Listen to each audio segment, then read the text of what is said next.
All right, are we live? Are we here? Are we there yet?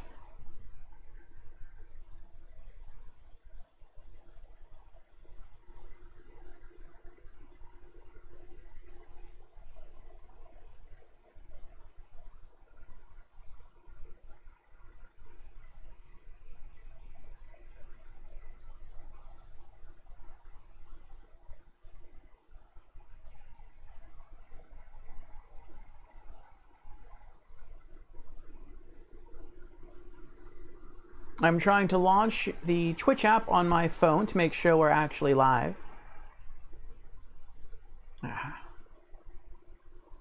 I've learned quite a lot since first streaming. I remember once, without checking, I did an entire stream. OBS told me I was live. I was never live. So always good to double check.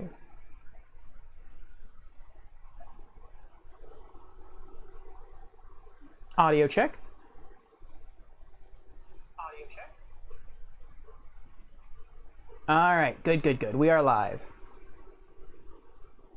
All right, so first off, hello everyone, and welcome to RPG Nights. We are here with more Demon Souls. I would like to also give my apologies. Today is my actual birthday. I know I have that in each of my streams this week, but today is the actual day. And I had a pretty calm day. I didn't get to go out as much as I had planned because it's been raining all day. But I did have a nice birthday meal out, nice birthday dinner. And then I came back and I took what I thought was going to be a brief nap. And instead of that nap lasting for like 20 minutes, it lasted for like 50 minutes. So that is why we are launching stream about, what is it, like 50 minutes late now? Yeah, about 50 minutes late. So my apologies on that. But we are here now, and Sharp is here to join us. Hello, Sharp. Sharp says, hey, happy birthday. Thank you for the birthday wishes, Sharp. How are you doing today? And so yes, we'll be diving back into Demon Souls tonight, and the plan is to take out an entire Archstone. But before we do that, let us go through our opening announcements to allow our other viewers the opportunity to join us for the night's stream. Sharp says, I am okay. You? That's good, Sharp. I'm glad you're doing okay. I am doing okay as well, Sharp. I had a pretty peaceful day today. I got to sleep in, got to have a very nice meal, and now we are here for some gaming, and gaming is always good.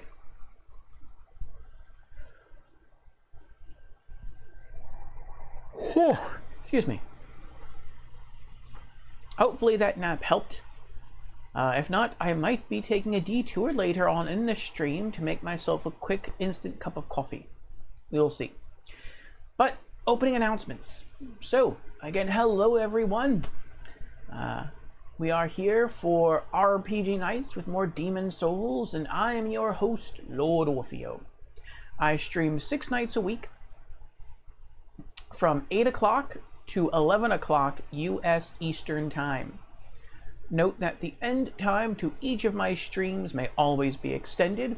Really just depends upon my personal energy level, the level of enthusiasm we have for whatever it is I happen to be streaming that night, excuse me, and the amount of content there is to be streamed. Also know that I stream a little something different every night of the week. Mondays are typically indie games, Tuesdays are retro games, Wednesdays in Discord we watch anime together, and then afterwards on Twitch we have a just chatting stream going over community updates and gaming news and game releases. Thursdays are dedicated to role-playing games, Fridays typically to AAA games, Saturdays to spooky games, and Sundays I have off. So if any of those stream themes are of interest to you, then I encourage you to drop me a follow, and I hope to see you sometime during the week. And with our opening announcements now out of the way, we can return to the stream of the day. Again, we are here for RPG Nights with Demon Souls from Software.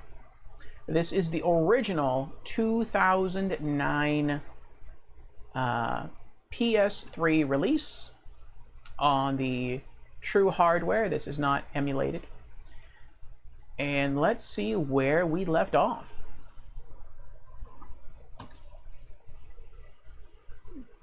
So we are playing offline. The official server was shut down back in 2018. The year in which we are recording this stream is the year 2022. So a few years ago. There is a fan server up, but generally I don't stream the fan server content. Sometimes I do log in and have some fun there, but generally speaking, whenever I stream, it is offline.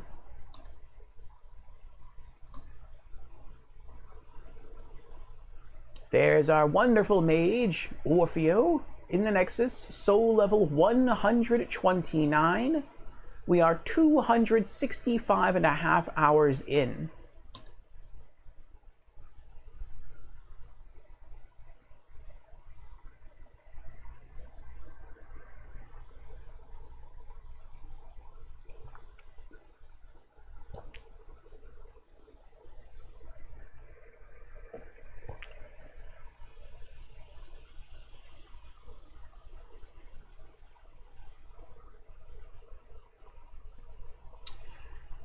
All right, there we are.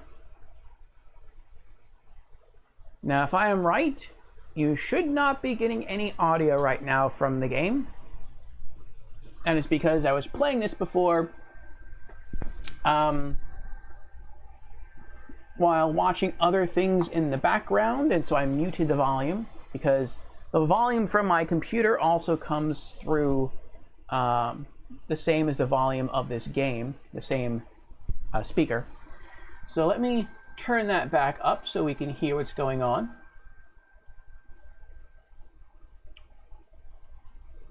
And I have the audio settings written down. I have, let's see here, music at 9. And then I have sound at 7. And I have voice at 10. There we go. No, don't cancel. Don't quit the game.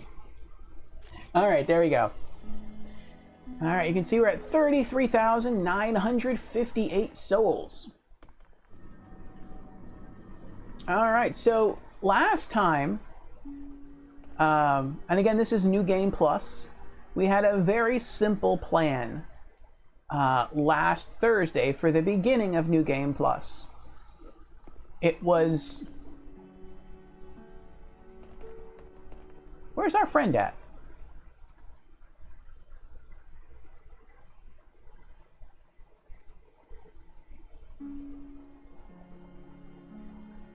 Where's our blue friend at? Did he already disappear?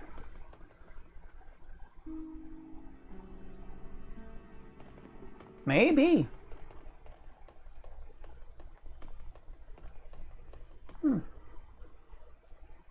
Interesting. He will eventually disappear.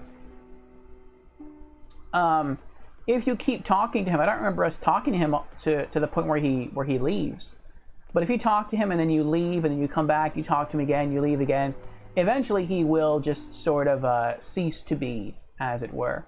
But anyway, our plan last Thursday was to begin the game as per usual, defeat Phalanx, and defeat the Tower Knight, and then call stream. And we did that. But we kept going because we had a good burst of energy and was very exciting being in this game on New Game Plus.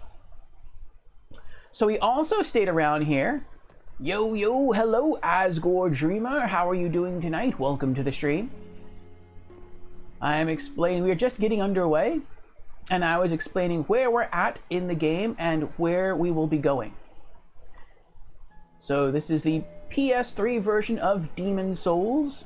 This is OG hardware. This is New Game Plus. Little tired? Understandable. I actually just woke up from a nap myself. How am I doing? I'm doing all right. I am pretty excited right now. Today is my birthday. I had a nice day out, and we're gonna cap it here with some gaming, and gaming is always good.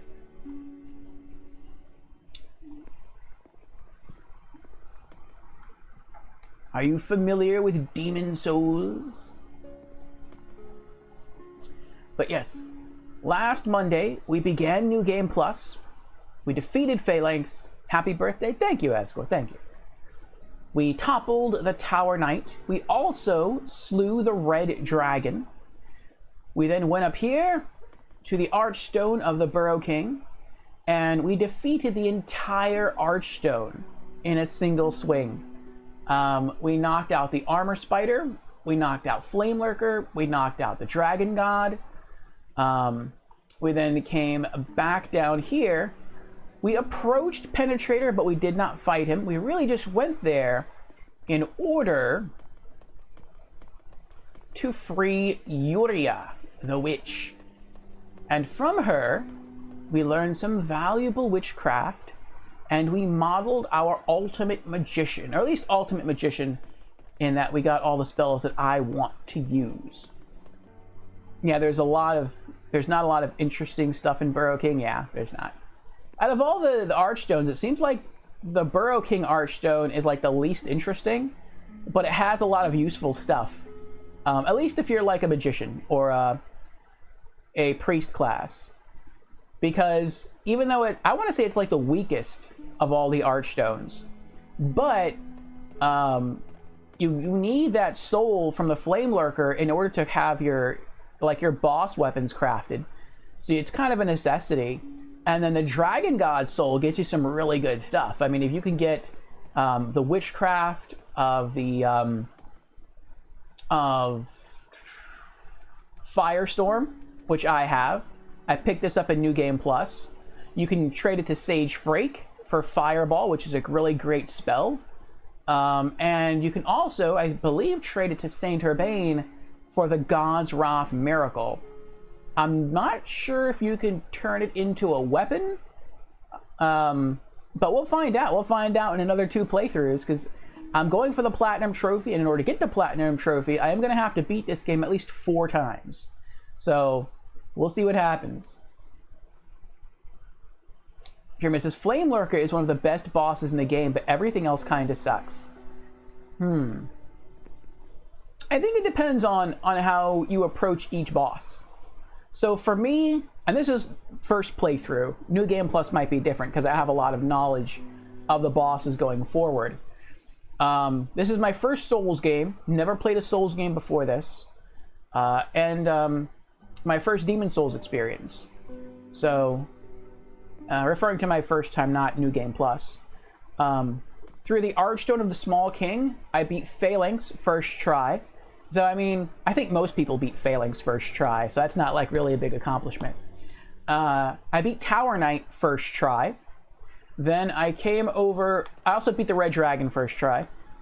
Then I came over here, I beat Armor Spider first try. I beat Flame Lurker first try. Dragon God took me 3 tries the first time I fought him. You love puzzle bosses, but Dragon God is your least favorite boss in the entire series? Oh, so you've played multiple Souls games then. Have you played them all? For me with Dragon God, when I first was trying to figure it out, I wasn't sure like how to beat him, because I mean you're literally fighting a god that's in his name, Dragon God. But once I learned how to beat him, I kind of liked it because he's like the easiest boss in the game. So long as you don't get seen, he's the easiest boss in the game. And it's almost kind of relaxing to fight him. You've played every FromSoft game aside from a couple of Kingsfield games. Ooh, cool, cool. So beyond just the Soul series. I played a couple of FromSoft games outside as well. Before I started the Soul series, I also played through Echo Knight, which is a PlayStation 1 first-person adventure. And that's actually my favorite PlayStation 1 adventure game. And I also played through the original Tenchu Stealth Assassins. Live by honor, kill by stealth. Which FromSoft had a hand in, and that's my favorite PS1 action game. So, going in, I already had sort of a background with FromSoft games, and I had never really intended to get into the Souls series, but I had followed, and I still follow, three other game streamers, and I followed them each at a time when they were streaming something else other than a Souls game. And after watching each of these three streamers eventually go back to playing Souls games, they looked like they were having so much fun figuring out enemy tactics, overcoming bosses, and tackling these huge challenges that the game threw at them, that I thought, you know what, I want to give it a shot. And so I did. And I have a PS3. I've had the Demon Souls copy for a while now. I have it sitting right here. And I thought, you know what, let's go for it. And so I did, and I'm really glad I did, because I am having a lot of fun. I sort of fall in love with Demon Souls. You should play Shadow Tower. What's Shadow Tower about? Isn't that like a PS1 horror game? Hard to get into, but super fun once you get past the learning curve. Interesting, interesting. I may yet. Shadow Tower. Let me write that down. I do take suggestions from people. We've streamed some of those before. So, Shadow Tower.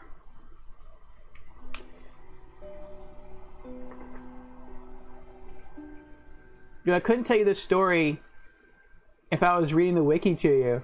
Oh, it's a little complicated? Alright, fair enough, fair enough. Can you tell me if it's at least like a spooky game?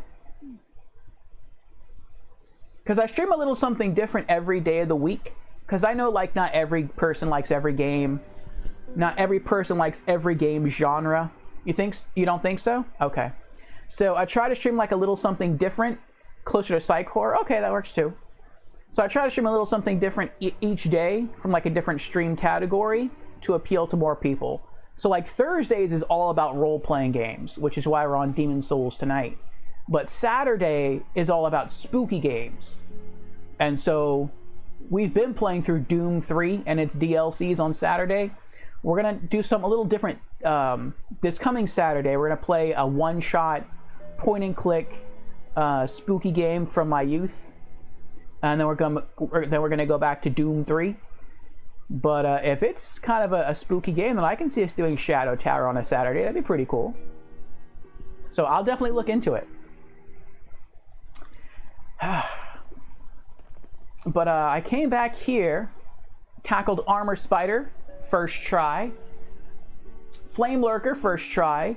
Dragon God, 3 tries. Actually, I think I said that already. Then I was just knocking out each Archstone one after the other.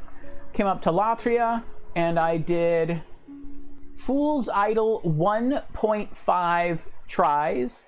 I say 1.5, I fought her the first time, I beat her, but I didn't kill the Dreg Mage up top. So I discovered the game will actually let you exit out of the fall gate of that boss battle once you kill the boss. Then I ran upstairs, killed the Dreg Mage, ran back down, fought her, and killed her again. So that's why I say like 1.5, because it took me 2 tries, but she never killed me. I beat her both times. Fought the Man-Eaters.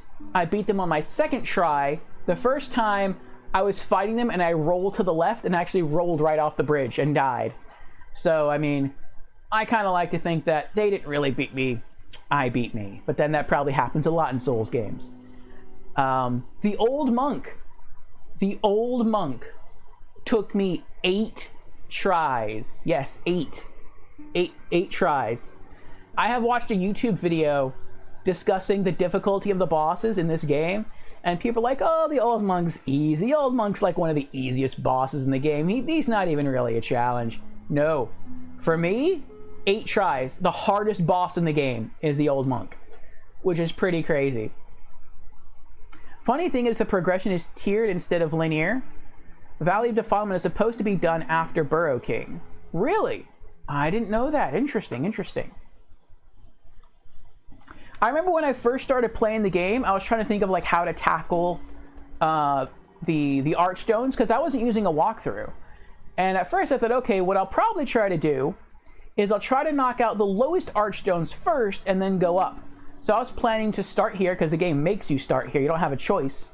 And then I was going to run over to the Archstone of the Chieftain, which is Valley of Defilement. And then I was going to go all the way back up here to the Burrow King. And then I was going to do Shadowmen. And then I was going to do Latria last. But as I went around and I started reading the descriptions of each location, I was like, okay, so I can't make any more progress here because you have to kill an Archdemon, so all right. And I ran across and I started reading the little snippets about each place. And it's like, all right, what is this about? Hold on, overtaken by poison and plague. So there's status ailments here? There wasn't status ailments back in the Boletarian Palace area. Huh, I wonder what's at these other locations, because that already got me nervous. And I was like, all right, what's at the Shadowmen? And then you read the Shadowmen and it's like, the Storm Beasts fly above. And I'm like, what? There's flying enemies here? Aside from the Red Dragon, there was no flying enemies at Boletaria. So I'm like, these two kind of look kind of difficult. We have status ailments, 2 different status ailments, and then over here we have flying enemies. So I'm like, all right, well, what's this? And you walk up here, and it doesn't sound too bad. It's like, well, it's a prison. That's about it. And I'm like, oh. So, okay, maybe it's a little maze-like, but it doesn't say anything that sounds, like, too scary. And then I came down here, and it's like, it's a cave. And I'm like, okay, so it might be a little maze-like again, but it doesn't say anything that sounds scary. So I'm like, maybe I'll switch up the order. Maybe I'll just go this way, and then Latria, and then Shadowmen, and then last Valley of Defilement. So that's what I did. That's why I picked that order. By the way, there's still an online community for PS3. Yes, I know. I found the private server. I want to say it was almost after I had beaten the entire game. And I hopped on, and I tried to play a little bit of it online. And I couldn't find anyone to play with. Eventually, I would like to get back to the point where I unlock more of the game so that I can do invasions, because I would like to get pure black character tendency in order to get the Mephistopheles quest. And you can get that the fastest through invasions, and I really wanted to do them via the old monk route, because if you beat someone as the old monk, not only does your character tendency shift closer to black, but you also get that really awkward looking yet very powerful gold monk head wrapping. And you can only get that in online mode. So in the future, that will be something I'll try to do. And I might try to do that on stream, we'll see. But it kind of depends if we bump into enough people online. So we'll see what happens. The private server is in an event mode right now. That the server average is forced to pure black for this week. I thought so. I tried it last week and it was in pure white. Which is why, as you might notice in the upper right hand corner of the screen, the Nexus is in pure white, which makes no sense. Because the Nexus never shifts its world tendency. It never goes pure white or pure black. It just stays neutral the entire time. So I went into the private server last week trying to look around to see if I could invade anyone, and there was nobody there, but it caused my world tendencies to all shift to pure white. So that's why Nexus is pure white. Nexus can go pure black? Yeah, I would assume so, since it's in pure white now. But after Latria, in my first playthrough, I came down here to the Shadowmen, and I did Adjudicator, first try. Old Hero, second try. I tried to be more defensive with the Old Hero, and he got me in a corner where Old Hero always has his hand stretched out, feeling around, and I was literally right in front of him, so he always kept touching me and he killed me. Then I fought him a second time and I just went all out. I just went pure offense and I beat him. Storm King was first try victory. And then I did Archstone of the Chieftain, Leechmonger, first try. I did Dirty Colossus, first try. Though that was a little close. I didn't notice that the bugs were eating away at my health at the beginning. And Maiden Estraya and her Knight Garl Vinland, first try. Then I ran back to the Archstone of the Small King, and I fought Penetrator, first try, Blue Dragon, first try, Old King Allant, first try. Then I did Allant Below the Nexus, first try. So I first tried the majority of the bosses on my first go through of my first Souls game, and I thought that was pretty cool. And yeah, like I said, I had so much fun with this game that I decided that I want to go for the Platinum Trophy. But to do that legitimately, I'm going to have to beat it like 4 times, or 5 if I mess something up. And I'm okay with that. So, right now, we've already knocked out, like I said, the first half of the Archstone of the Small King. We knocked out all of the Archstone of the Burrow King. And now we're about to go tackle the Archstone of the Tower Queen in a single go. You can kill yourself in Nexus, and there's a boss under the Nexus. Yes, that is correct. That is correct. So let's review our gear, and then let's go hit up the Archstone.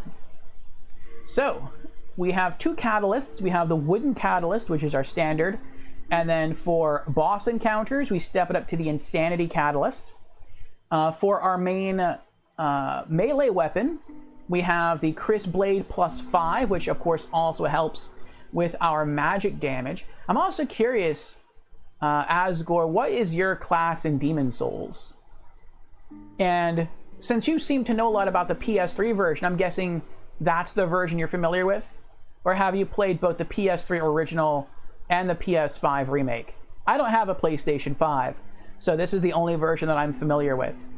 But I do have a PS4, and once we get the Platinum Trophy in Demon Souls, we are going to move right along into the rest of the Souls games.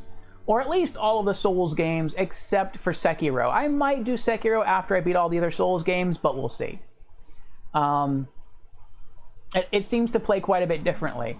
But I'm still open to it. You know, someone suggested, basically do what I just said I'm going to do. Beat all the other Souls games first. And then once you have that experience, look at some gameplay of Sekiro on YouTube and then make the call. So that's what I'm going to do. So, and I also want to play each Souls game as a different class, because I want to experience more of what the Souls series has to offer, but I don't want to play one game over and over again as a lot of different classes. PS3 until New Game Plus, then RPCS3 released, and you wanted to play in 60 FPS without frame drops. Completely understandable. And Albatrax is here. Hello, Albatrax. Welcome, welcome. How you doing tonight? Excuse me. But, yeah, so I've decided to play as a magician. I've seen a lot of people play as royalty in Demon Souls, but I did start as a magician in Demon Souls. I just like the story background more. You know, I'm not royalty where everything was kind of gifted to me. I was magician, so I was a commoner from the streets who learned how to wield magic, and I just like that story background more, so that's why I chose it. In Dark Souls Remastered, I'm going to play as a knight, so very much the opposite as a tanky character, and I want to tech in some faith to have it be more like a Temple Knight build, which there is no Temple Knight in the Souls series outside of Demon Souls, but you can still kind of make one, it looks like, in Dark Souls if you have a knight and then you just kind of tech in some faith. You normally play as a paladin in Demon Souls, lots of buffs and big weapons. Paladins seem to be very powerful. You have your heals, you have some damage spells or damage miracles, and you can wear good armor, heavy armor, and wield strong weapons. So it's a great balance. But yeah, I'll be having my own paladin build in Dark Souls. Then in Dark Souls 2, I'm planning to play as an adventurer class. And I want to play as a whip-wielding adventurer, so I will upgrade my whip. But I want to play as a whip-wielding adventurer through as much of the game as possible, as like an homage to Castlevania. There's only one damage miracle in Demon Souls. Yes, God's Wrath. Paladin only really exists in Dark Souls 2. Interesting, interesting. Okay. In Dark Souls 3, I'm planning to play as a cleric. Though, from what I've heard, faith-based abilities get weaker the further into the Souls series you get, but I still want to do it. And then I'll be moving on to Bloodborne, and I'll be a military veteran, which another Souls streamer told me is similar to like a warrior from the Souls series, from Dark Souls, so I'm okay with that. That's different. And then in Elden Ring, I'm planning to be a bandit. So again, very different play style, focusing almost all on dex and being very dodgy. And so I think it's going to be a lot of fun playing as all these different classes through each installment of the Souls series. So I'm looking forward to it. Miracles are weak in Dark Souls 3 unless you build it right. Then they one-shot faster than Pyromancy. Ooh, I like the sound of that. Well, maybe if you are here for the Dark Souls 3 playthrough, you can help me with that.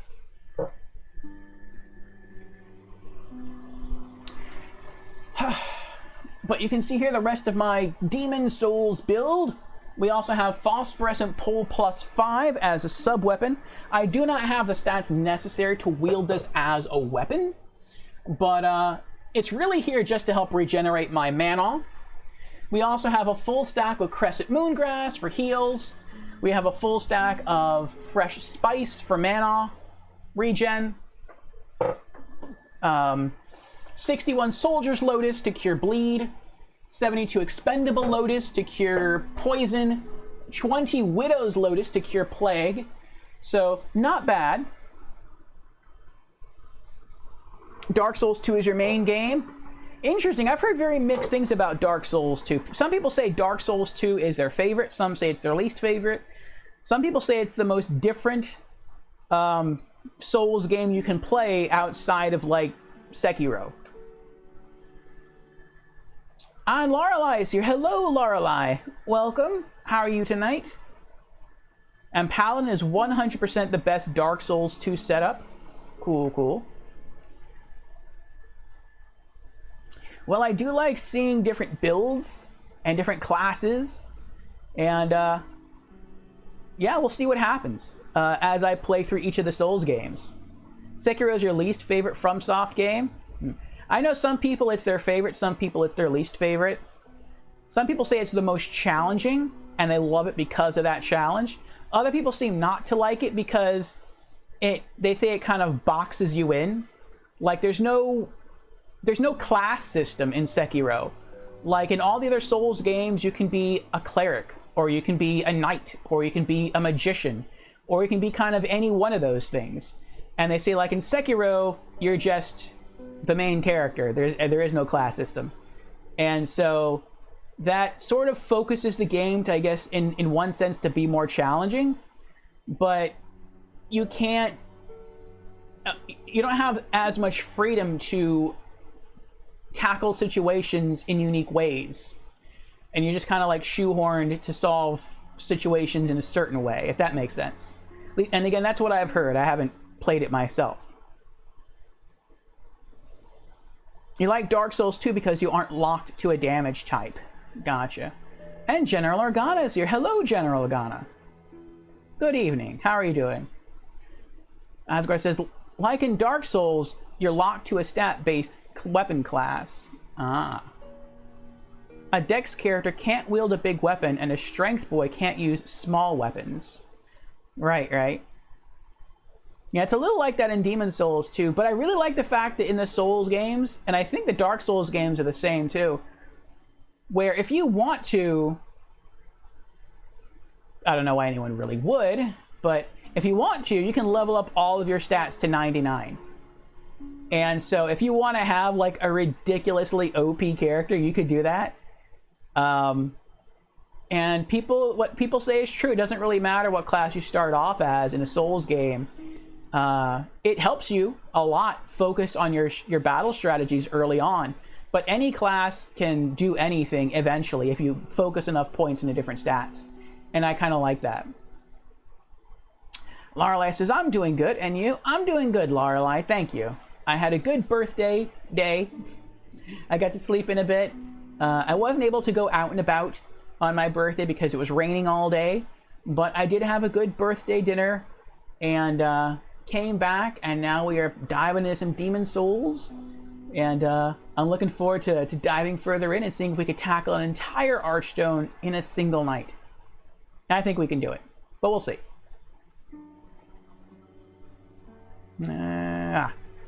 Asgore says, Dark Souls 2 can dual wield a big and small weapon at the same time. What do you know about whips in Dark Souls 2, Asgore? So our armor, we have the Silver Coronet to boost our MP capacity. We have the Venerable Sage's gear for basic armor, which is better than the Wizard's gear. Not much better, but it is better. For our rings, we have the permanent ring of the Ring of Magical Nature to get us 1 extra spell slot, and you'll see why soon. And we have the Ring of Magical Sharpness to get us more magic damage. For our spells, we have Flame Toss as our basic spell, though depending upon where we are going, I will swap out Flame Toss for Soul Arrow. So, for the first part of Latria, the Prison of Hope, we're going to use Flame Toss. Once we get to Upper Latria, we are going to swap out Flame Toss for Soul Arrow because I believe the gargoyles are weaker to magic than they are fire. And the final boss area doesn't really matter.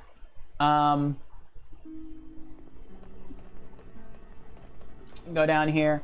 For the entire Archstone of the Shadowmen, we're going to do Flame Toss. For the entire Archstone of the Chieftain, we're going to do Flame Toss.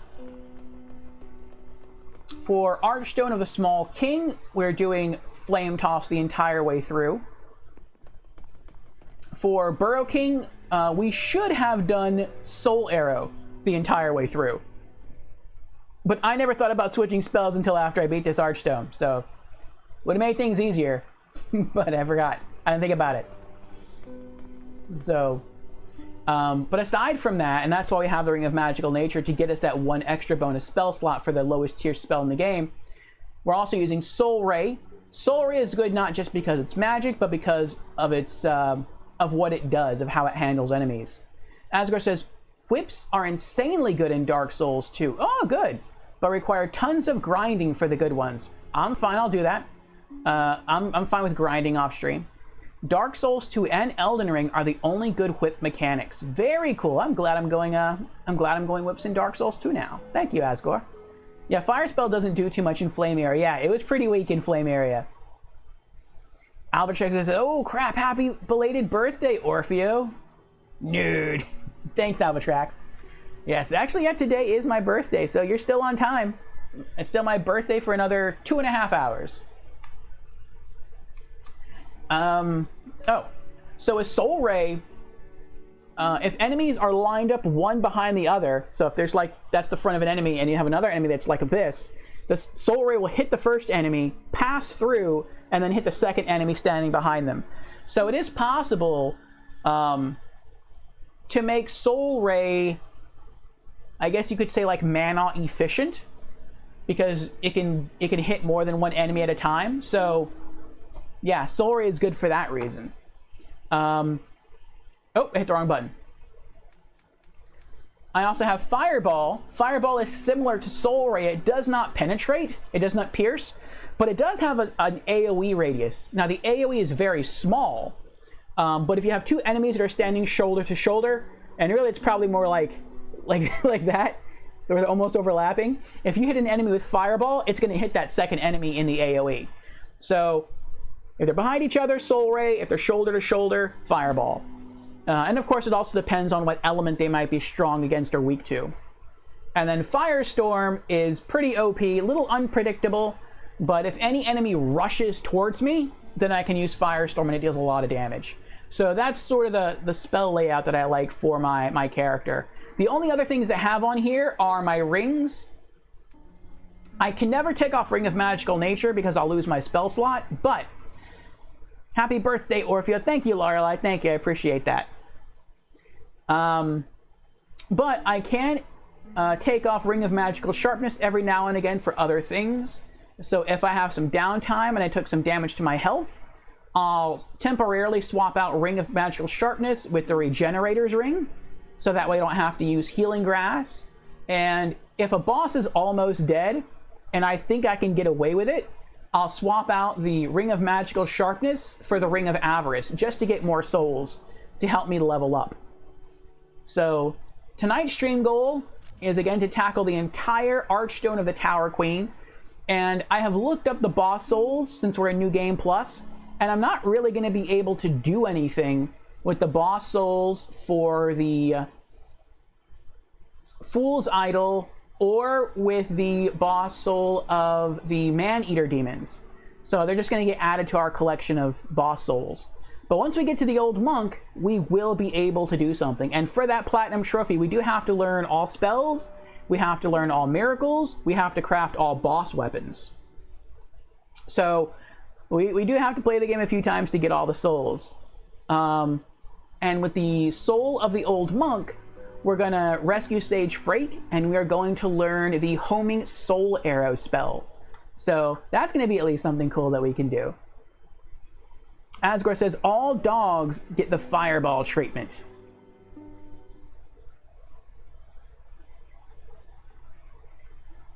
As a group, I think you're right, yes. If there's like one stray dog that I can pull at a time, I'll use Flame Toss. But otherwise, if they do rush me as a pack, then either Fireball or Firestorm. When low HP, ditch Regenerator and switch right hand to Morion Blade. I do not yet have the Morion Blade. That is one spell I still have to, not spell, that's still one weapon I have to craft. No all dogs. Oh, not all dogs? Let me get my earbuds.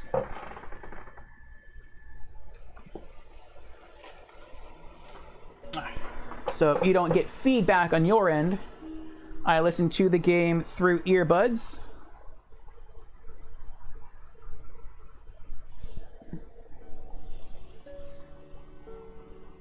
All right. Don't care about mana efficiency. You need to make dogs more deader. The dogs can be very dangerous, yes. All right. Tower of Latria. Latria, land of the Queen's ivory tower. An old man took revenge on the Queen by locking her family in a prison with inhuman guards. All that escapes the place are the prisoners' cries.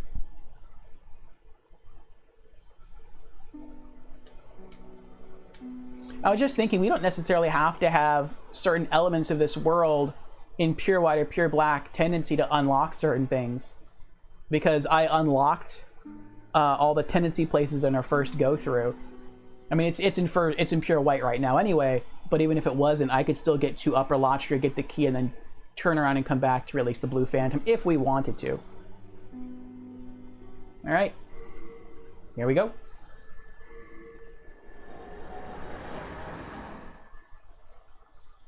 They suck in this game. They certainly did surprise me when I first bumped into them. At multiple locations. Yeah, the Boletarian Palace beneath the bridge. The Boletarian Palace on the way to the Penetrator. The, close to the very first area in the smithing grounds of the Archstone of the Burrow King.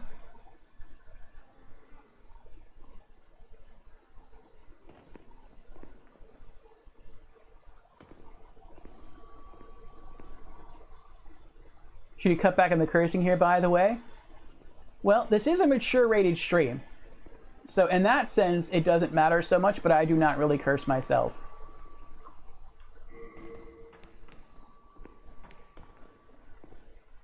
All Guide of Guidance. We might need a couple of trips. I forgot about this place. This place gives you a lot of items.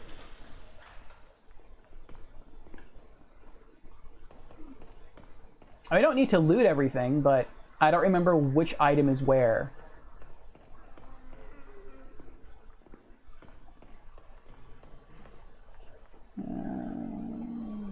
Nothing in there.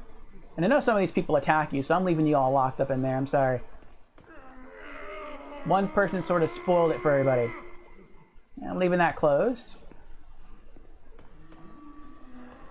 Also, this location is going to be a little harder for me, because the first time I came through this area, I was wearing the... what was it? The ring that lets you carry more items. I think it's called the Ring of Herculean Strength. Uh-oh. Oh, jeez.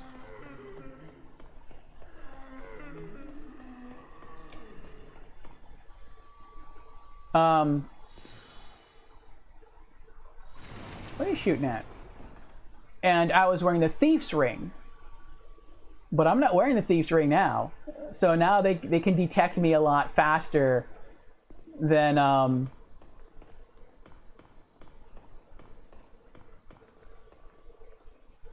gonna kill him first. They can kill me a lot faster now. Or they can detect me a lot faster, I should say. Flame Toss. Yes! I love how they're weak to fire. They're like 2 Flame Toss spells and they're gone. Yes. Thief Ring is OP. Thief Ring is OP. It really is. Get this out of my way. There we go. Renowned Soldier's Soul. Yeah, someone in chat was like, you should use the Thief's Ring for your fight with the old hero. And I kind of knew about that strat because someone told me about it, but like, no, that's not the way like I would solve that boss fight, at least not initially. And I wanted to like try to solve everything the way I wanted to solve it. I didn't want to use like any of the cheese strats unless I came across that cheese strat myself. And so I just went in. Oh, it's locked. And so I just went into the boss fight without using it. And I did die the first time, but the second time I did beat the old hero the way I wanted to beat him. Prison of Hope, 3rd floor, cell key. Good, good. And I do like keeping my stuff organized, so you will see me... Okay, that's already organized. Dive in and occasionally swap stuff around there. There we go.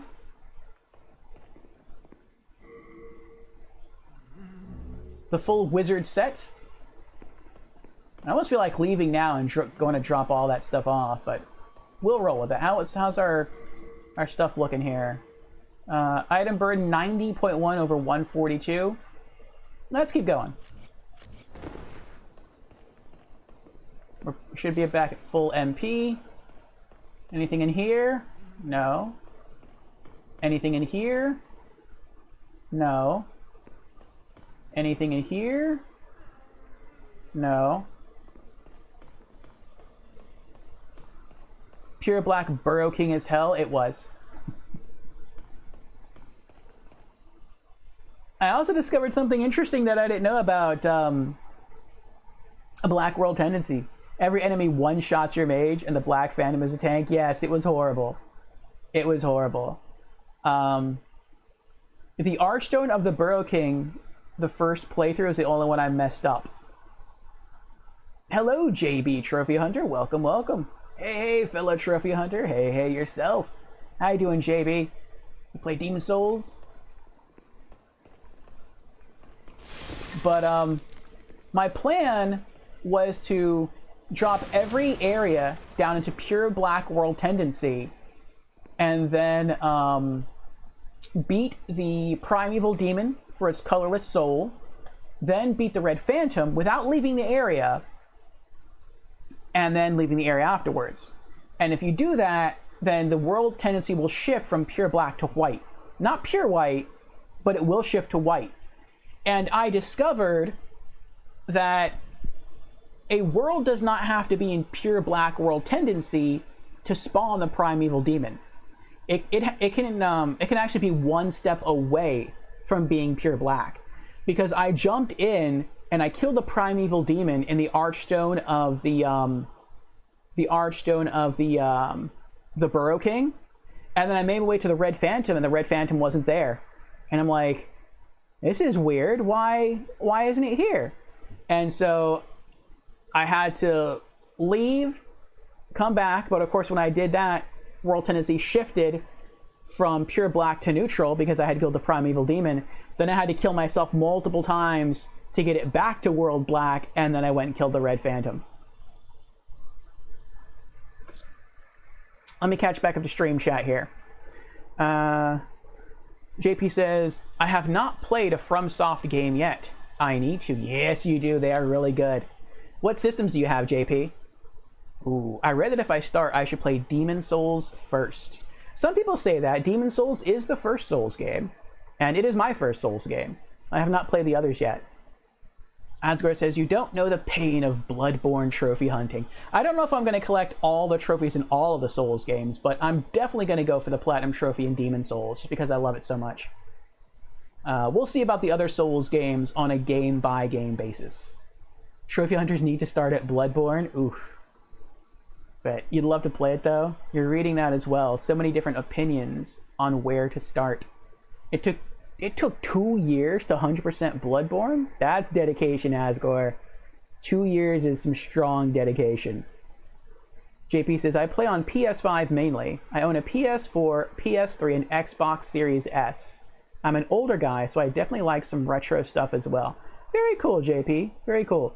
Me too.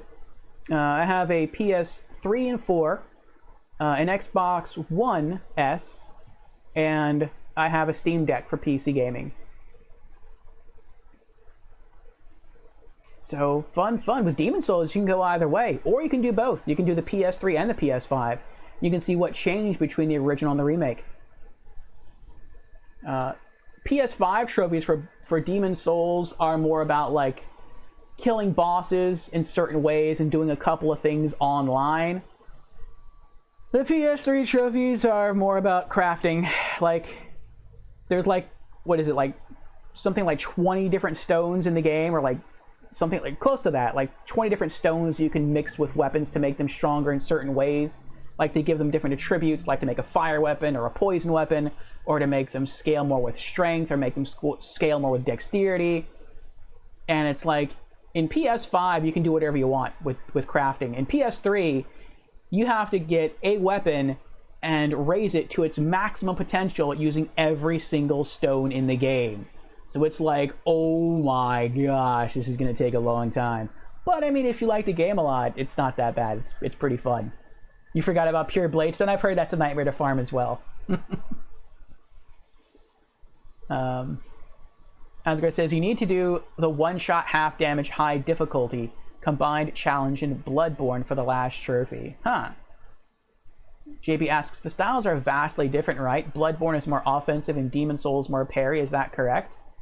Oh, thank you for the follow, JB. Welcome to our Magic Menagerie. I would say Demon Souls is whatever you want to make it. I think Sekiro is supposed to be more parry. Bloodborne, I think, is faster and more offensive from what I've heard. Demon Souls and the Dark Souls games, I would say, are more of a balance. It just depends on the class you want to play and how you want to play it. It's not a nightmare, it's literally hell. Farming the Pure Bladestone, yeah. People are telling me at the end of my first playthrough, they're like, you should just farm the Pure Bladestone now instead of later, because it's going to be harder later. And I'm like, no, I'll just do it later. I'm focused on other things right now, and we'll see if I eventually regret that. What was that? Oh, I thought I saw someone down there. Only one enemy drops Pure Blade, and it's like a 1 in 1,000th drop rate. That's pretty nuts. And there's no guaranteed way to get it. Oh, hello there. How are you doing? Uh-oh. Pardon me.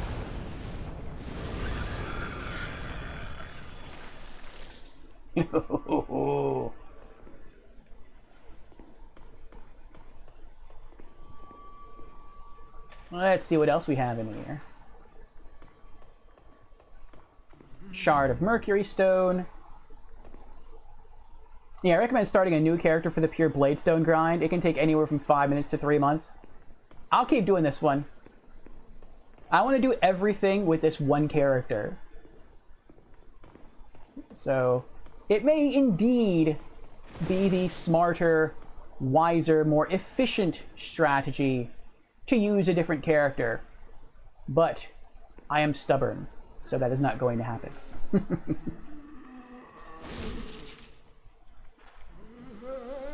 Royal Lotus, nice. Oh, I kind of forgot about him over there.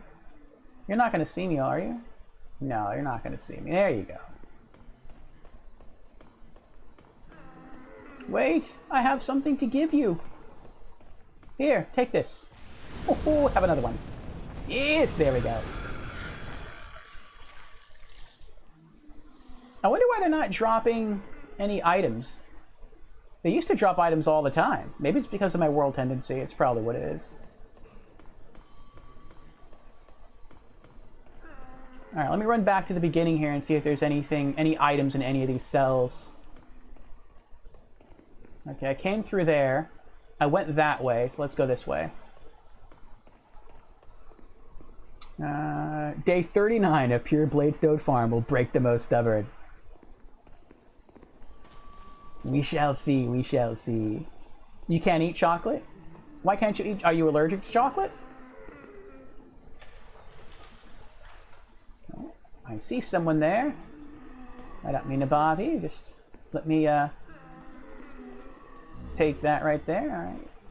Alright. You're good. Don't follow me. You know what? Never mind. Is there anything in here? Not that I can see. And let's keep going. Prison of Hope, 3rd floor key. Let's see here.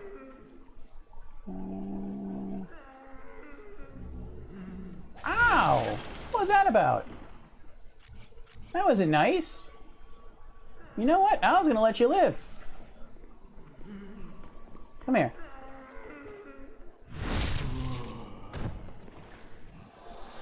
Yeah, how you like that now?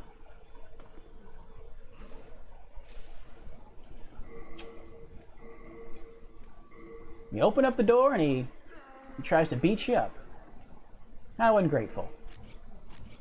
Alright, use the regenerators to heal up. Now what was I doing? I was organizing my keys. That's what I was doing. Reorganize. Wait, what? Hold on. There we go. That's what I wanted to do. Okay. No, it just makes you queasy when eating alone. I see, I see. Nothing in there. Oh! Got some bad boys in there. Ah, there's something.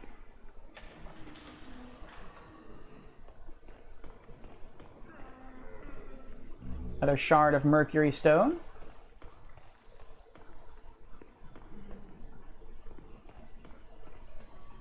And a renowned soldier's soul.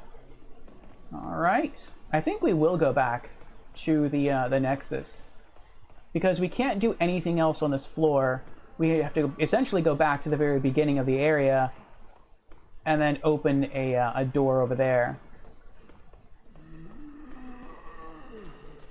Which, if that's the case, we might as well just swap out the regenerator ring back with the ring of magical sharpness. There we go.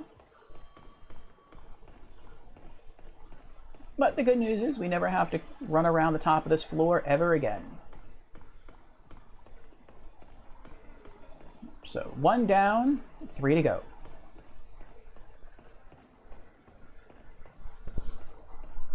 I would say milk chocolate is my favorite. I like... maybe. I'll think about it. I like all 3. Dark chocolate, white chocolate, and milk chocolate. but milk chocolate would have to be my favorite.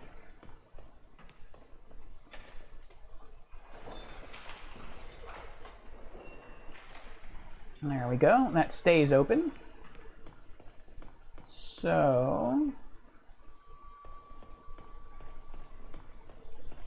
let's go drop some stuff off. Lighten our inventory load.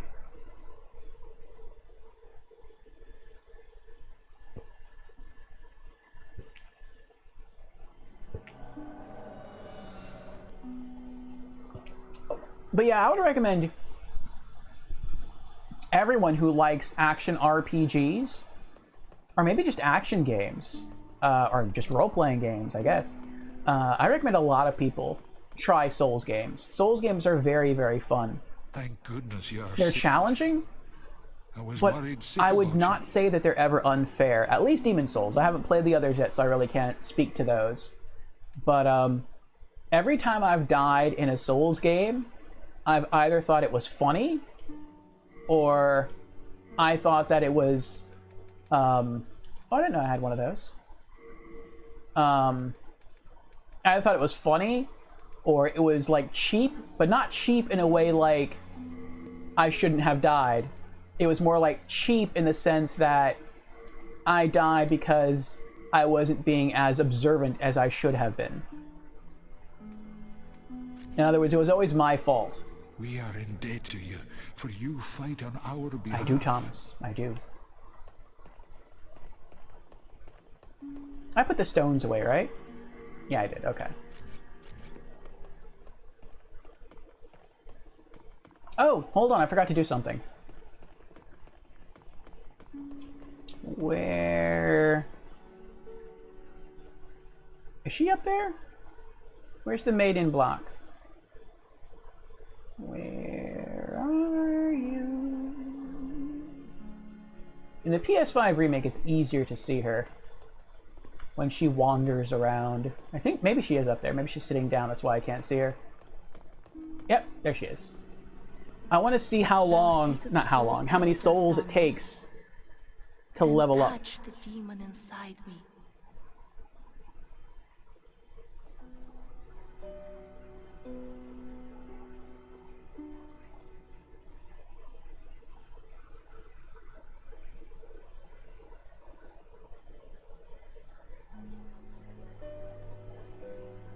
Let me load something up real quick.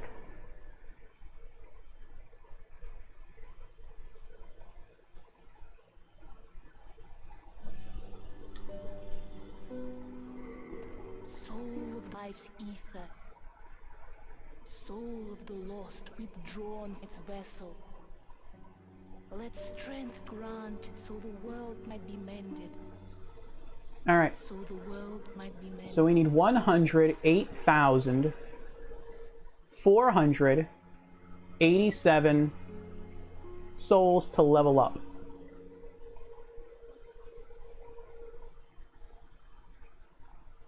Okay, so... There we go.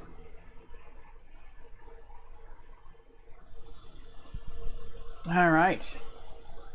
So this will help us keep track of how many souls we need. I shall await thine return, slayer of demons.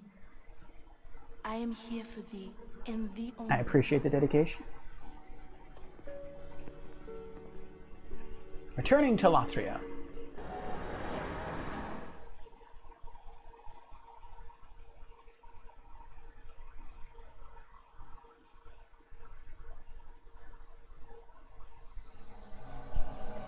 All right. Now we don't have to worry about all that again. We can just go this way.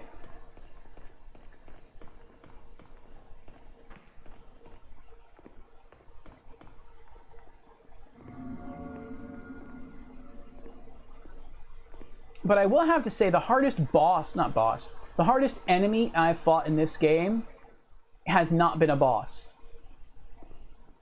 The second hardest enemy I fought in this game was the old monk boss. But the hardest enemy I have fought in this game was the Black Phantom Selen Vinland. And if you are familiar with her, you probably understand why.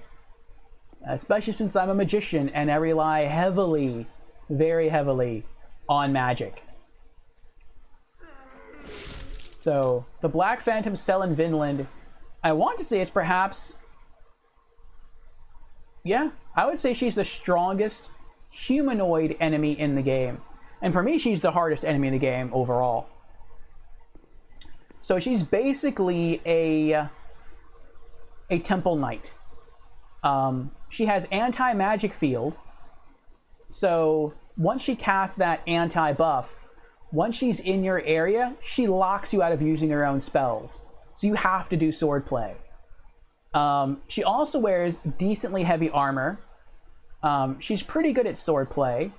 Her sword can pass through all shields, so that makes it extra cheap.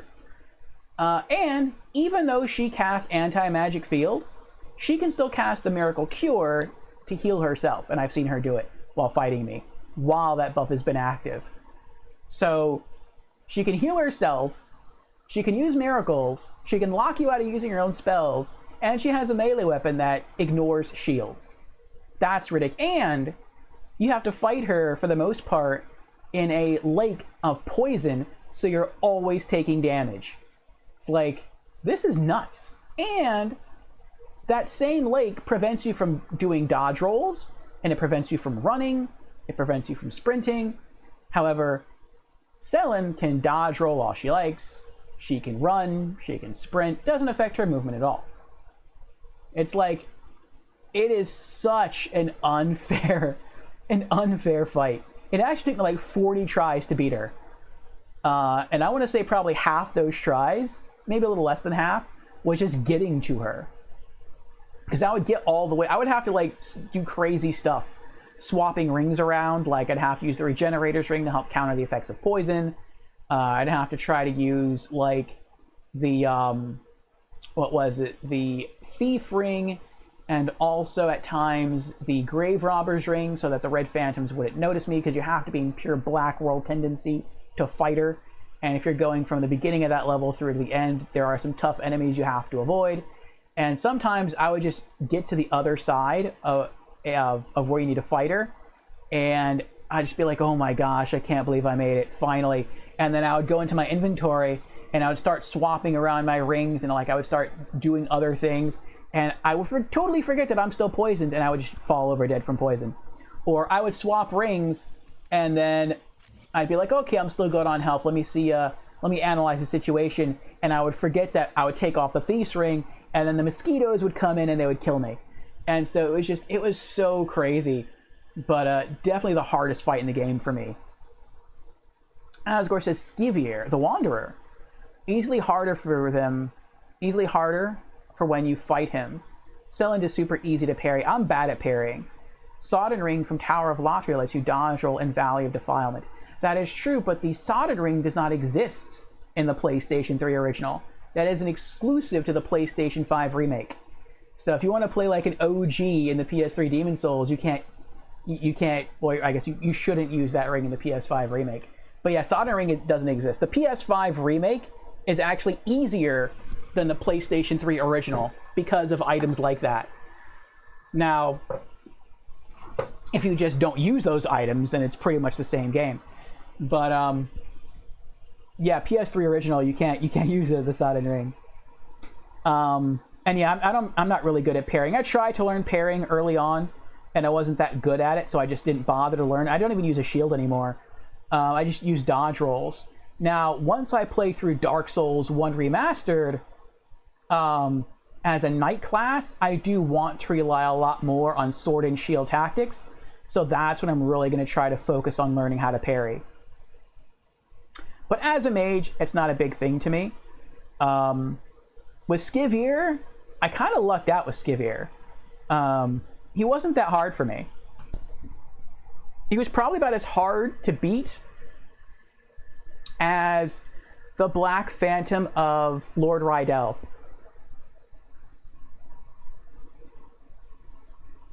Oh yeah, you've never had any problem with Sellen?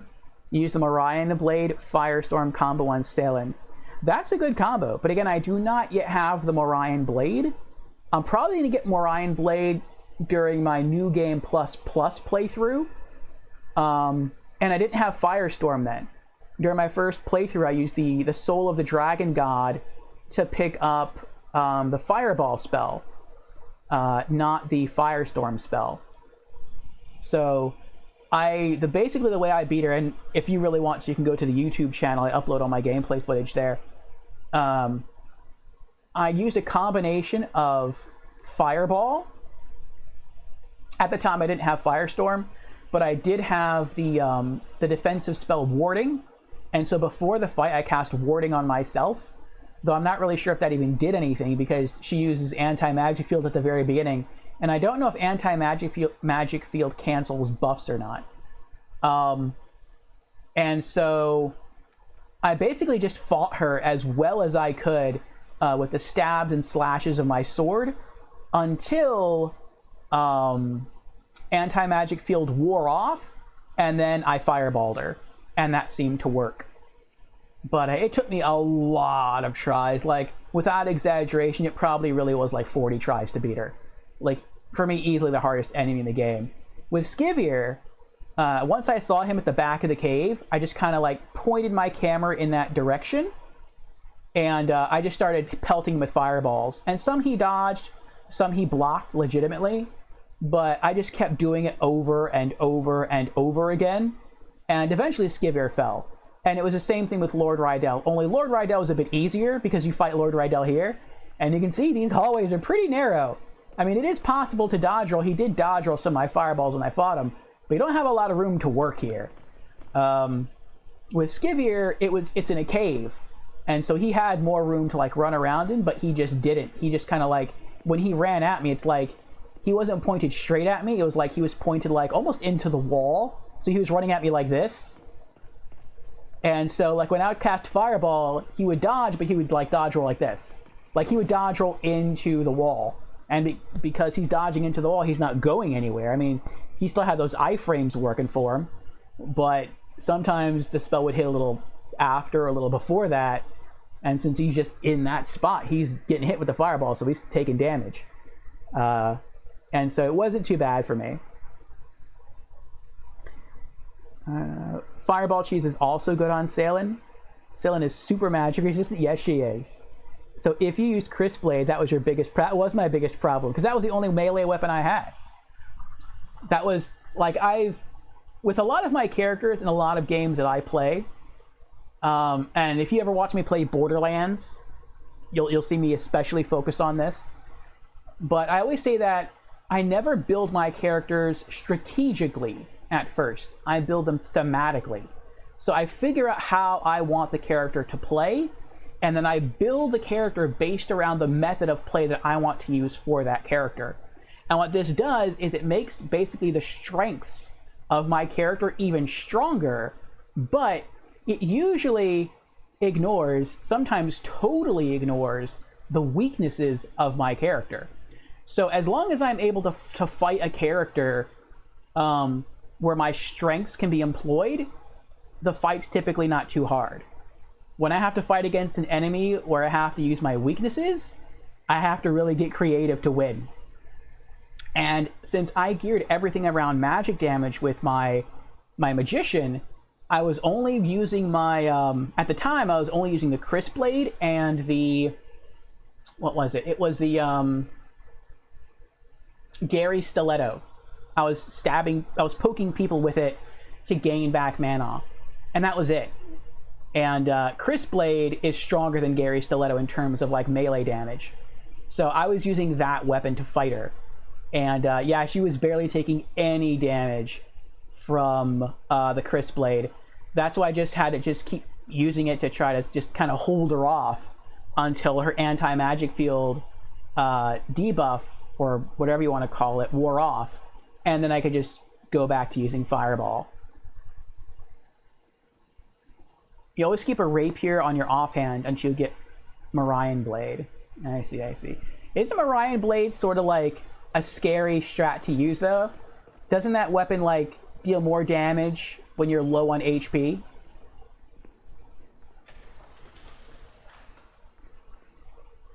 Aren't there people in here that want me dead?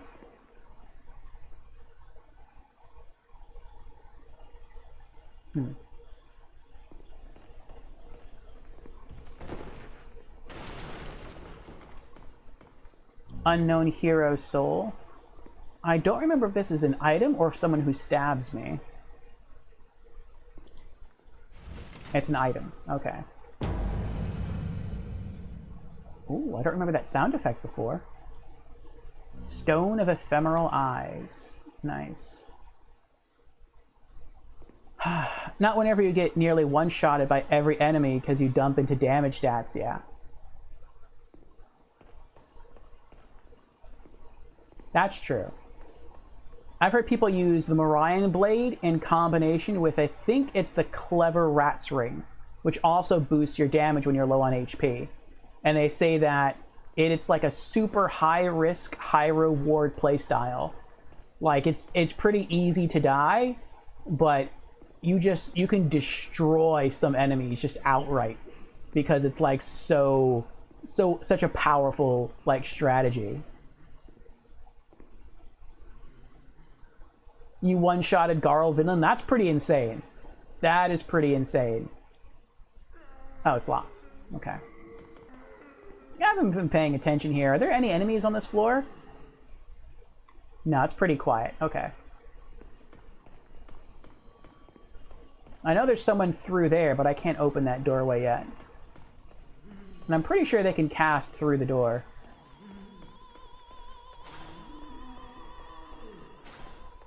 Don't be whacking at me. So rude. So rude. You hear that weapon scraping up against the cell.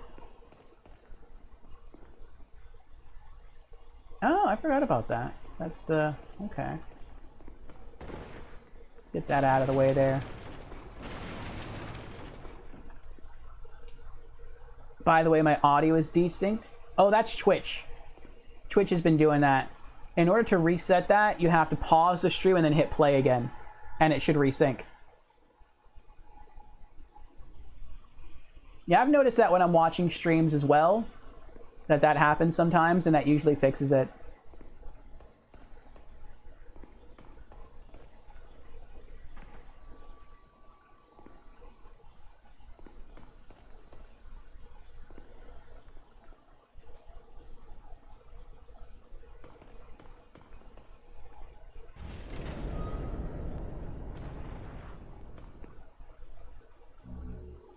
Full black leather set.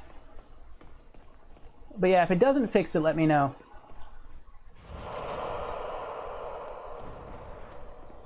Unknown hero soul.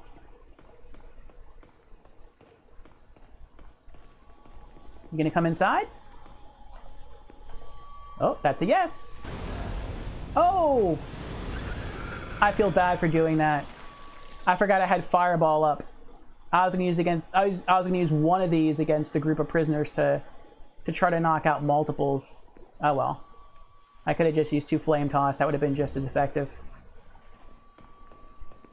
Ah well, ah well.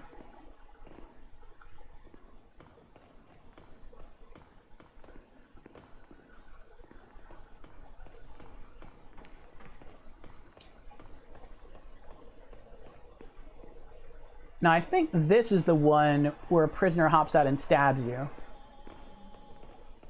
I think this is what introduces you to that. So we're going to leave that closed.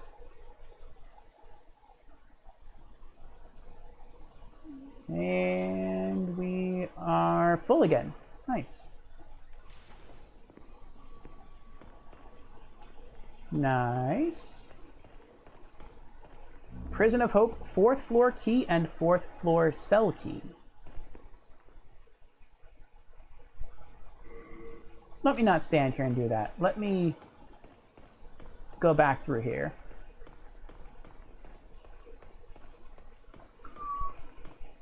I almost ran right off the platform there. Actually, isn't he not there? Because I know you have to run back through here at times, and I don't think he's... Let me see if I'm right. Oh, nope. I was wrong. I was wrong. That is him.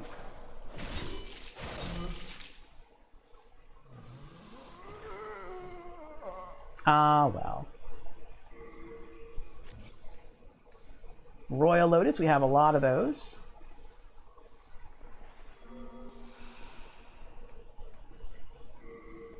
And let's toggle to the Regenerator's Ring and get some of that HP back. And while we do that, we can head back from where we came and we can search the cells that we could not open before. I'm pretty sure ultimately we have to open this door right here to continue through, but let's go back and look through all the cells.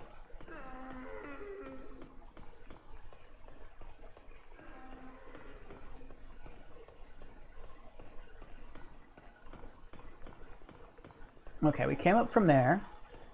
That's already open.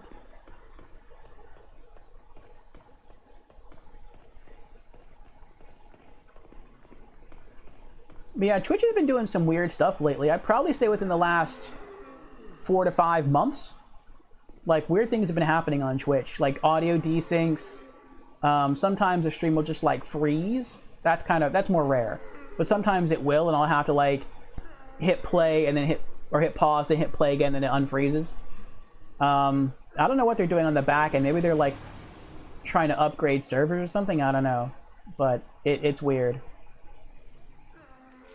All right, now it's against these guys I wanted to use Fireball.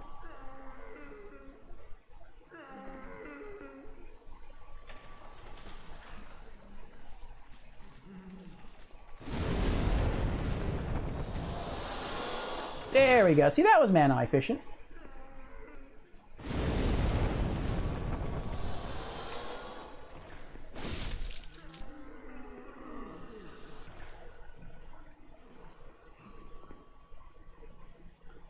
Is that everyone?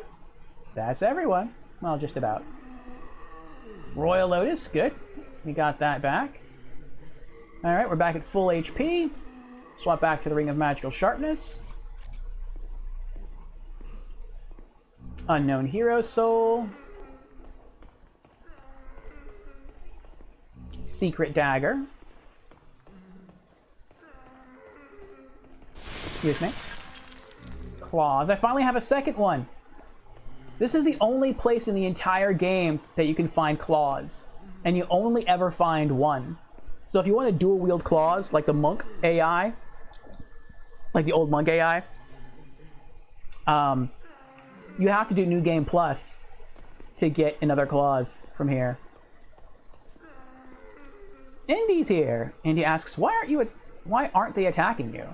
Oh, they're prisoners. They're just grateful to be set free.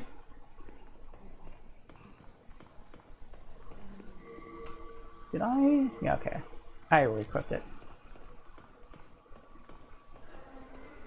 Yeah, the prisoners in this game are mostly innocent, but they do tend to hurt you in different ways. Ah! See, there's one right there. Holy hell! I am almost dead from prisoners. Come get some. Come on. Come do it. Come here.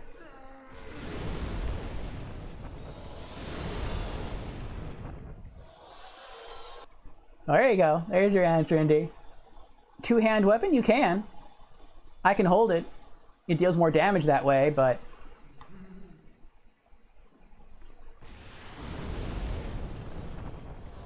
I'm fine single-handing.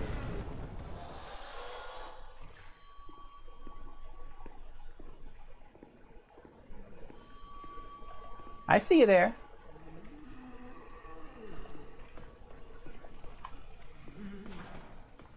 Trying to shank me. You can burn. How you doing, Indy? All right. Let's get that Regenerator's Ring back on. Regain some health. Regain some mana. The way the prisoners typically hurt you, though, is you can't just run through them. So they keep following you to sort of thank you in forms of praise for saving them, for letting them out of the prison cell. But if you see an enemy try to kill you and you try to walk backwards, you can't do that because the peaceful prisoners are literally right behind you. And so if you release them, the game kind of makes you feel bad because you actually have to kill all the innocent prisoners. If not, they will end up getting you killed. Just because they won't let you move. They limit your mobility. And it's that limited mobility in these closed spaces that will lead to your death. Let's give a couple shout outs real quick while we're waiting for our health to go back up. We are going to shout out Indy, who is here last casting Valorant. If you're looking for a good competitive multiplayer streamer, Indy is a good one. He does Valorant. He's done Apex Legends. He's done Call of Duty. He's done Rogue Company. Yeah. So he's done Fortnite. So good one to watch. And one other person that was here, I'm not sure if they still are, is Lorelei, another variety streamer, last casting Dead Island. So give these two a check if you are interested. And he says use them as shields. Sometimes you can, doesn't always work though. Asgore says free them after you kill the enemies. Yes, that is a good idea. And he says trying to do Back for Blood tonight, but I need an update. Oh, I see. Alright, we can switch that around. Let's continue going through here and seeing what items we can loot. Did we get everyone in here? We did not. Hello there. You naughty one, you. Burn. Yes, I will purge this place. I will burn it clean. Are you guilty? I can't tell. I don't think you're innocent. You're looking at me. You might be holding a weapon. Yeah, you'll burn too. Oh, he was holding a weapon. Oh, I guess right. Can't carry anymore. Anything over here? Ow! Now what happened? There aren't any... There's not even any enemies over here. Sometimes the innocent prisoners will just hit you. Like, they'll just go crazy and attack you for no reason. Alright, let's keep going.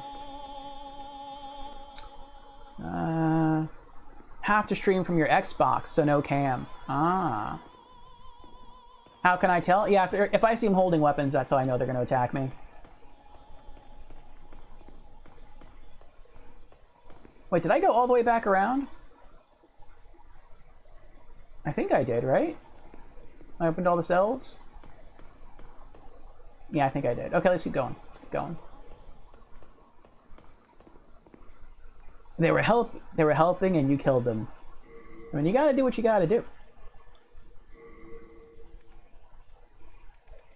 They get in the way, they're gonna have to be put down. It's just the way it is. It's cold, but it's what's gotta happen. Oh, no, wait.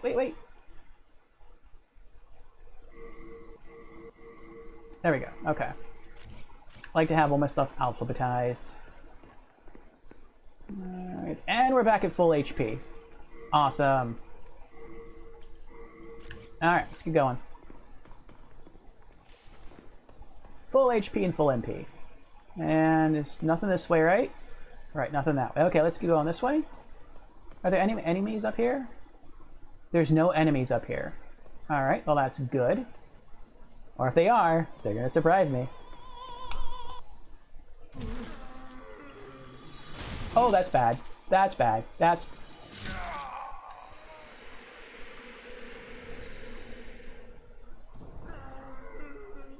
I died! That was on me. That was my fault.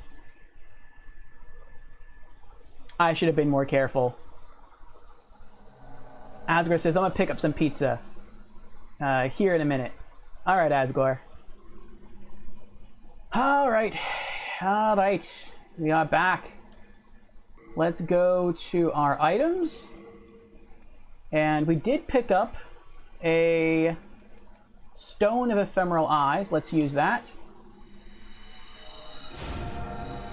There we are. We are revived. Full body form. And now let's go reclaim our souls.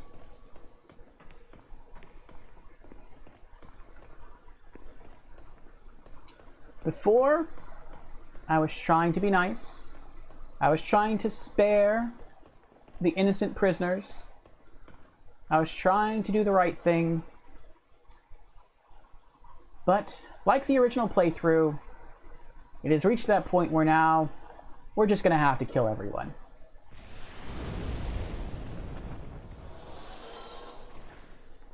You try to be nice, doesn't work out, you just have to massacre them all. That's what you got to do. Didn't try hard enough.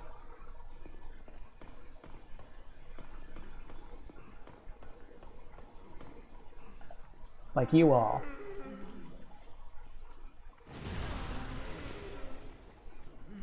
Get out of here.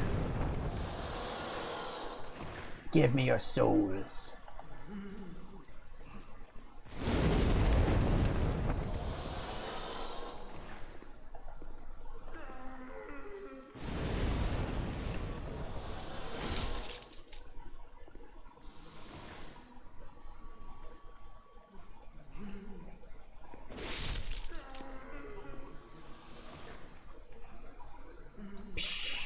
Does Klingering even give you an extra hit taken before you die? I don't think so. I don't. Most of the game when I play it, I don't play using Klingering. I don't play in soul form. I play in body form the entire time. I know the strat for most people is just to use Klingering and soul form, so that when they die, they don't lower their world tendency. But I don't like to do that. I like my consequences. Well, at least now I do. In New Game Plus, I do. So I'm fine with it. And so long as you don't leave and then come back, your world tendency doesn't change anyway. So now let's change this back here because they're going to try to attack me. Let's just run right past. See if they come out here. There we go. There are some people in that want to kill me, but I don't think they're going to follow me out here.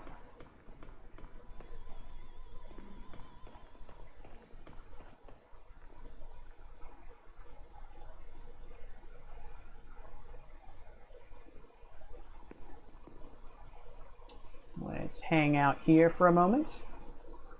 Your consequences are you have 25% less HP permanently. Yep.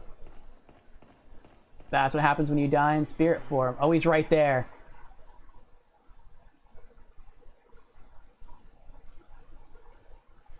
Let's wait for him to turn around, walk backwards, and then I'll go kill that guy.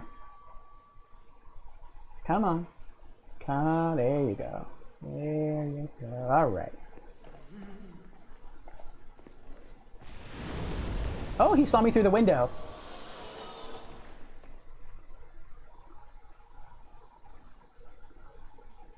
Oh, you just kind of hanging out now? You're not going to come over here?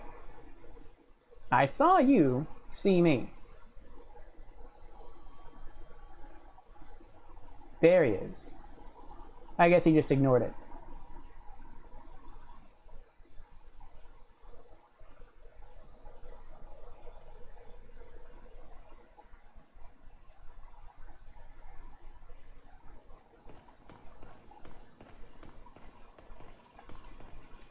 Hello. Goodbye.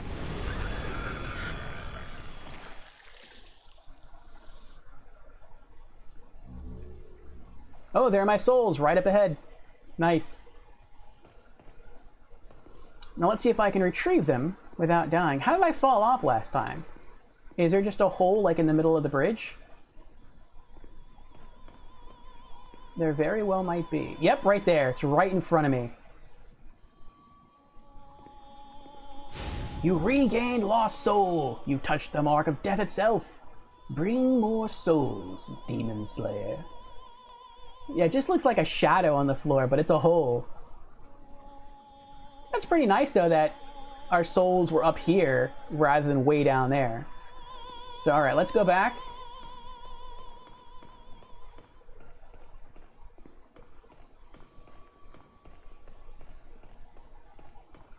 And we are going back to that locked doorway at the end of the hall. There it is.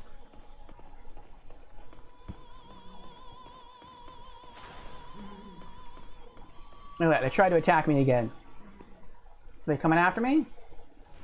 No? Good, okay. Now there is that guy. You can't do nothing. Get out of here. What are you doing? You don't have any power. Not yet, anyway. I gotta open that door. Hello, hello again, Sharp. Welcome back. Come on, walk away. Come on, there you go. There you go. Let's see. How did he sense me? Was it like a sixth sense he has? There we go. Alright, we're good.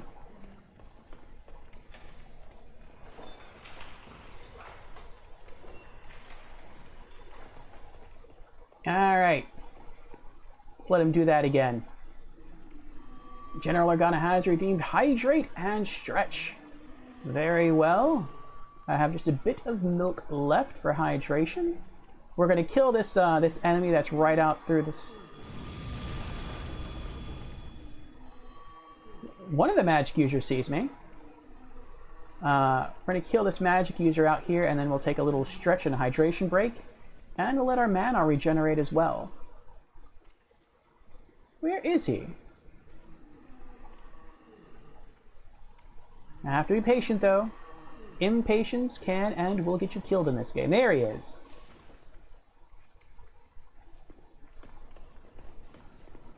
Hello? Have a fireball. Have another one.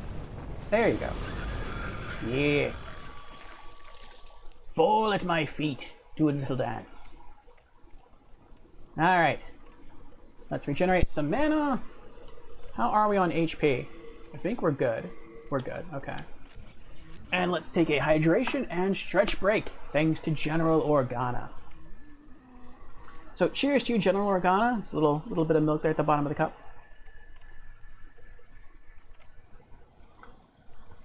All right. How are you doing tonight, General Organa? And welcome to our Magic Menagerie, Asgore. Thank you for the follow, Asgore.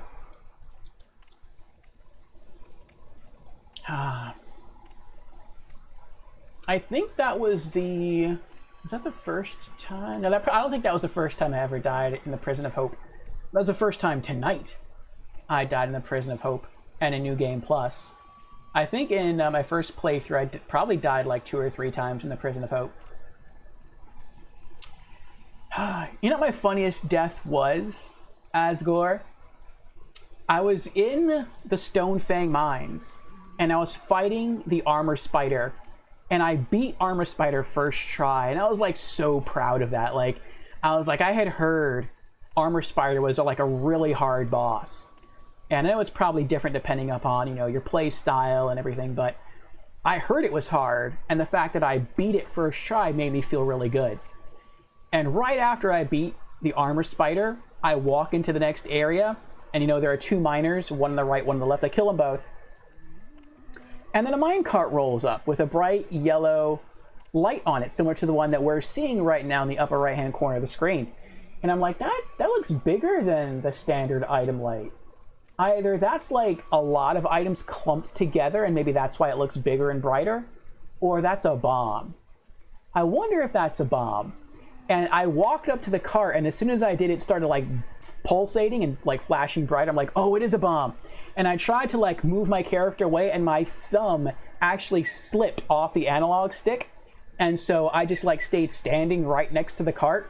The cart exploded, And because I'm a magician who never focused that much into health, it one-hit KO'd me.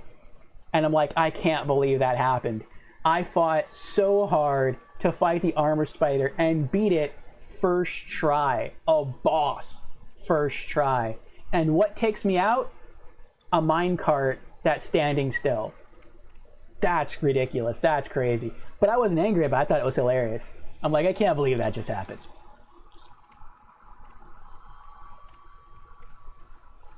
All right. Let's do the other arm. Oh, we have all of our mana back. That's good. But my stat goals, I've written down my stat goals for Demon Souls.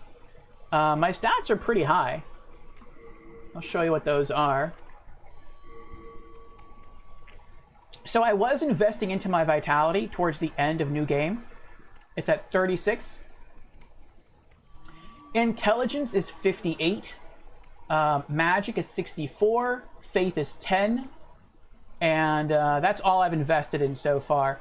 I had to bring up my faith to at least 10 in order to begin learning miracles, because you have to learn all the miracles for a trophy. So that was a necessity for that purpose. Though eventually I am going to up my faith to 20, because there's a character you can talk to at the Nexus, and if you have 20 faith when you do, and you do it in a certain period of time, that is the only guaranteed way to get a pure Faint Stone. So I'm probably going to start doing that, if I'm lucky, maybe towards the end of New Game Plus. If not, I'll have to wait till New Game Plus Plus. But right now, I'm trying to up my magic stat to 99. And I know I've read that investing in stats beyond 40, most people say that's a bad idea, because stats do have diminishing returns. So the higher your stat gets beyond a certain point, the less benefit you're going to get from investing in that stat. But I've seen the numbers. I've looked at the Demon Souls wiki as far as stats go. And if you really want like a super strong character in a certain area, it is a good idea to max out your stat. It's just, you're going to get a lot less benefits from it, but it is still helpful. Like, the damage you get, from what I've seen in, say, maxing out magic as a magician. I think when my magic stat started, I don't remember exact. Oh no, I'm sorry. It was intelligence that I saw. So when your intelligence starts off as a mage, I think it's like around level 10, so you can learn like one miracle. And then at level 40 is when you start hitting diminishing returns. So basically you gain 30 levels. You go from 10 to 40. Now, and within that time you gain a good size mana pool. Now going from level 40 to going to level 99, which is basically 60 levels, it's 59, that's basically double. Going from 10 to 40 is 30 levels. Going from essentially 40 to 100 is 60 levels. So it's double. Within that 60 extra levels, you're going to get as much of a boost to your mana as going from 10 to 30. So you're only going to get half as much of a benefit, but when you look at it in the long run, you're still going to get a massive benefit from taking a stat all the way to 99.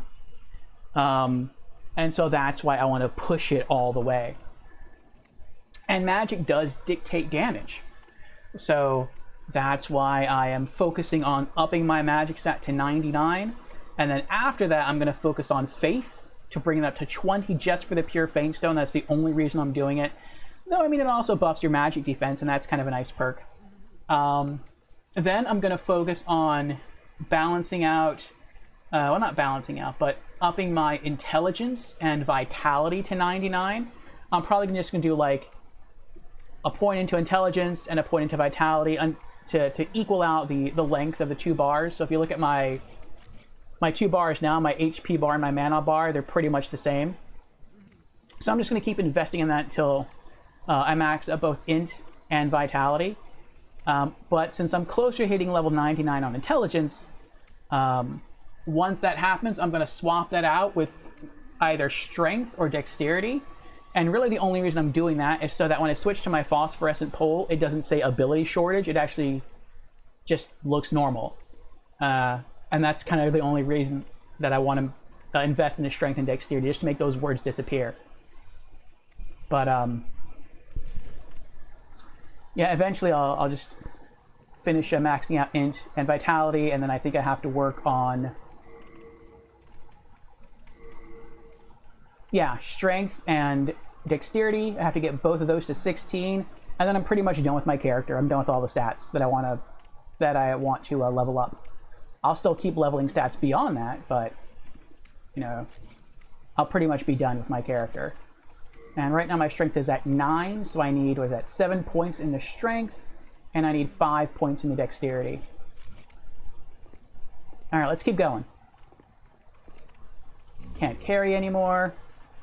What's my item capacity looking like right now?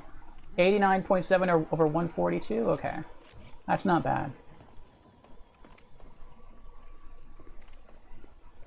Open this up. We should have an enemy coming over here on our left. There he is. Hello there. How are you doing? Come on. Come on. I have a present for you. Oh. Don't be rude. It's not gonna kill you. Well, I actually will kill you, but hold on. Where'd he go? Oh, he's still there. Can I backstab? Yes! Oh, how you like them apples? Here's a spicy one for you. Yes!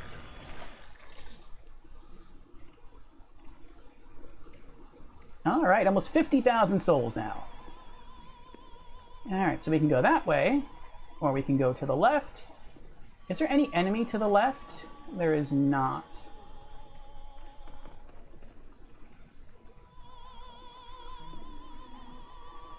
Okay.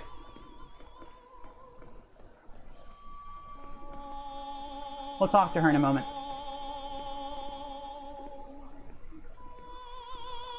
Renowned hero soul. There's the hole I fell down again. I've seen some people say, oh, you have to fall down the holes to reach the enemies. Like, no, you don't. You can, if you want to. But it's not a requirement. You don't have to fall down in order to attack enemies. Or not attack enemies, to make progress in this level. You can always find the keys that you need to progress and go down safely.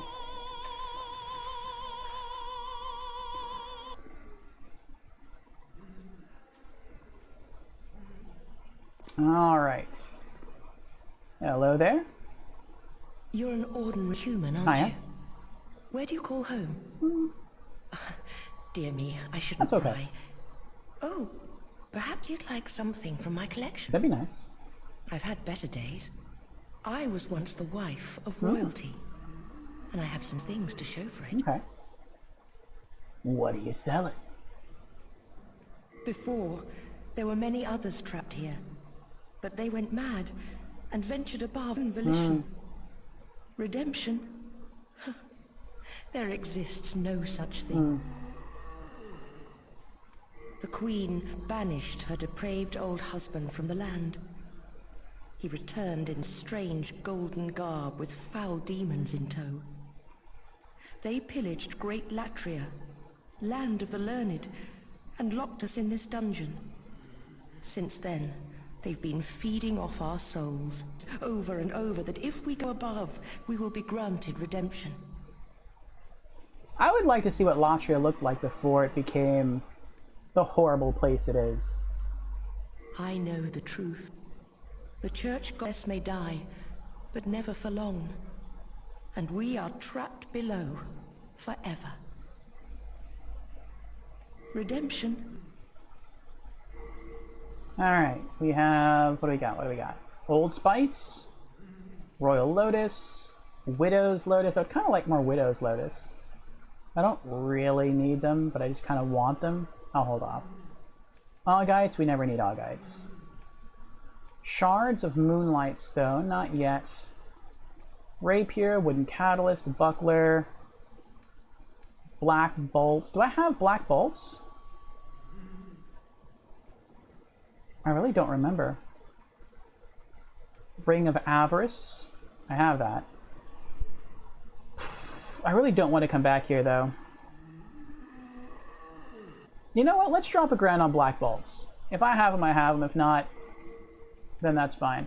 I do want to like collect at least one of everything in this game just to add to my collection, so we'll do that. There we go. Now we help her out a little bit with some souls. Thank you.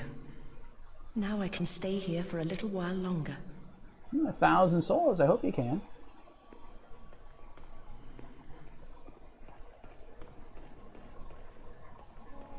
Alright, where are we going now? I like her singing.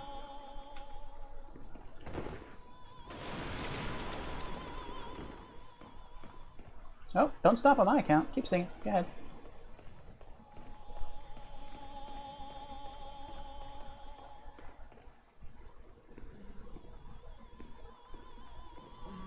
Alright. Is there any item in here? I see people with knives in there. Let me look through the window. Look, he's standing right there. He's looking right at me. Is that an item down there? No, I don't see an item down there. I'm sorry. I would open the door. I might have let y'all go. But I see people in there who want to kill me, and I'm not about that. You're just gonna have to stay in there and rot. Wait, is this the one with the,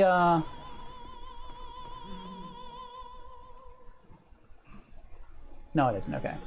I thought it might be the one with the other sarcophagi. The maiden torture devices.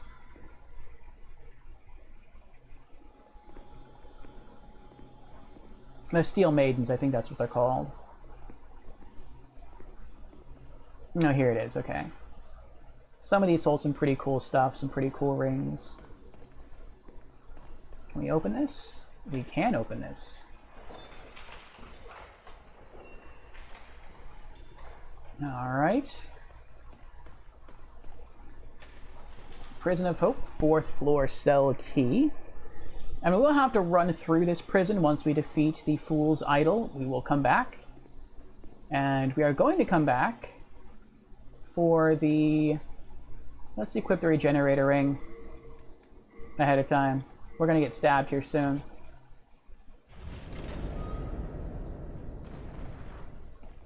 Unknown hero soul. Naughty.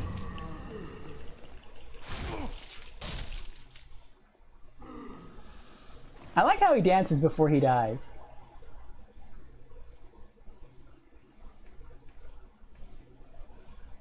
Oh, wait, hold on. Royal Lotus, okay. There we go. That's a pretty cool little dance he does there. It's like a... That's what you see at the clubs.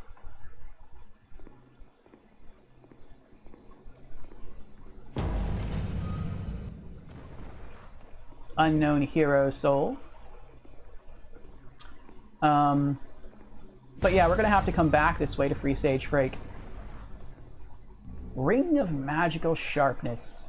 If I could wear 2 Rings of Magical Sharpness, I totally would. I don't think we've even come across Sage Frake yet, which is really weird. I feel like we should have.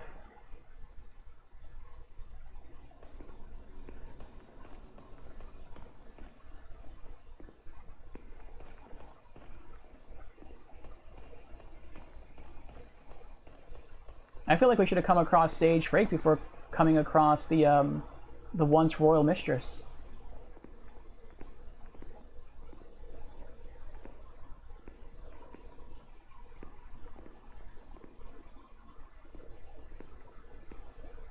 No way.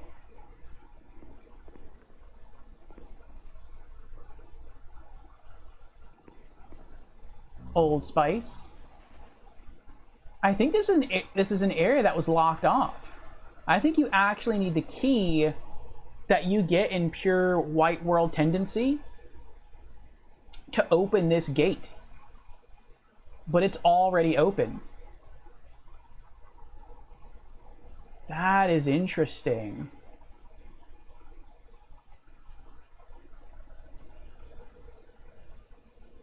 I wonder if it does that for some sort of convenience factor. Because, I mean, yeah, once we leave, the world's not going to be in pure white world tendency anymore, like after we beat... actually, no, I take that back. As long as we don't die again, if we beat Fool's Idol, it will throw world tendency back up to pure white. But, I mean, I guess we just don't need pure white world tendency to get the key again. Or we don't even have to get the key again. That's pretty neat.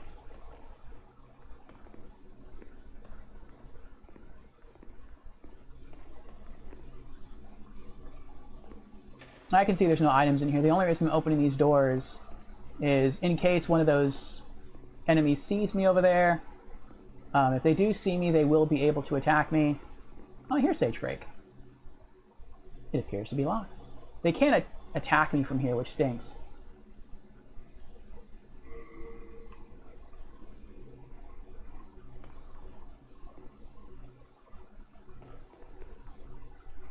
Oh, human, Yes. are you? I am Frake. I have been here for ages. Perhaps you could help me get out of here. I am a sage, and I can lend you my power in return.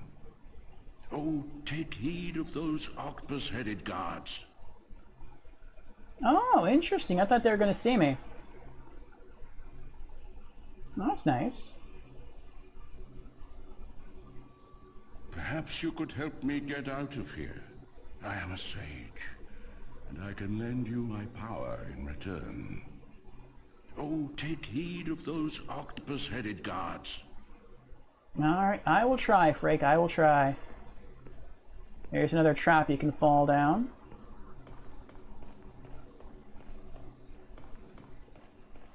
No, I think I was thinking of a different gate. That one is open by default. Alright, let's go down here. Oh, I can regain some mana. Forgot about that. And we have full HP though, so let's go back to the Ring of Magical Sharpness.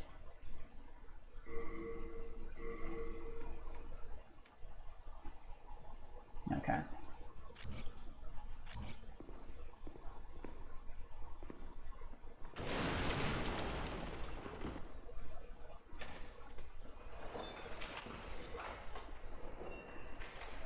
Alright, where are we at now? Oh, this is the hallway of the, that's the Warden's hallway right there.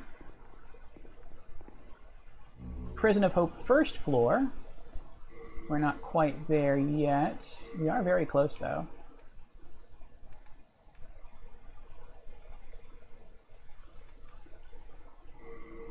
Reorganize. There we go. All right, full HP and full MP. Let's keep going.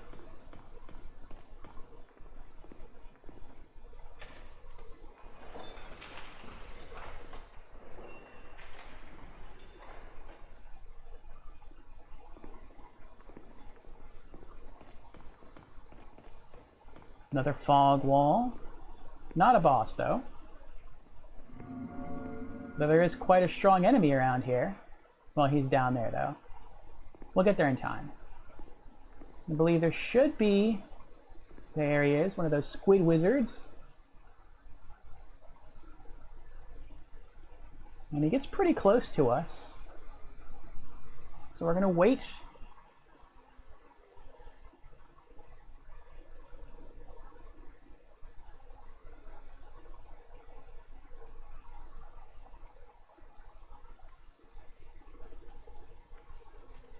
And there we go. Surprise! Yes! Ah, that always feels so good. A heavy crossbow and 9 black bolts. Oh, I guess I did have black bolts then. If I found them on that guy. Oh well. Alright. Let's keep going. You know what? Maybe after we beat the Fool's Idol, maybe we will come all the way back, because I don't really want to run through all this prison area just to free Sage Frake again and kill a whole bunch of enemies all over again.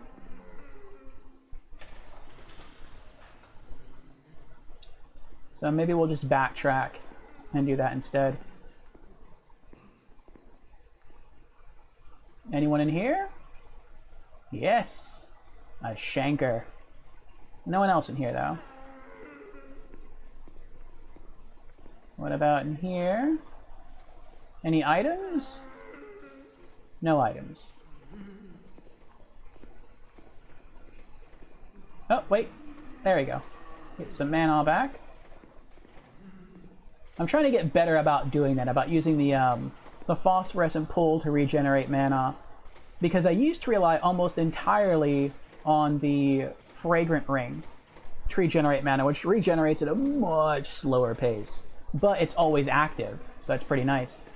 The pole you have to like remember to use. It sounds like it's constipated, doesn't it? I've made that noise before, I can tell you.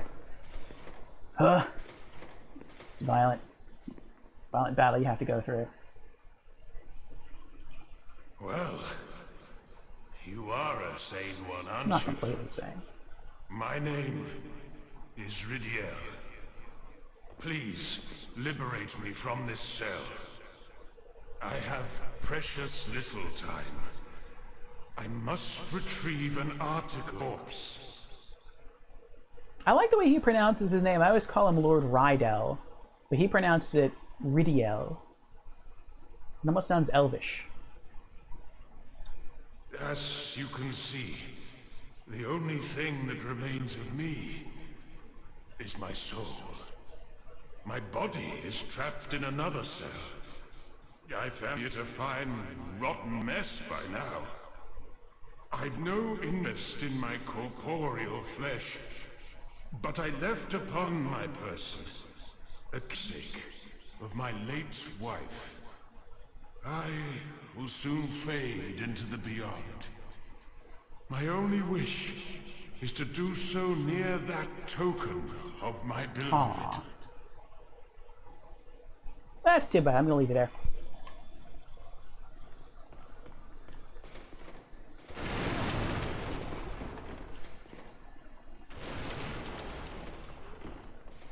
I freed him in my first playthrough. I'm not gonna free him again. It's too much legwork.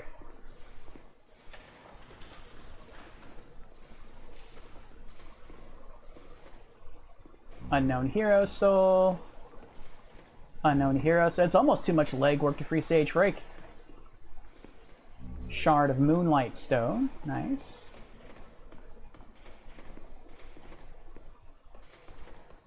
Anything in here? Nope, nothing glowing.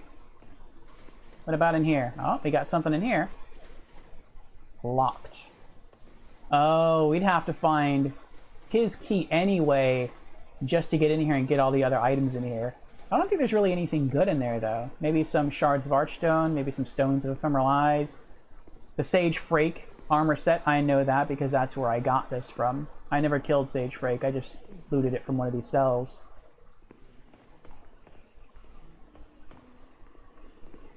Locked. Nothing. And dead end. Alright.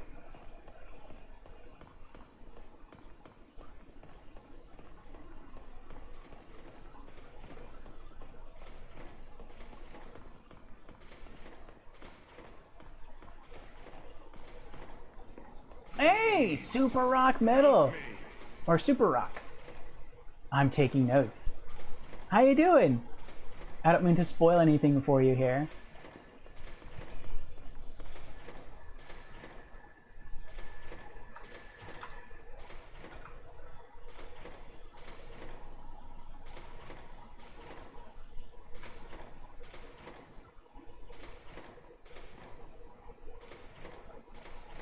Tis I, Super.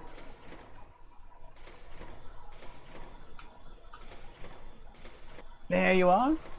For those who do not know, this is Super Rock and also MetalNet. They are a game streaming couple. Super Rock is here with us now and has been streaming Demon Souls. Though I believe they've been doing the Demon Souls remake on the PS5, so their version looks far more gorgeous than what we're playing here. But it's basically the same game. Thank you for the shout out. Of course, of course. How are you doing tonight?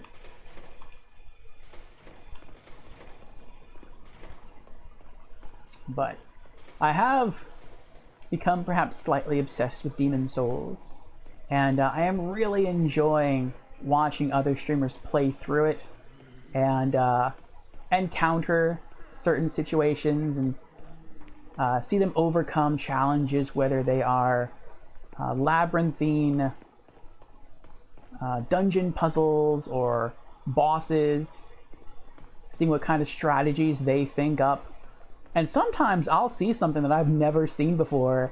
I'll see somebody do something, like perform a strat that I just never thought about before. And sometimes it's a really bad strat because of other things it leads into, but it's still like really clever that someone actually thought to do it.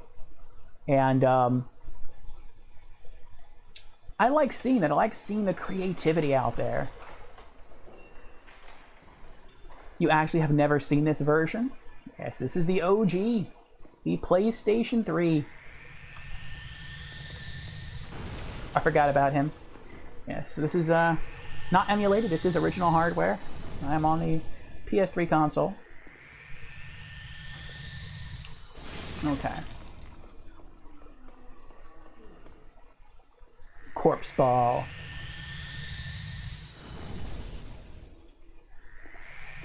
There we go. Burn! This is gonna take a while. I don't have to kill it. I'm going to kill it. But it's not a necessity.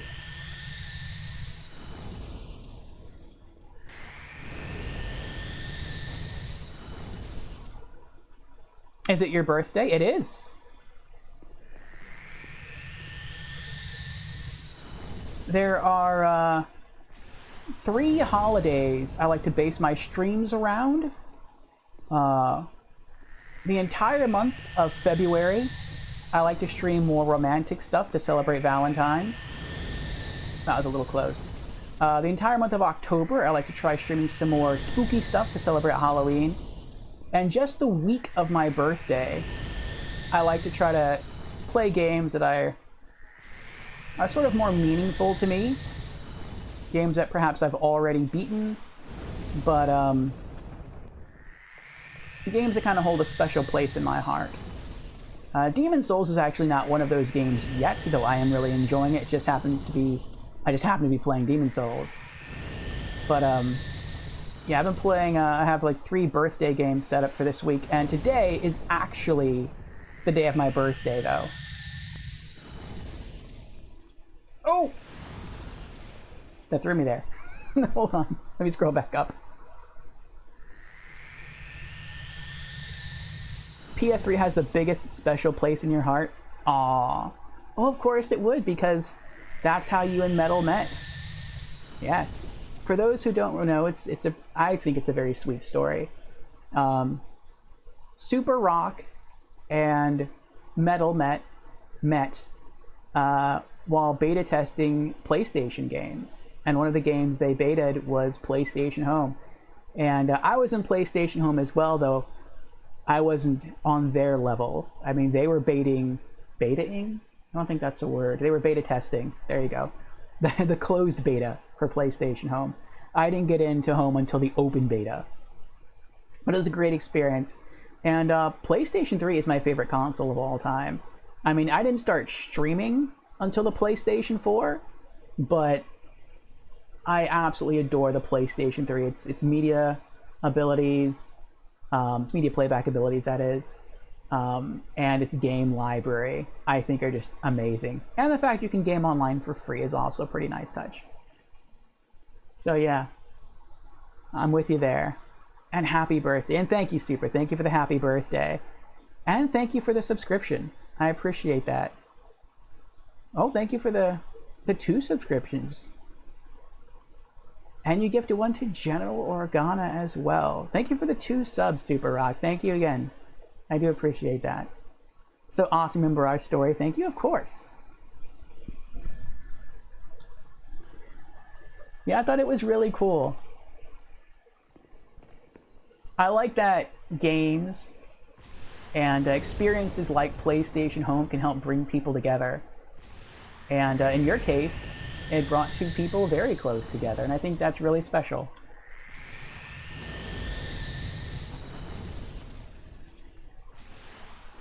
Yes, we got him.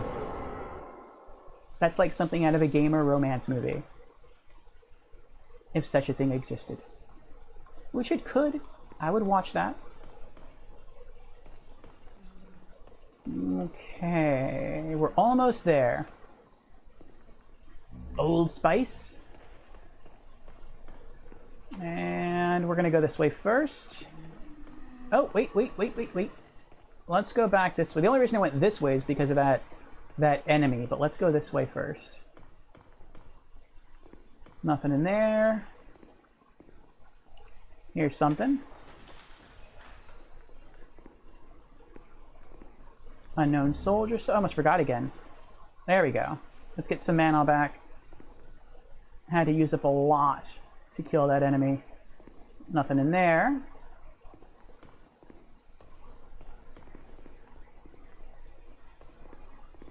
I'm trying not to sprint across the floor because there could be a hole in the floor. And I think most of the people who die in Lathria, specifically the Prison of Hope, die because they fall through a hole in the floor. What do you want? Get out of here. I don't trust you all anymore. No, nothing there.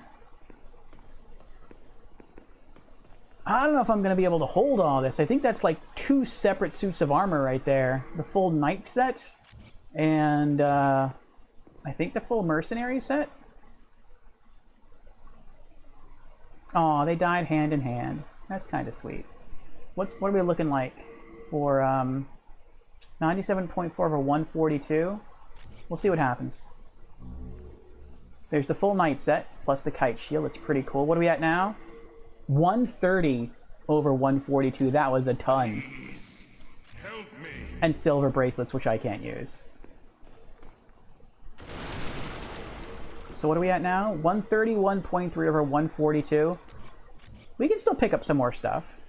Not a full set of armor anymore, but we can still pick up some stuff. It is very special. Met wants to recreate home in No Man's Sky, LOL. That is really cool. Unknown Soldier Soul. I know there's a group dedicated to bringing PlayStation Home back online. I'm a member of their Discord channel. And I think they've just opened the closed beta for PlayStation Home. And so we'll see how that goes. But I know there's still a lot of people that are hoping that Sony reopens PlayStation Home. And who knows, they might. They just might. They have, what is it called, re-registered the trademark for PlayStation Home, like another gamer hub. No, they're literally recreating PlayStation Home as a closed beta. Like they already have it. It's already set up. They're using all the same assets. Basically, on PlayStation 3, when you play PlayStation Home, it has to download some of the assets like items and locations and stuff like that to your hard drive, and it makes it faster to play the game, to play PlayStation Home online. And so what people have done, because they love Home so much, is they've gone online and they've found a way to upload those assets from their PS3 hard drive to the internet, and this group has been compiling all of those assets and working on programming and tying things together again to get PlayStation Home back up and running. And once they get it to work, you'll be able to get on through PC or PlayStation 3. And you don't have to hack your PlayStation 3 to dial in. So I think that's really cool. But PlayStation 5, or PlayStation as a group, has re-registered the PlayStation Home trademark. So they might bring it back. We'll see. If they do, though, it's not going to be on PS3. It might be a PS5 exclusive. And I have said before that I don't really have an interest in getting a PS5, just because I have so many PS3 games left to play, and PS4 games left to play, and 1 and 2. But if PlayStation Home returns, and it's a PS5 exclusive, I'm going to have to get a PS5. Because that, to me, that's my killer app. That is the greatest game, the greatest gaming experience I have ever had in my life. And I would plop down the money for a PS5 just to get back into PlayStation Home. Like, that's how much of an impact it had on me. Agree 100%? Yeah. Oh, there's a hole right there. Alright, we got full mana back. Let's get our sword back out.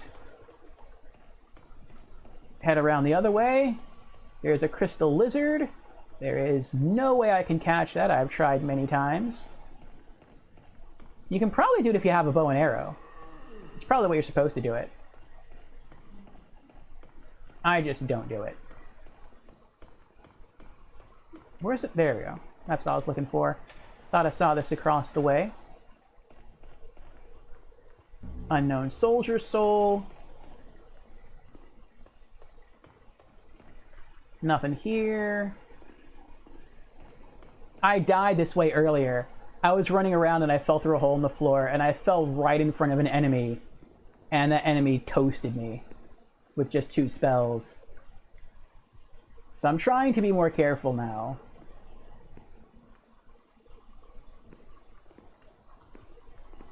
Nothing in there. And there's a hole in the floor again. Is a hole in the floor in front of a door?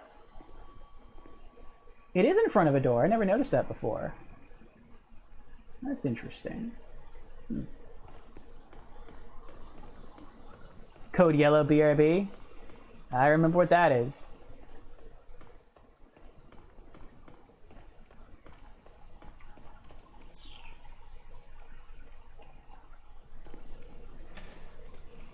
Now, we're not supposed to go this way. I'm going to.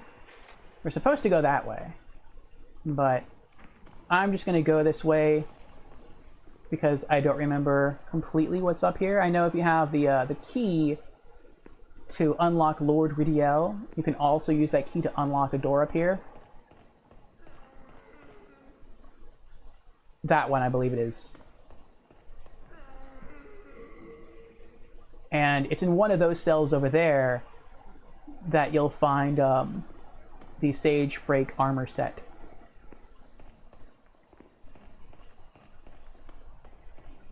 But like I said, I'm not going to do all that this time.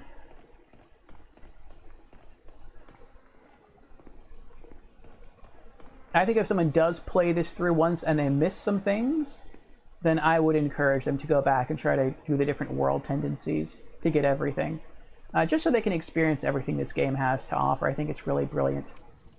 But I experienced most of the stuff the first time through.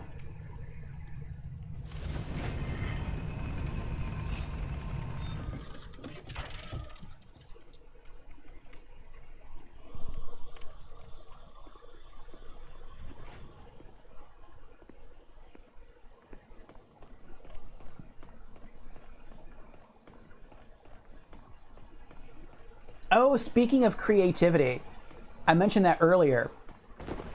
So, there was a streamer I was watching. I'm not going to say who this streamer is, because it might sound like I'm being mean, but I really don't mean to be mean. I think it was actually really, really cool and really, really clever that she came up with this strat. Ultimately, it was a bad strat, but I think it was still really cool.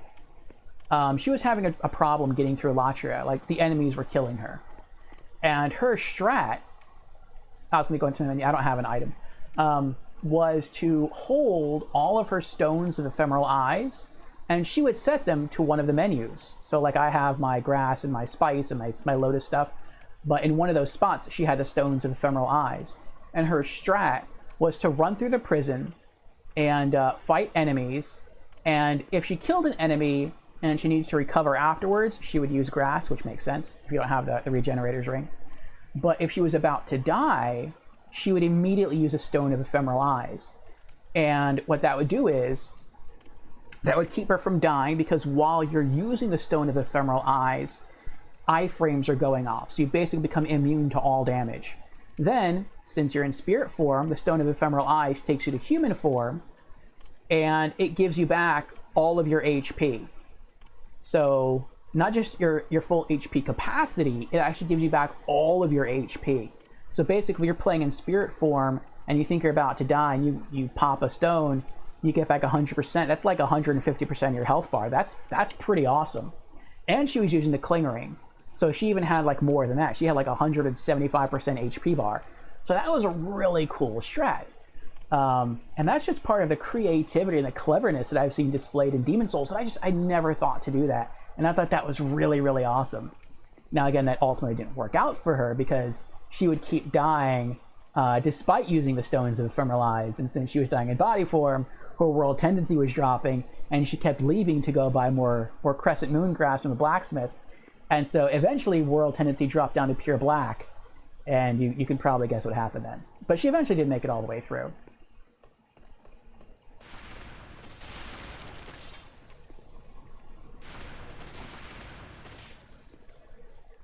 Prison of Hope, Warden's Key.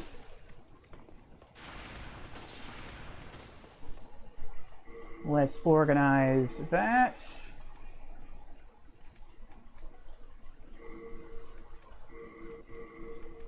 There we go.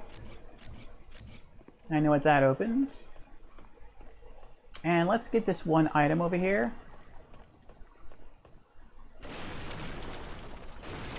I believe it's a Stone of Ephemeral Eyes. That's pretty nice. I picked one up earlier in the prison, and I had to use it because I died. So now we sort of get another one. We almost have, I think we almost have like 75 Stones of Ephemeral Eyes. First playthrough, I died a lot on purpose to lower my world tendency into pure black, so I could do the pure black world tendency events.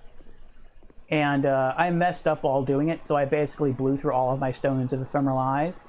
And towards the end of the game, I went to farm Stones of Ephemeral Eyes, and I farmed like, I think it was a little over 60 Stones of Ephemeral Eyes. So I kind of went like way overboard. But I just wanted to make sure that I had enough in all of my future playthroughs.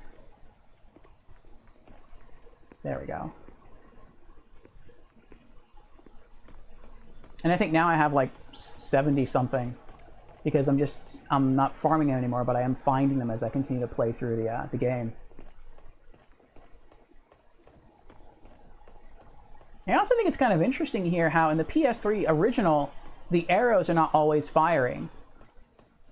In the PS5 remake, aren't they always firing, even when you're far away? Like, as soon as that thing opens, it starts firing, and it doesn't stop ever until you turn it off. Here, it's like, it's always off, unless you get close enough to the central area, and then it starts up. Now, I know you can just roll through the arrows, and if you're playing the PS5 remake, you have to roll through the arrows if you want a trophy, if you're going for Platinum. But I'm not doing that. I'm not on the PS5 remake. This is, again, the PS3 original. And in the PS3 original, there is no such trophy, so I can ignore that. And I can just go take the easier Warden's route. There's only 2 enemies we have to deal with on the path to the Warden's route. And that's if you want to kill them both. You don't have to. I'm going to.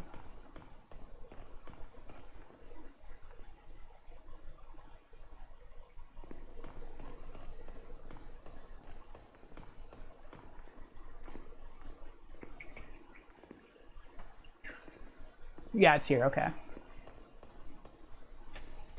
Prison of Hope, Warden's Key. This place really isn't all that confusing, especially if you walk through it. If you run, I think it's harder because you're traveling at an increased pace, unless you have like really good memory. I don't. But I'm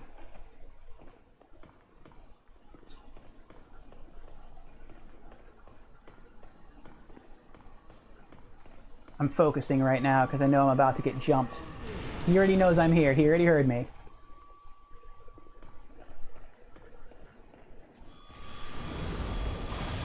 Oh, that's not good. Oh, that's really bad.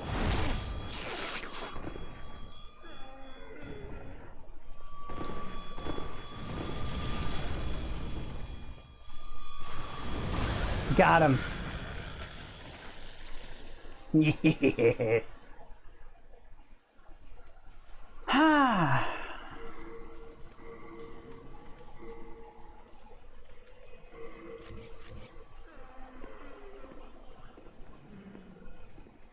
Old Spice.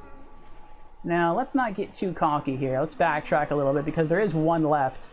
And if he sees me in this state, I am toast. Renowned Hero Soul.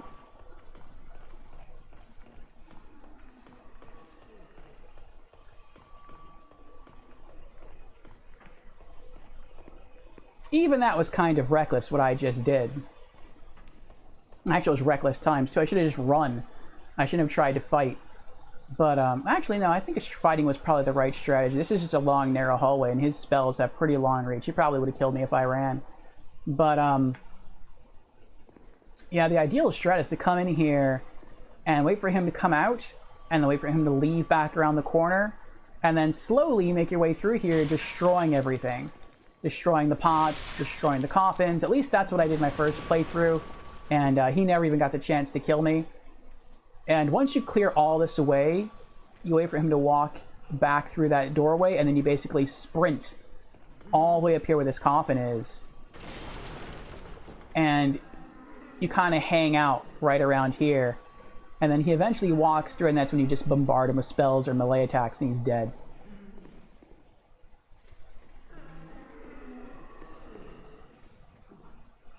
But I just kind of wanted to rush it, and as you can see by rushing it, it probably took me longer because of that, because now I have to just hang out and wait for the regenerator ring to restore my health. Unless I use grass, but I don't like using grass unless I absolutely have to. I'm kind of a cheapskate in that regard.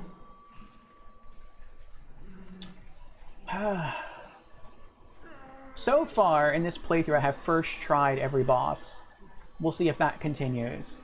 I first tried the Phalanx, the Tower Knight, the Red Dragon, the Armor Spider, the Flame Lurker, the Dragon God. So next up, the Fool's Idol. Alright, we got full mana. Bring the sword back out.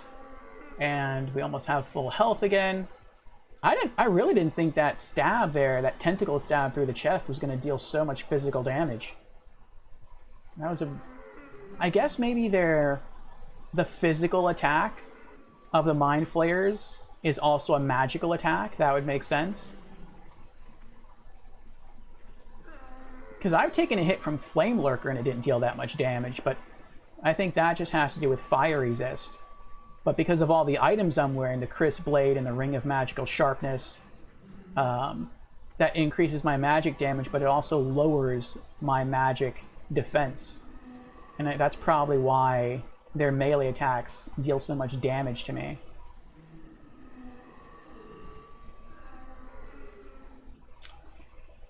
Alright, we're almost back at full HP.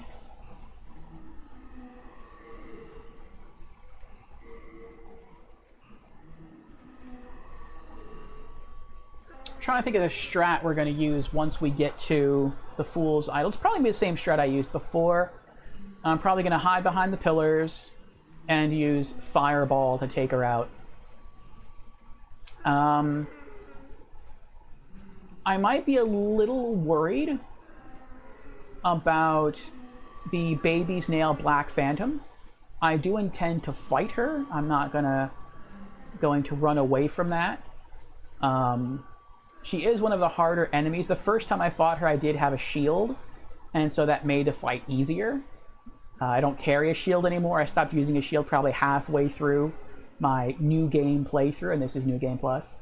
So it's going to make the fight more interesting, I will say that. But against her, I'm probably going to try to use Firestorm, but I'm going to have to get lucky. Firestorm is a gamble. It deals a ton of damage if multiple pillars connect, but it is possible you can cast it multiple times and none of those pillars ever once touch the enemy that's literally right in front of you. I've had it happen. So we'll see what happens. It's gonna be interesting though, whatever happens. Alright. Let's peek around the corner. And I know there's also a problem with this enemy as well. If you try to hit the enemy through the archway, most likely your spells are going to just crash into the wall. You do actually have to to try to pursue the enemy.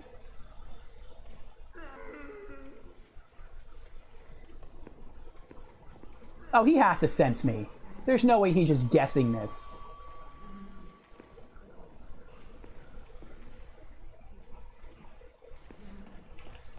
Yes! Backstab and burn. That's the strat right there. Backstab and burn. All right. And there's nothing that way. That's just the other end of the hall. There's no... I don't think there's any items down there, is there? No, I don't think so.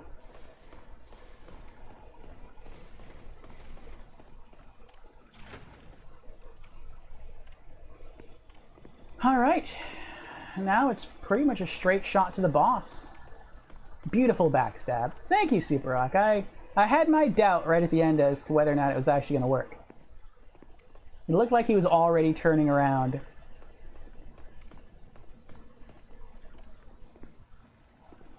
I think everyone freaks out here the first, or almost everyone freaks out here the first time they come down these steps.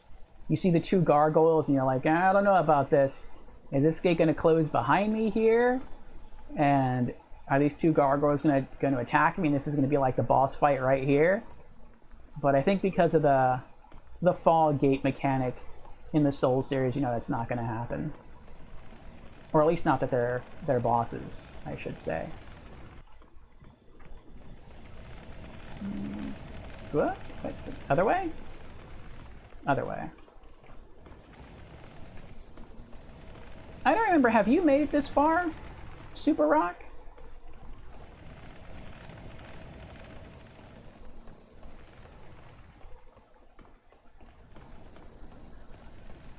No? Okay. I ask because this is a slight spoiler coming up here towards the boss. Though, I mean, you might be better for knowing it, but I don't know if it would spoil anything for you in a negative way. Some people like to go into boss fights purely blind, and I get that. It's okay? Okay.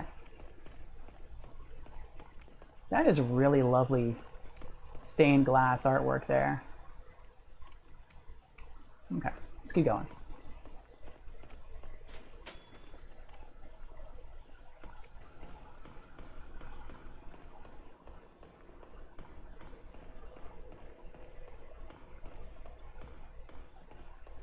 So there's the boss room right down there.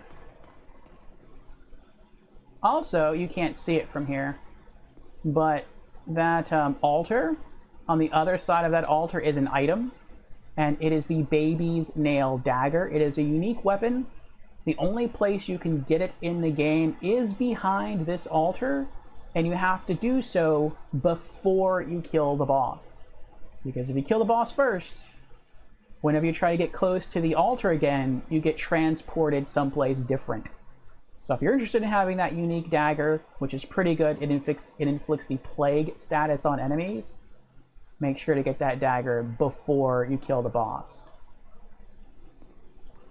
Silver Catalyst. And there's the problem guy right there, the Dreg Mage.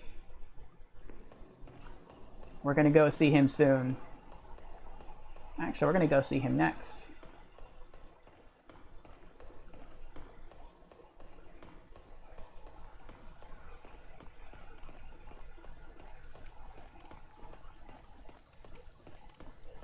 This is my favorite boss in the entire game. As far as actual combat goes, it's the Tower Knight.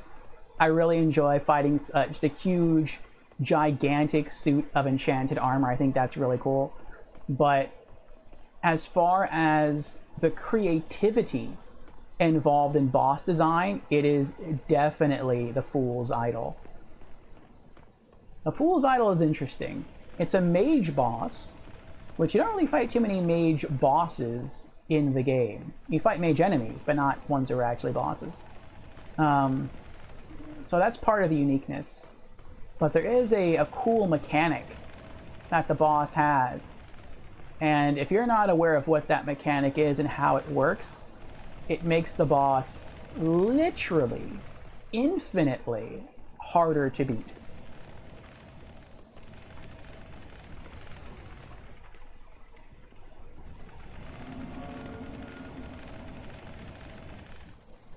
And I'll explain what that is to everyone once we get closer to actually getting to that point.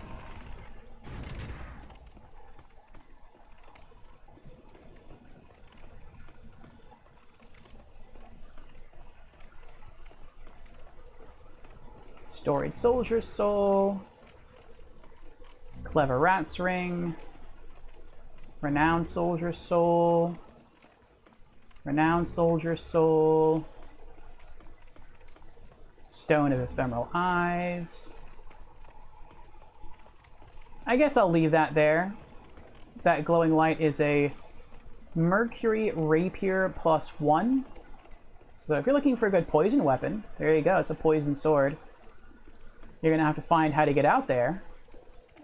But it's there. I guess I'll go this way now. I see a lot of people miss this. A lot of people come out this door, they walk out, they see this, I think they think the door is closed, they ignore it, and they just go towards the boss. And this is like one of the key areas I really try to pay attention to when people get close to this boss. So again, spoilers for those who do not want to know. Leave the stream now and come back in like, I'd say 3 minutes. That should suffice, because I might ramble on about it for a couple minutes. All right, here we go. So when you run down this hallway, you find the Dreg Mage, and the Dreg Mage says that he will not interfere, he means you no harm, he is a slave to another master, and you kind of feel bad. And when I first encountered him, I let him live. He didn't attack me, and so I'm like, you know what, if you're not going to try to attack me, I'll leave you alone, that's fine. But he serves a purpose for being here. I thought maybe his purpose, because he is casting spells the entire time, I thought maybe his purpose was he casts spells to keep other enemies away. Like maybe that's what his purpose is. Maybe it's a purely defensive function. And by killing him, you're messing something up. No. If you don't kill him, he will resurrect the boss over and over and over again, so you can never really kill the boss. And that is a very cool, very clever mechanic that if you don't, until you figure it out, it can be a nightmare for you. What do you want? I am a humble servant. I do not wish to interfere. I won't cause you trouble.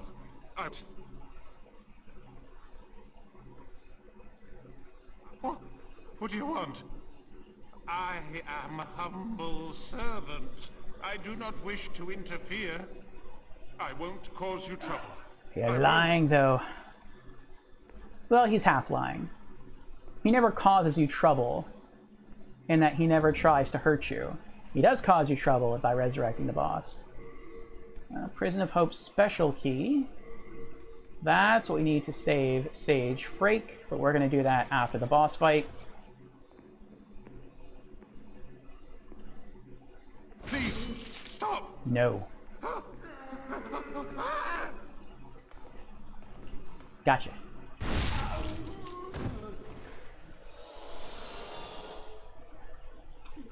So I actually saw a streamer during her first playthrough. She had the tags, no spoilers, no backseating, and everyone in her stream was very respectful of that. No one posted any spoilers or did anything like that, and I think that's really cool. And I always respect someone's wishes when they post that on there, and even when they don't have those tags on there, I never post any spoilers in chat or anything.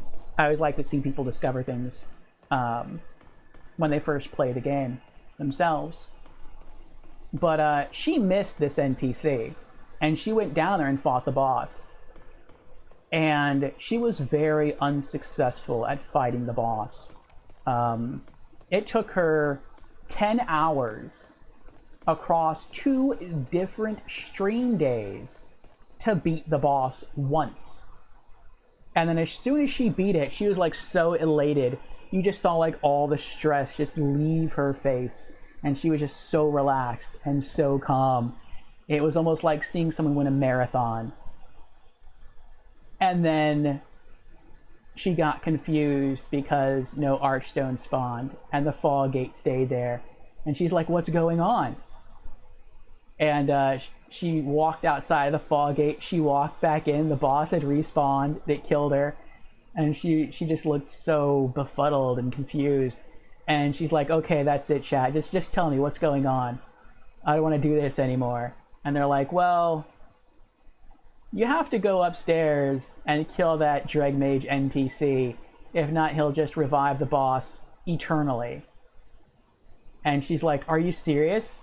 So if I go kill that Dregmage and then I go back through the Fog Gate, do I have to fight the boss again? And everyone's like, yes. And the look on her face is just, it looked like she was about to crack. I felt so bad for her. After putting in so much hard work to beat the boss, and then having finally achieved that goal, and then being told you have to do it all over again because you didn't kill an accessory NPC outside of the boss arena. Oh boy. That is a rough one. That is a rough pill to swallow. But she did it though. She kept pushing forward and she beat the boss, and you know, big congrats to her. I think a lot of people, once they heard that, be like, you know what, I'm done. I'll play something else. And but no, she stuck to it and she did it. So, you know, big congrats to her. I like seeing that kind of perseverance in a person. The want, the desire to keep pushing forward until you beat the game, until you beat that boss, until you beat that level. You know, that's really cool. I admire that.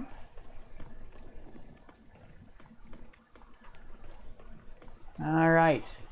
I have one enemy standing between us and the boss. And how are we going to do this? We'll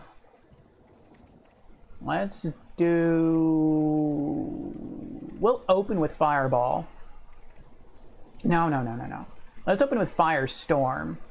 And we'll see how that goes. And we'll leave on our Wooden Catalyst. She can probably kill me in 2 hits if I'm not careful. And if we die, we'll go back to the beginning. We already have the special key. We'll unlock Sage Frake. We're not going to return to the Nexus, though, because it's not going to do anything for us. Oh, there's her first bolt. There she is.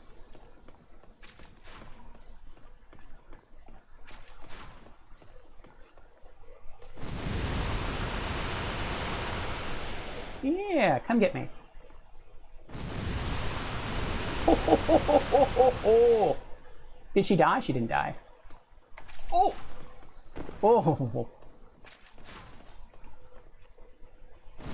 Gotcha. This is such an expensive spell. I could probably cast it like 4 times and I'm completely out of mana.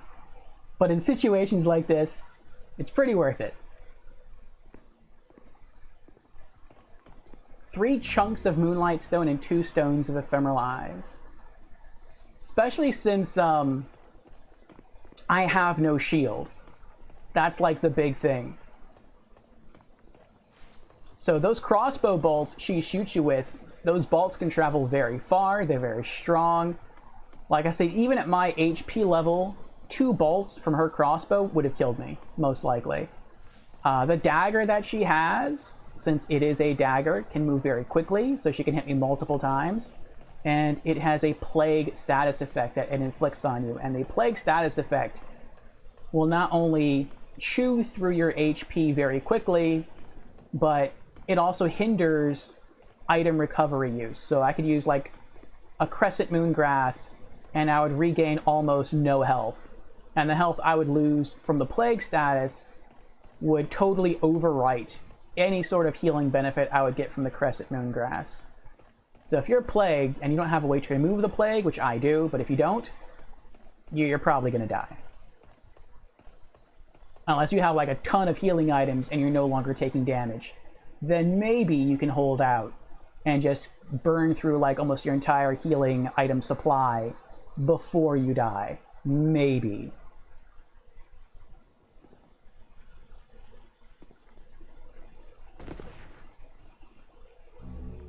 And there we go. Widow's Lotus, that's what cures the plague. Go over here. And I like to fall on this sloping rock. I'm not sure if that helps at all. Take some fall damage. And let's get our Regenerator's Ring back on. Alright, get back some HP. Getting some MP back from the phosphorescent pole. And like I said, I think we're going to use the fireball to try to take out the boss.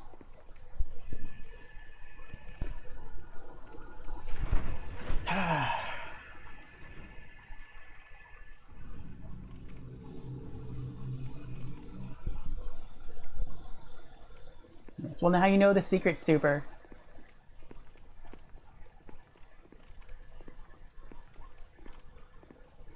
Alright, now we can just walk right in.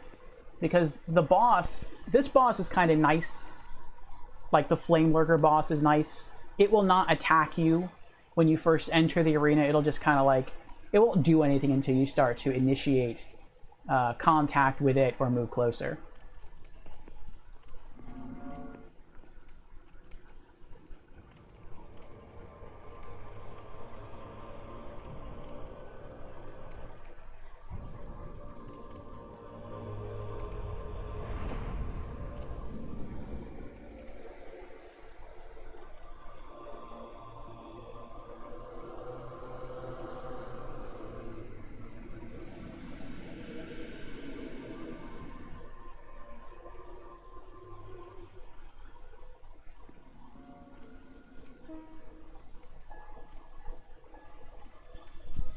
Okay.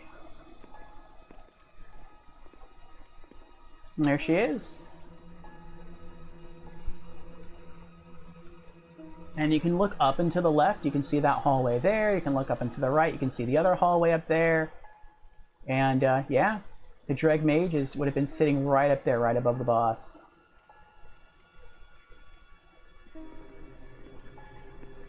So we got full HP back. So let's take off the Regenerator's Ring. Put the Ring of Magical Sharpness back on. But we're going to wait till we get full MP with the Phosphorescent Pole. Now this is a very dangerous battle for me. And that's because, like I said, she is a mage. And as am I. But by having the Chris Blade equipped, along with the Ring of Magical Sharpness, I think my spells hit 40% harder, but in exchange, I believe I take 60% more magic damage for spells that land on me. The game always tilts the advantage in its favor, not yours, which is kind of cool. So I have to be especially careful. She can probably kill me with 2 spells. But before this fight starts, I want to make sure I have full mana going in. I also have the Insanity Catalyst. If I burn through half my mana and she's kind of close to dying, I think rather than let my mana regenerate, I'll just toggle over to the Insanity Catalyst and use the bottom half of my mana bar to inflict just increased damage and hope to finish the fight quicker that way.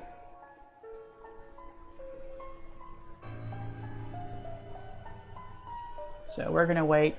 The first time you run up to her, she lets you have some free hits on her.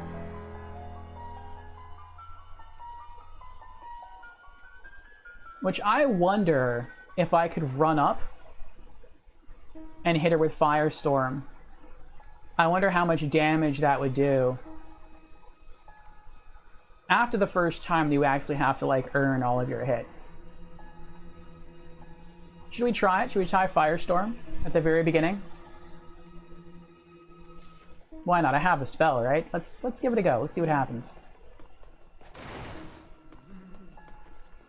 Storied Soldier Soul. Let's see if she'll cast anything, though. I don't remember if she will or not.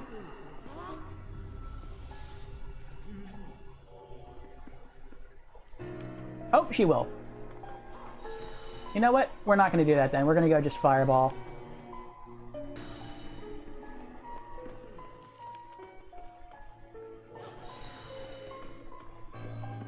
Uh-oh. I want to take out... Okay. I'd like to take out that stool as well.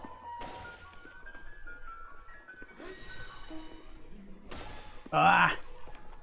I'll try stabbing it. There we go.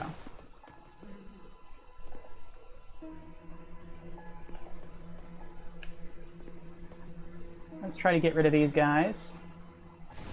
Oh my goodness. There we go. She's still there. Let's get some mana back. I mean, she's ignoring me now. Maybe I can run out and hit her with Firestorm. I mean, it takes a while to cast this, though. I think we will give it a shot. Let's give it a shot. We'll let our mana go all the way back up. They're up above. And then we'll try to run out and hit her with it, see what happens. Then I think we'll run around the altar, try to recollect the baby's nail. Alright, here we go.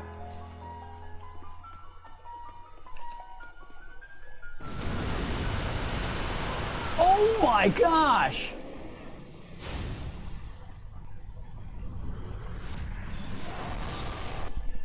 I did not think that was going to happen. I did not think that was going to happen at all. Well, now I have to run all the way back to this room to pick up the items. That was a one-hit KO. That was so OP. That was crazy. That was absolutely crazy. Good game, thank you. I'm gonna have to go back and clip that later on. Let me... When was that? It's 2 hours and 52 minutes into the stream. 250. I'll say 251.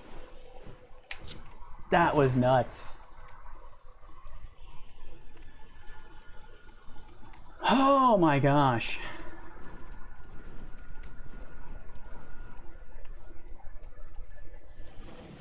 I've never seen anyone do that before. 42,150 souls. That was intense. And how many souls do we need to level up? What was it set at? 108,487. We have just enough souls to level up. Awesome. See, this is what I'm saying. Excuse me, if you don't get the baby's nail down below, you can't get it. Because there's no stairs here. The gargoyles pull you up here, and you can't go back down. And you can look down there, but anytime you get close to that altar again, the gargoyles will just fly back down and pull you back up.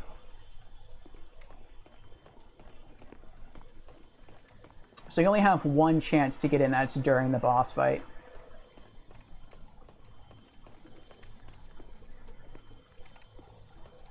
There's the Archstone.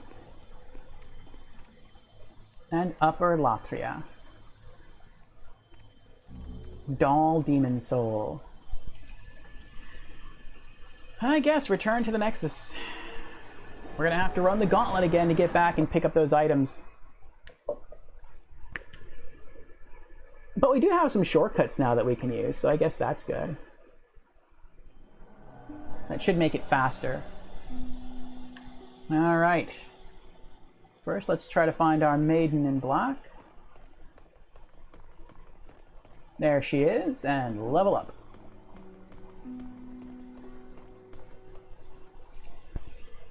Thou seek soul power, dost thou? I do.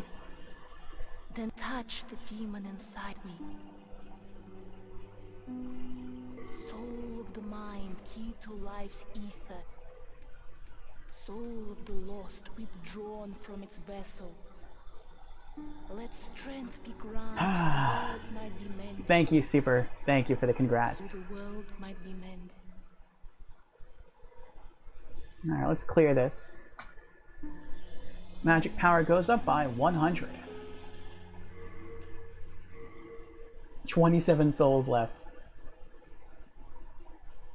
Oh wait, Soul of the mind, key to 110413. Okay, soul of the lost, we have our new drawn total. from its vessel. Let strength be granted so the world might be mended. Art I thou am. done? For now. May thine strength help the world be mended. And I didn't even use my insanity catalyst to further boost my magic damage by, I think it's an additional 20%. And that was just my standard wooden catalyst. That was pretty crazy. All right. Let's drop off some gear here. Hello again. Keeping a close watch on your belongings, rest assured. Thank you, Thomas. All right, what do we got here? Let's do 4 stones of ephemeral eyes. We're going to keep these souls on us for now. We will put away the doll demon soul. We'll add that to our collection. Shard of moonlight stone, 3 chunks of moonlight stone, the baby's nail, claws, heavy crossbow, silver catalyst, kite shield, black bolts, assassin's mask, fluted helmet, black leather, fluted armor, silver bracelets, black gloves, fluted gauntlets, black boots, fluted leggings, another ring of magical sharpness, clever rat's ring. Alright, we're good. You have a heart of gold. Don't let them take it from you. All 3, LOL. All 3 what? Oh, all the chocolate. Oh, you're answering the question of the week. Dark chocolate, milk chocolate, or white chocolate? All 3. I would say for me, it depends on my mood.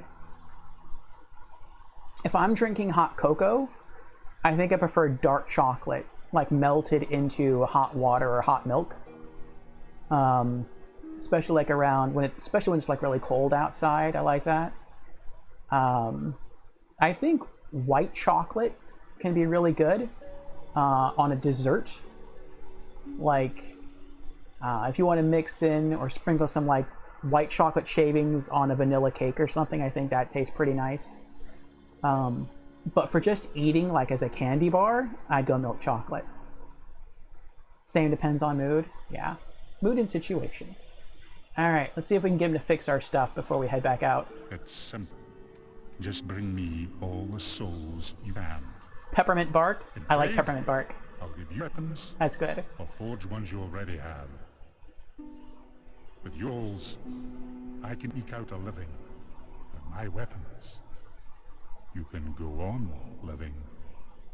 Not a bad deal, huh? We just first tried another boss. That was so amazing. That is such a tough fight as a mage. And the fact that I did that in one shot was just crazy. All right, repair. Phosphorescent pole. And the robe. The gloves and the boots. We need, what is it, 19, 33, 43, 52. We need 52 souls to fix the rest of our stuff. Do come by. I need your business.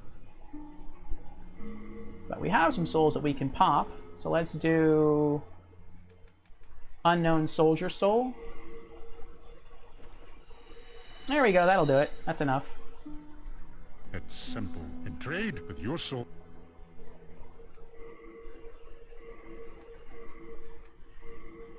Alright, all gear repaired. Do come back alive. I need your business.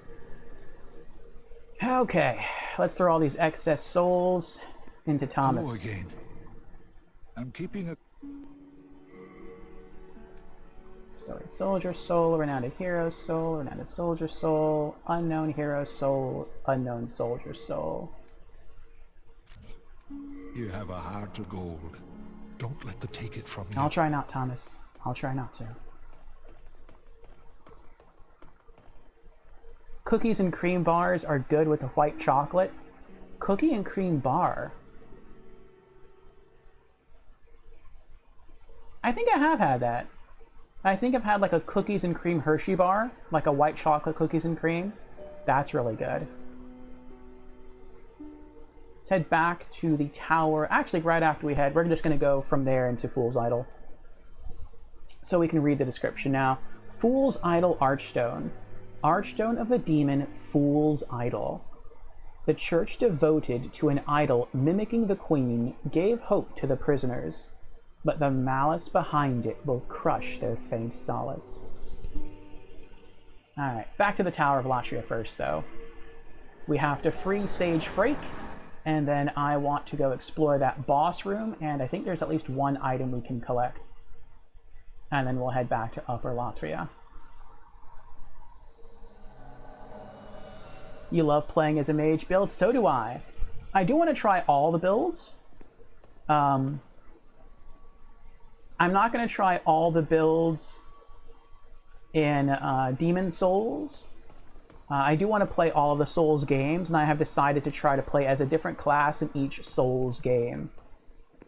So I thought that might make it more challenging and more interesting for me, because I'm going to have to get used to different play styles depending on the game. So once I get the Platinum Trophy, because I have fallen in love with this game, I do want to get the Platinum. I'm going to go for Dark Souls Remastered, and I'm going to be a knight. What Souls games have you played? This is my first one. Demon Souls is the only Souls game I've ever played, but I have beaten it once already. This is New Game Plus, and I want to play through them all, except for maybe Sekiro. So I have a long ways to go.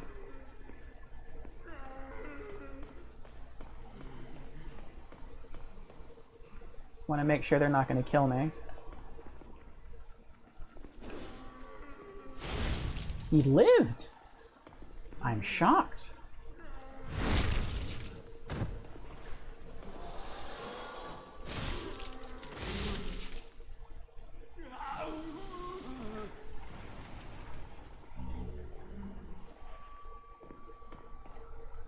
Oh, wow. Yes. What was your status with the Souls series? Elden Ring was your first Souls game and first plat. Congratulations, double congratulations. Platting any game is not an easy experience, at least not typically. And platinuming a Souls game was probably a good bit of challenge.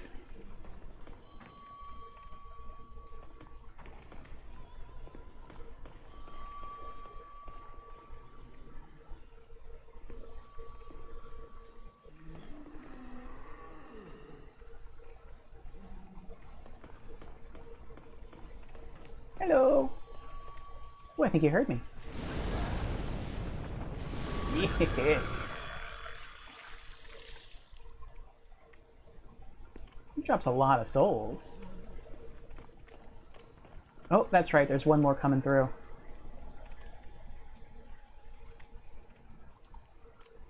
There he is. Thanks. You're married to a trophy hunter. Nice.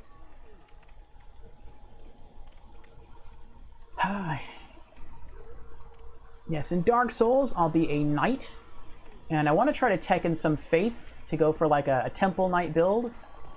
Even though there is no temple knight, other than, so far as I'm aware, there's no temple knight class except for Demon Souls. But nice, another Old Spice. So yeah, I want to try like a paladin build for Dark Souls 1. Bloodborne is second Souls game and second plat. Very nice. 2 Souls games and 2 Soul plats. Back to back. Very nice. Kind of forgot where I'm going now. This way.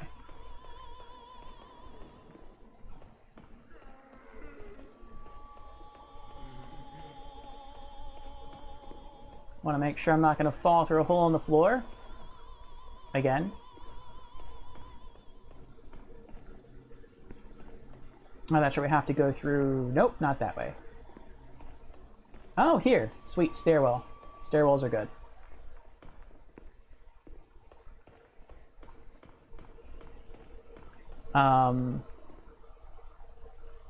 Then you played Dark Souls Remastered, but you didn't plat it yet. Okay. And you're still working on Dark Souls 2. Nice. I don't know if I'm going to platinum every Souls game. I think I'm going to take that on a game-by-game basis. It just depends on how much fun I have with the game. But I can say that I am really, really enjoying Demon Souls, and so that's why I'm going for plat. I'm trying to remember where Sage Frake is. I think he might be on this. Yeah, he's on this floor. Yeah, because I was worried about them killing me across the hall. There he is. Perhaps you could help me get out of here. I am a sage, and I can lend you my power in return. Oh, take heed of those octopus-headed guards.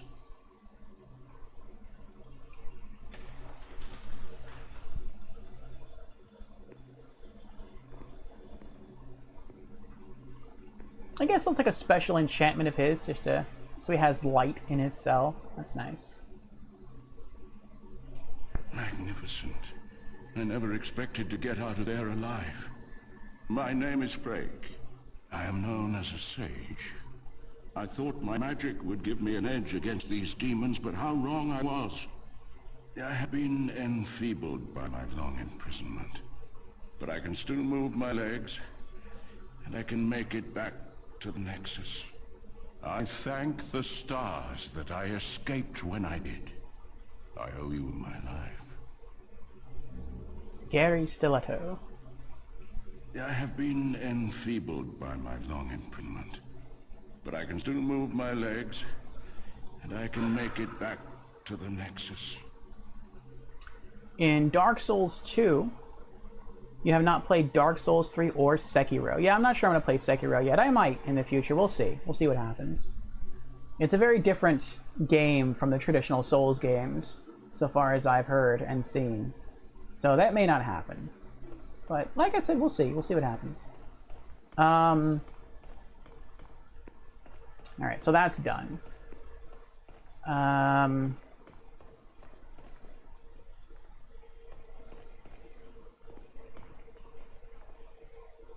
it would be faster to shortcut. If I go down this way, I'm going to have to kill two different mind flayers. If I go this way, all I really have to worry about is the corpse ball, which I don't even have to kill. I could just run past it. I'm not going to run past it, because I'm afraid I might mess up and he might kill me in probably like a single spell. But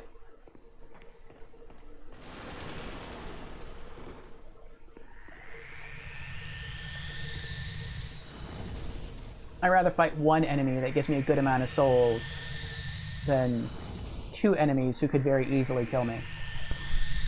You're not good with parrying at all, me neither. You also like to left-hand staff and right-hand melee. Same with me. That's what I'm doing. Right-handing my main weapon and left-handing my my catalyst.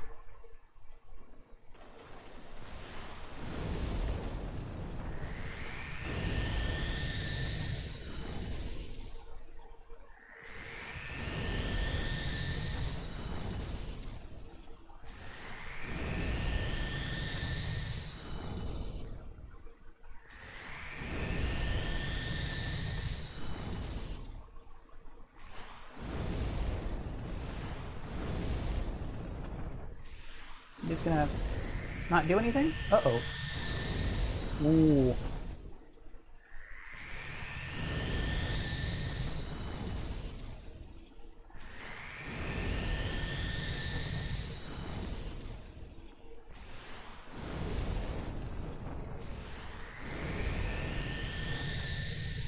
In Dark Souls 2, I'm planning to play as a whip-wielding adventurer, like an homage to Castlevania. And then in Dark Souls 3, I'm planning to play as a cleric, which people have told me is going to be very hard because they say faith gets weaker the further into the Souls series you get. But I still want to try. My three favorite RPG classes have always been the mage class that deals the most damage, the most arcane damage, then a tank, like a paladin, and then a healer. And so that's why I kind of go in that order. I'm just doing adventurer in Dark Souls 2 because there is no adventurer class in Dark Souls 3.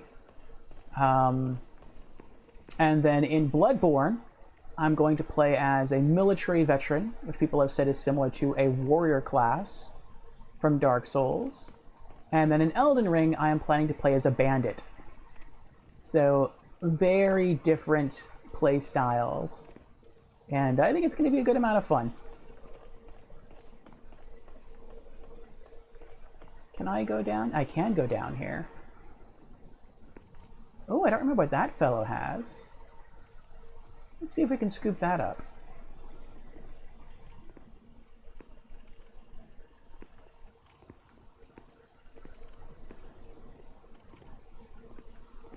I also don't remember if there's an enemy over here. I guess we'll learn.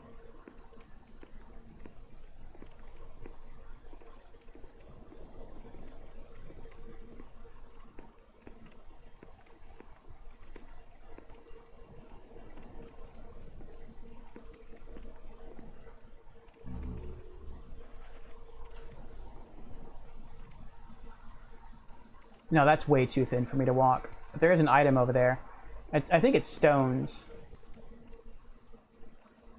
You can't unlock that door and go through there, or destroy it, one of the two. I just forget how to do that. We're not going to rediscover how to do that, though. I just want to get out of here. I was really hoping to get that item over there. Can I climb this? Yes, I can. Okay. Well, can I grab that item then? No. Aww. Oh well.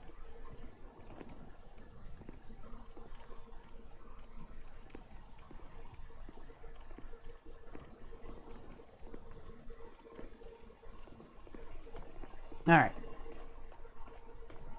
And we have full mana. Good. Interesting. Met was Wretch in ER, a Wretch in Elden Ring. Oh, he went super hardcore. That's like the bare bones class, right? You don't have anything. You have like a loincloth and a stick. Bloodborne is probably your favorite Souls game so far, than Dark Souls Remastered. I hear from a lot of people, their favorite Souls game is usually either Bloodborne,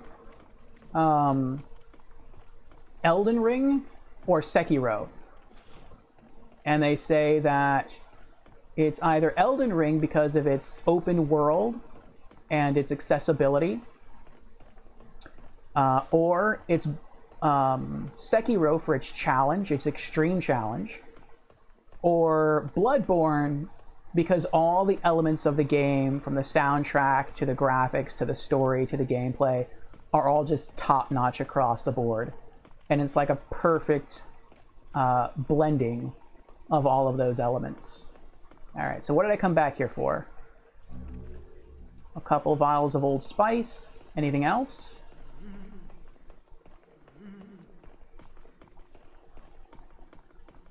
I hope so, there's more stuff here. I mean, the Old Spice is nice, but I'm not sure I would have ran all the way back through here just for that. I think that was all yeah, I ran this way when I first entered this location. I think that's it.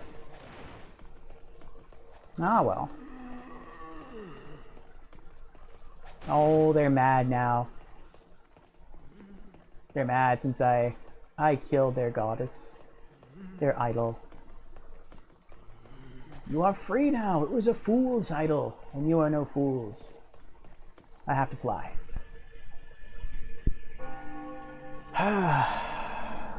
This is Demon Souls. Hello, Clam Bandit. Yes, it is. Are you new to the Souls series?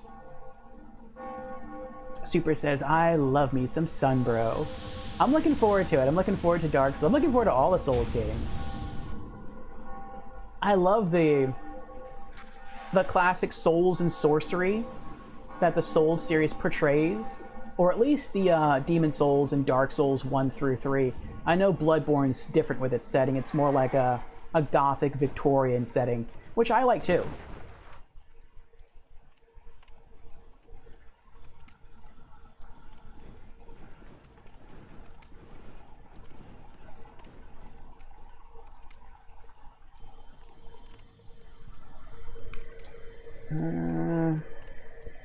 Super says, I wanted to play Elden Ring because the trailer looked like Zelda on steroids, LOL. Do you have a Switch? Have you played The Legend of Zelda? I almost walked right off there. Super says, Met was like, you know, that's a Souls... What? You know that's a Souls game, right, Super? What's that? LOL? Oh, like, you know Elden Ring is a Souls game? Oh, so you didn't know that? Clam says, this is the only one I have not played. Ah. And why is that, Clam? Do you not have a PS3 or a PS5? What systems do you have? And we are back. Now we got some items on us. Let's just return to the Nexus real quick, drop off these items, just to clear our inventory, and then we'll come right back. This, for me, Clam, is my very first Souls game. I have not played any of the others yet. I am going to. I want to play them all. Maybe not Sekiro, but definitely all the rest.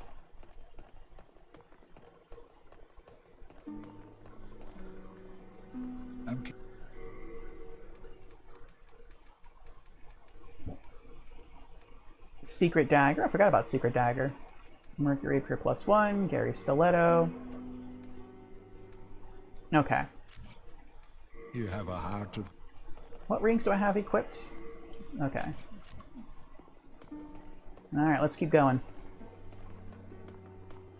But I'm assuming isn't the remastered version? You are correct, Clam. This is the PlayStation 3 original version. I do not have a PlayStation 5.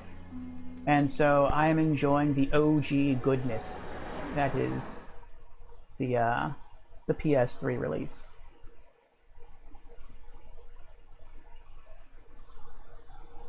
Ah, okay, yes. I also have a PlayStation 4, and that's how I'll be playing the rest of the Soul series.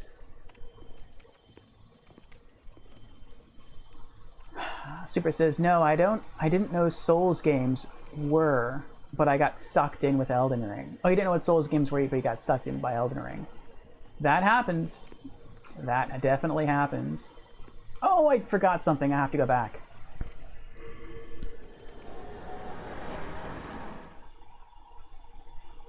Orpheus is actually playing on a PS3. It's beautiful. Yes. Many people, well, I won't say many. A lot of people that I've seen. Oh, look at that. I poured it back in and messed up his stuff. I'm sorry there, Patches. Plenty of people I've seen who have played the PS3 version of this game are actually playing the emulated version on PC. But, yeah, I am playing the OG on the OG hardware. It's my PS3 controller.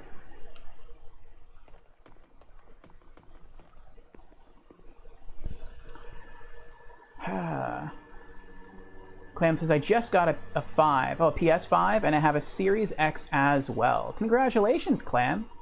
Those are not easy systems to come by. Patches! Yes, you encounter Patches in Demon Souls. I know he's in other Souls games as well. So yeah, you can pick up Demon Souls, the Demon Souls remake on PS5. And I think if you're a member of the top tier PlayStation Plus premium plan, whatever like the highest tier is, I believe that the Demon Souls remake is bundled in with that. So If you just want to plop down, like, I think it's maybe $200 for the first year, then you'll have access to Demon Souls Remake and a ton of other games. Or if you just want to plop down, I think it's either 60 or 70 for Demon Souls Remake, then you can do that too. Super says, "You're lucky, Clam. I hope to have a PS5 one day." I have a proposal for you. Could you bring more demon souls to me? As I determine more about the essence of the soul, I can teach you new magic. A demon soul is no mere amalgamation of lesser souls. You have your wits about you. Surely you understand me?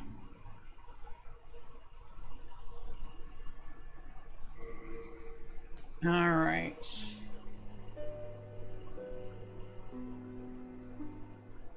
Yes. Once we beat all of Latria, we're coming back to this man to get the homing soul arrow. But not yet. Not yet. Right now, I just need to reset some spells for Upper Latria.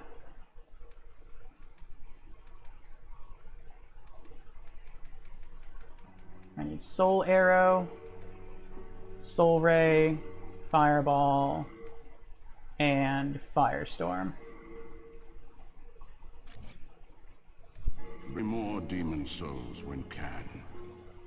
I patiently await you, my fine magician friend. Well, actually, I want to see if he says anything specific about Yuria. You have your wits about you. Surely you understand me? That witch Yuria is quite a compelling woman.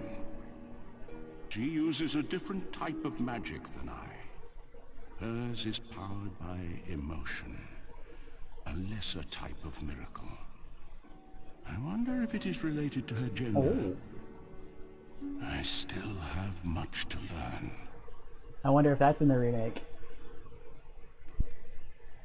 Do you have a connection? The Disciples? Who are they? Do not pay attention to them if they speak poorly of me and my magic. Oh, he means the clerics. Prayer is for the foolish, quaint, and soon to be dead. Ouch.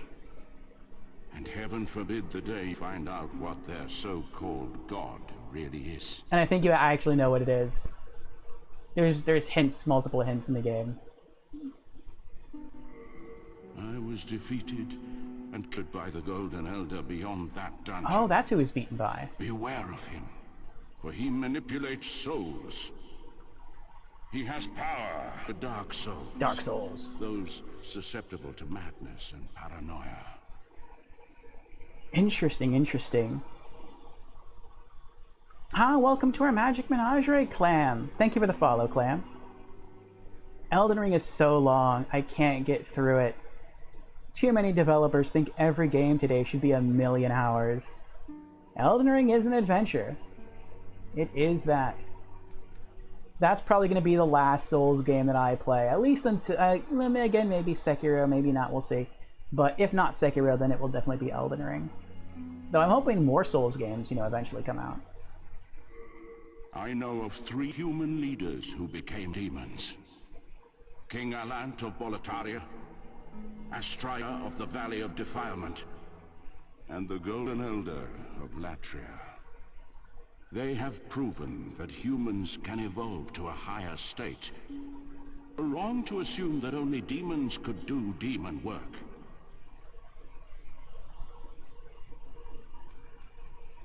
He has power over dark souls. I am fully prepared. Please fetch more demon souls. I can still be patient, my fine magician friend. But I got sucked into a few games as well. Probably the biggest, longest game I got sucked into was Monster Hunter.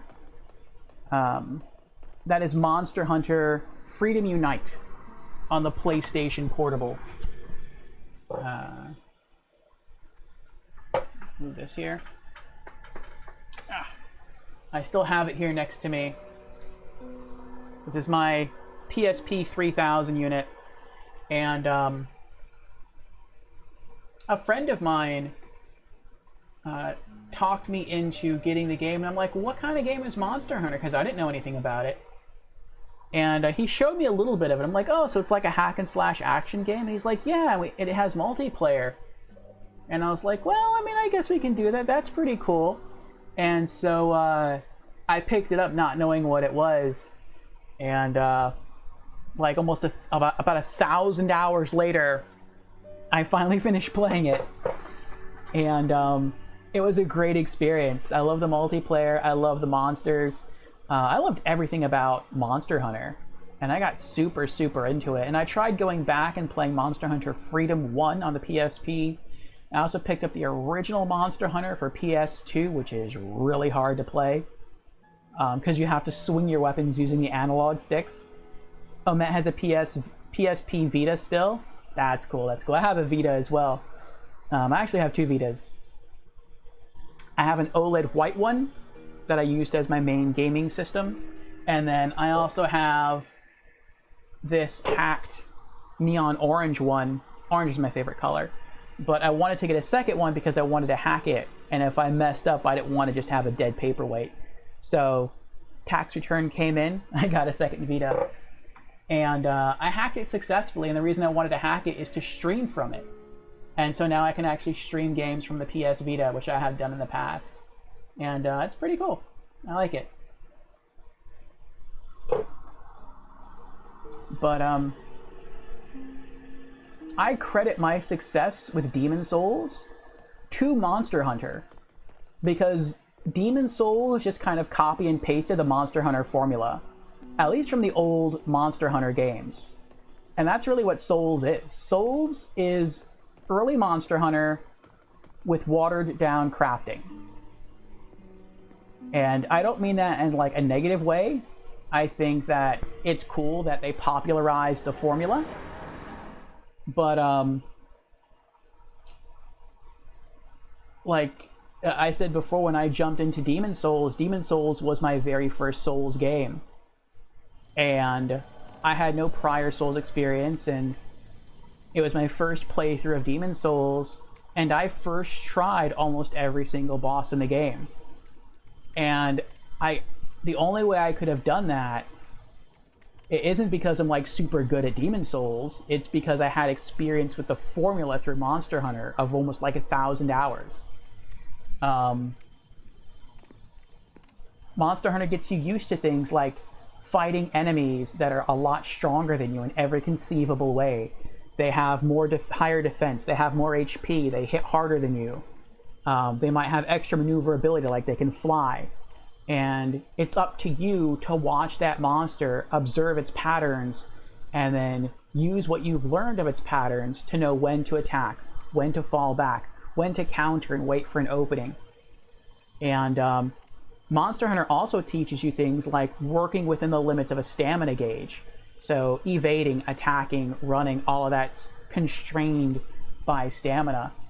And a lot of that is handled in Monster Hunter, and a lot of that happens in Demon Souls.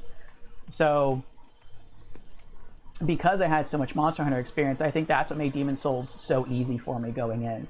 If it wasn't for that, I have no doubt I would have died a ton. And that's what also makes it interesting to me to watch people who have played the other Souls games, and they're like, Demon Souls is my last Souls game.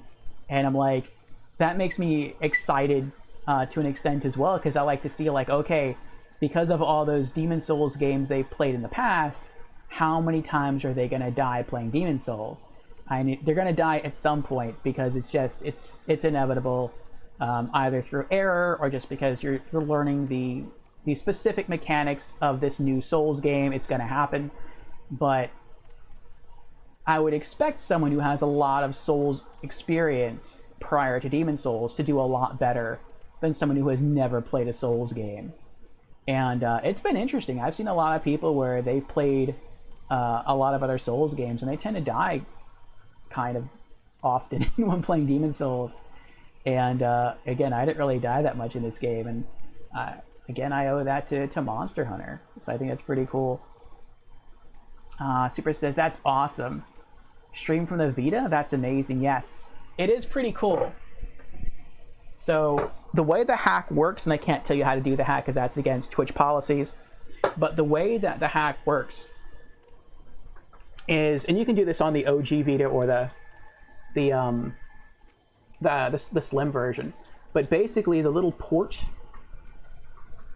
right there, that's the USB C port, or not C port, but the USB mini port. You connect a USB cable from your Vita to your computer, and what the hack does is it tricks your computer into thinking your PlayStation Vita is a webcam. And so the picture is sent flawlessly from here to OBS, or to OBS Studio, or to Streamlabs OBS, whichever streaming software you use. What is not sent is the audio. So what you do is you plug in a 3.5 millimeter cable into the headphone jack of the Vita, and then you run that into the microphone jack of your computer, and there's the audio in. Then all you have to do is just sync the video with the audio, and you're golden. So yeah, it's a pretty little workaround there. Clam says, Assassin's Creed Odyssey is the last crazy big game you played. With the DLCs, it's massive. Yeah, I've kind of fallen off on Assassin's Creed. I played the first Assassin's Creed, and I beat it, and I really liked it. I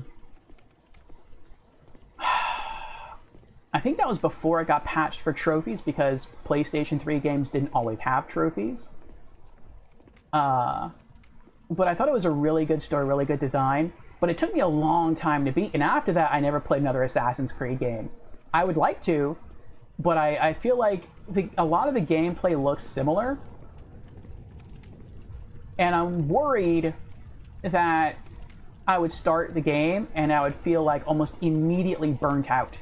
And I really don't want that to happen.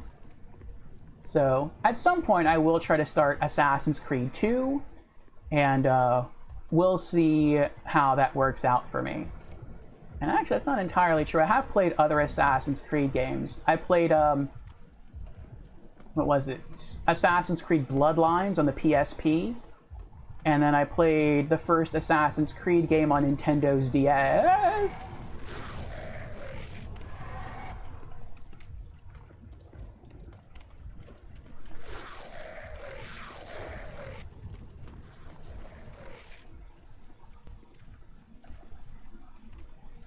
Let's see how Soul Arrow works.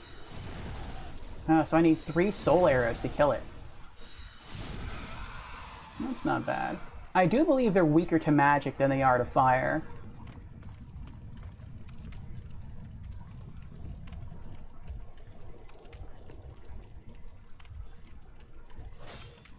Well, that works too.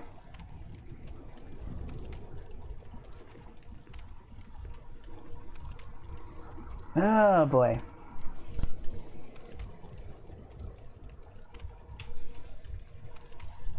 Ah, Creepy is here. Bodega. Hello, Creepy. How you doing tonight? Super says, Assassin's Creed Odyssey is beautiful. It is beautiful. Bloodborne is GOAT, in your opinion. I can't wait for Bloodborne. Super says, I took over Met's PS5 and was hooked on Assassin's Creed Valhalla for a minute.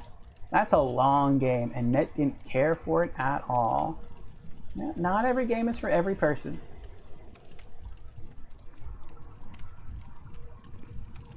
That's awesome about the Vita. Thanks for sharing. Yes, you are welcome. Be careful when you do it. But if you want to take the chance, there are some pretty cool benefits. I'm always looking to try and improve the... I'm going the wrong way. I'm always looking to try to improve the stream in some way, either through methodology or technology or content. And I thought by being able to stream from the Vita, that would give me some more interesting content. Like, there are some games on the Vita that exist nowhere else. Like like Silent Hill Book of Memories. There's also Uncharted Golden Abyss. There's Killzone Mercenary. So the Vita has some really good content. And on, give me it. Give it to me. He's gonna fall off the bridge. There we go.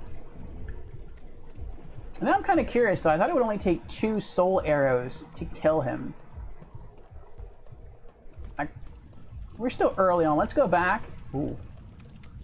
And switch over to Flame Toss, or switch back to Flame Toss as our lower tier spell, and try to kill that first gargoyle, not the first one, the second one we killed. We'll try killing that one again, because he doesn't really attack you, he just stays perched up on that pole. To see which spell is more efficient.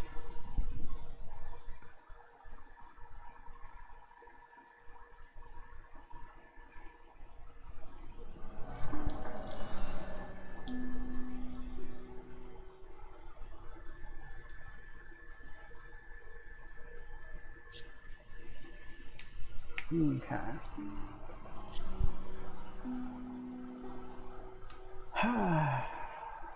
Ubisoft is in decline.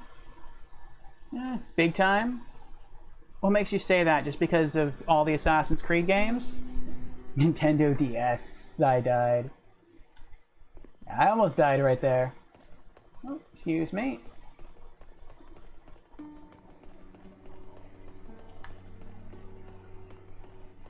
Where? You know, let's go back to Yuria. I like Yuria. Are you here very well? She's a very kind soul.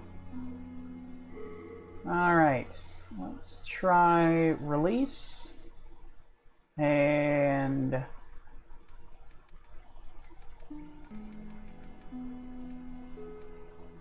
Flame Toss, Soul Ray, Fireball, Firestorm. Thank you. Alright.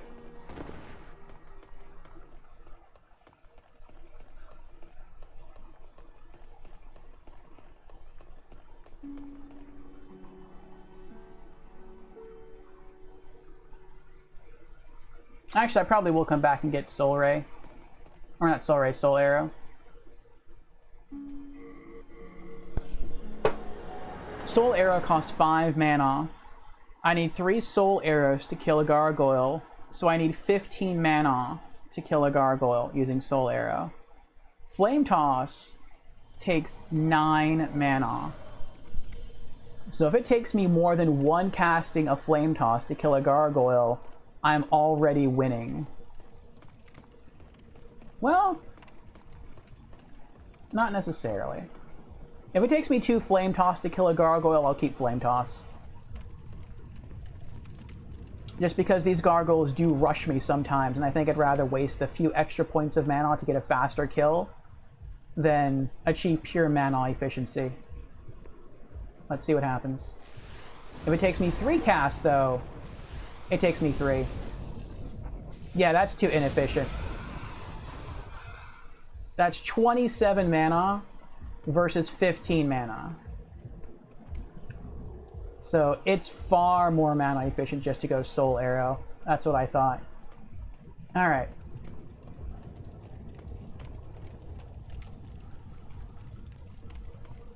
Let's go reset everything. No, actually, while I'm there, I can drop off that Spiral Rapier I picked up.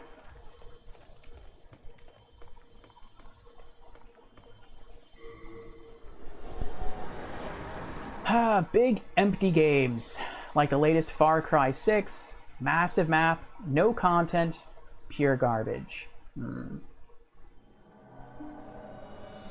Well, that's understandable. You want something to do in that large map.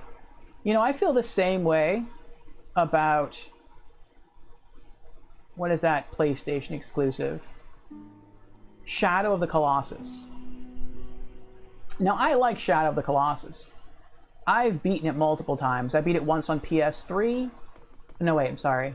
I beat it once on PS2, and then I beat it again on PS3. And, good game. I did like it. I did enjoy it. I was worried. Put those away, and that away.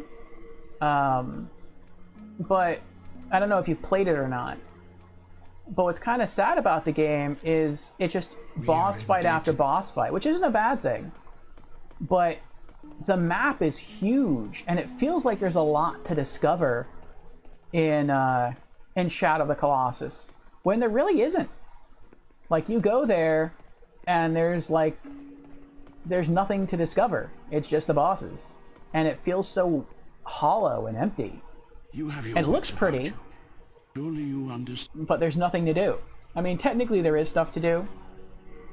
You can always find lizards and take their tails to increase your stamina gauge, and you can always find fruits to eat, and that will increase your overall health capacity. So, like, I mean, if you want to get really technical, there is stuff to do. There's also, like, the hidden garden you can access if you have, like, a really high grip gauge. That's kind of cool.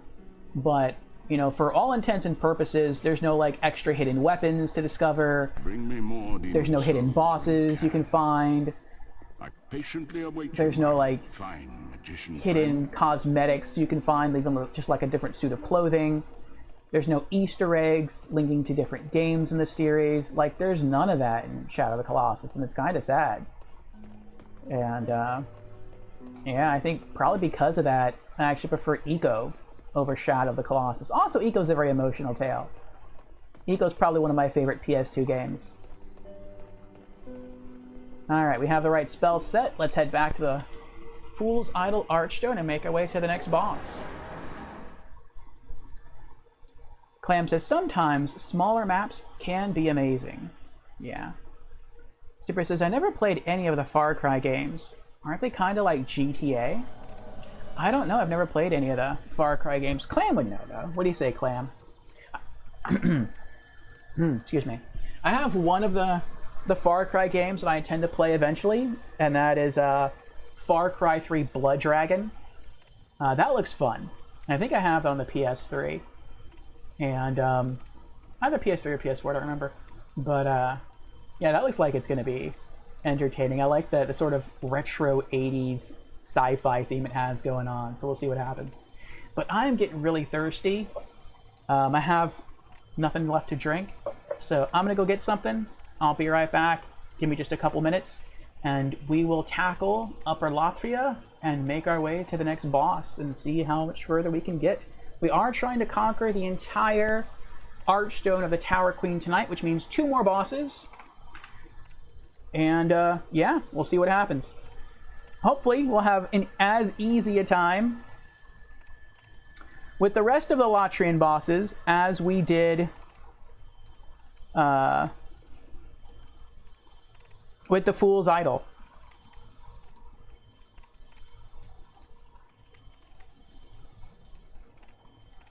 Okay. So, BRB. Super Redeemed Hydrate. Thank you, Super. Far Cry 6 is awesome until 6. 4 is a bit shaky as well. 3 is legendary. What about Blood Dragon?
Thank you for your patience.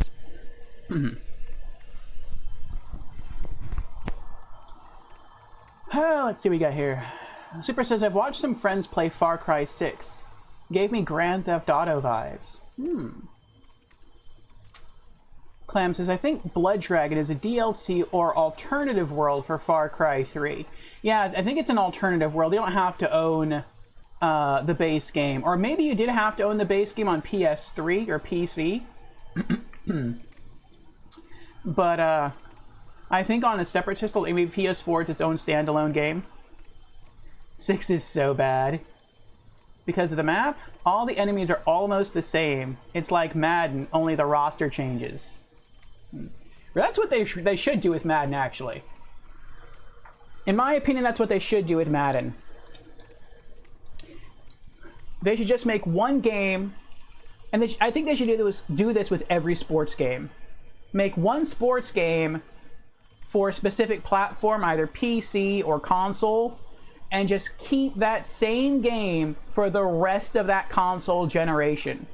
And I think that would do two things. One, going from one console generation to the next, I think people who play that sports game would actually prefer that because they would notice a bigger jump in graphics and bigger changes in gameplay mechanics if the games are released that far apart.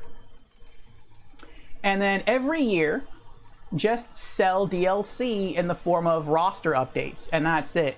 And if you don't want to do roster updates, you don't have to. But charge a small fee for roster updates, and that's pretty much it.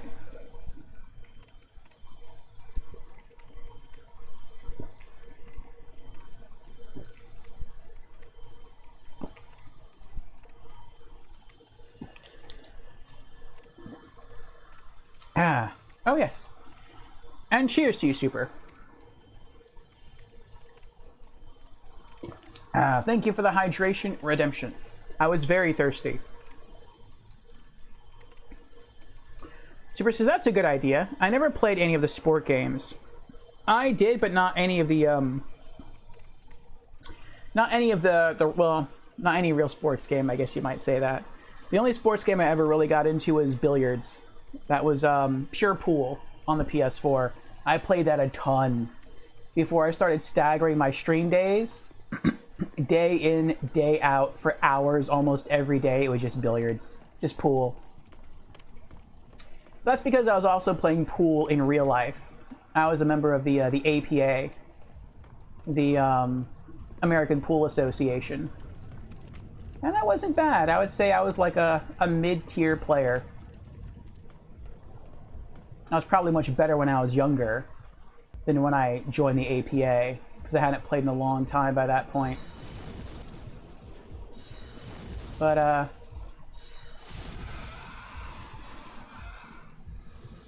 it was fun. It was a fun experience. I did that for about 2 years. And I'm glad I did it. It was a good experience.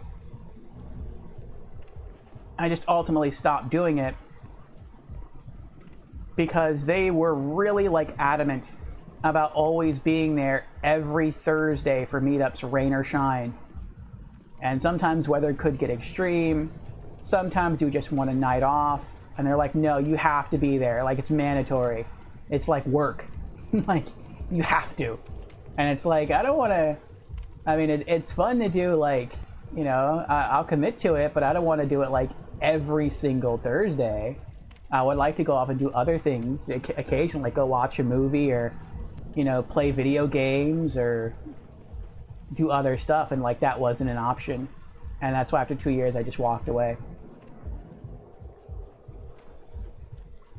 Cheers, my pleasure. Yes, thank you again. That's awesome. I can never play pool. LOL. Pool isn't that hard.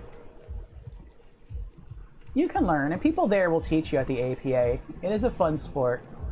And you can probably, depending on the team you join, some teams have the flexibility to allow you to not show up for a few days or for a few meetups. It just really depends on how your team is structured. My team was very small. We did not have a lot of members, so every person really did have to show up every meetup. We didn't have a lot of flexibility. But if you're a member of a bigger team, then you can do that. You can miss out on multiple occasions, and it's fine. Clam says, if you like Souls games, try Mortal Shell. It's short, hard, and very good. How hard? Like, if you had to compare it to other Souls games, Clam, how hard would you say Mortal Shell is in comparison to your standard Souls game? And I have Mortal Shell. That's my plan. Like, once I get through all of the Souls games, if I don't play Sekiro, I'm going to go straight into Mortal Shell. If I do play Sekiro, then I'll play Mortal Shell right after Sekiro.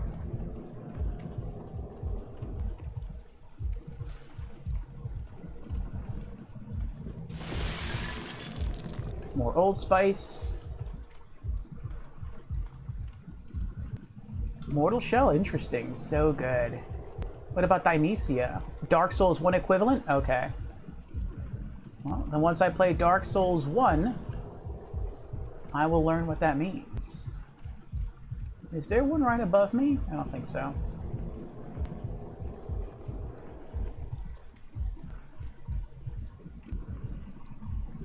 Okay.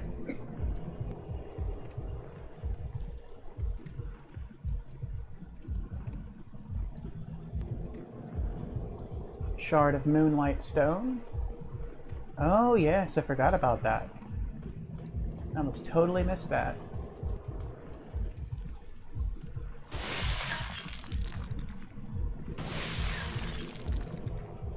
What's over here? Renowned Hero Soul. Yeah, there's a lot of Souls-like games coming out. Like Mortal Shell was probably the first really big one, but there's some other ones out now too that make me really interested, like Dionysia. Steel Rising also came out today. On my birthday, and I was tempted to pick it up. I really was. But I'm like, you know what? Oh, bye-bye item. Oh, well. But I was tempted to pick it up. But I'm like, you know what? There's no real reason for me to get it. Like, I still have all these other Souls. I'm still trying to platinum Demon Souls. That's going to need to do, like... I'm going to need to do another 3 playthroughs of Demon Souls just to get the platinum. At best. And then I still have Dark Souls 1, 2, and 3, plus Bloodborne, plus Elden Ring. Like, I don't need a Souls-like game right now because I have actual Souls games to play. Oh boy. What are you doing? Why are you running? You started it. Come here. There we go. Oh, there goes another item.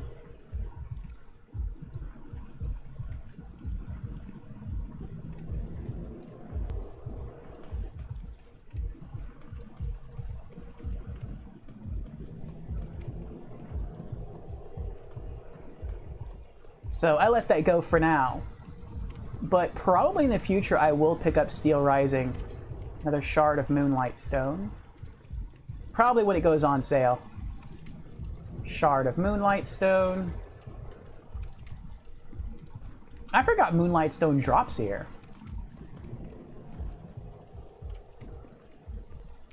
Chunk of Moonlight Stone. Nice.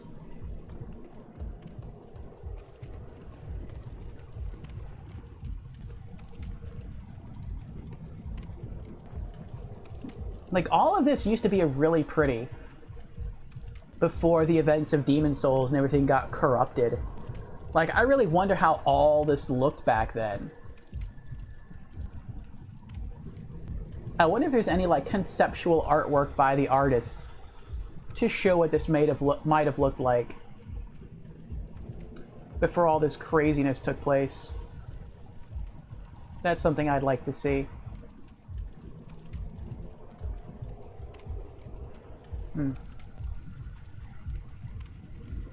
Alright, where am I going?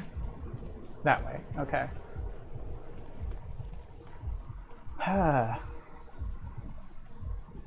Sunbro has a special place in your heart. Yes. Oh, have you seen the Viva La Dirt League videos on YouTube? about Dark Souls Super. Those had me cracking up. I mean, they do other skits too, but the Dark Souls vids are really funny.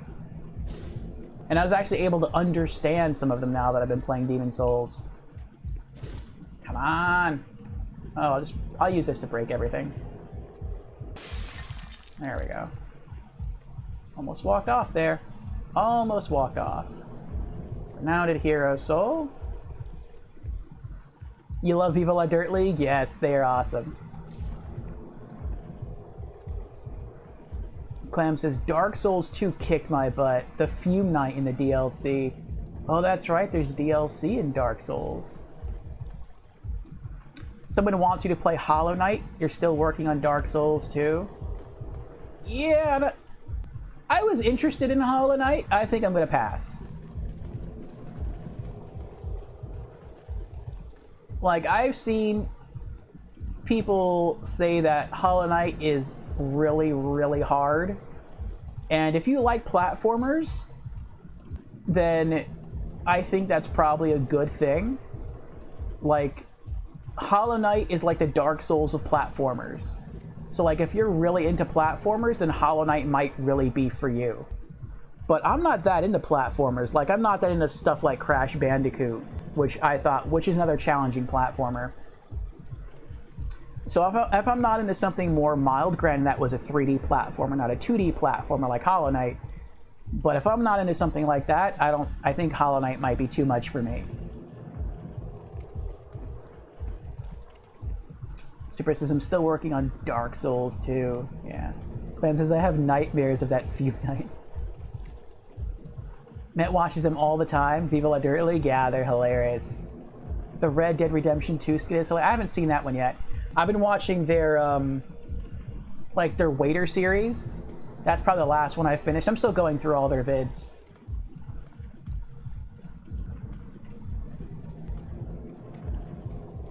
But a very talented group of comedians. This is, oh yeah, I grew up with platformers. Yeah, I played some growing up, but I think I was just bigger into adventure games, point-and-click adventure games especially.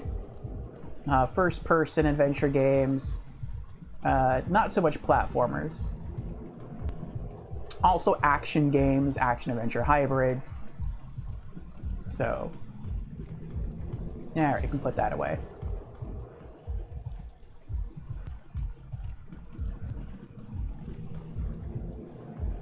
We'll hold off on that.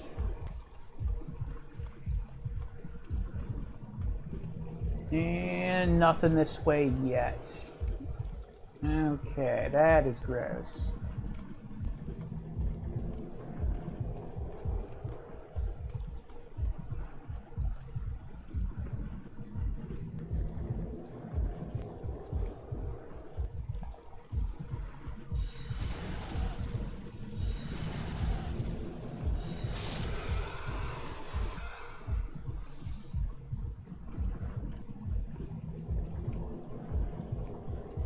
Oh, we're starting early.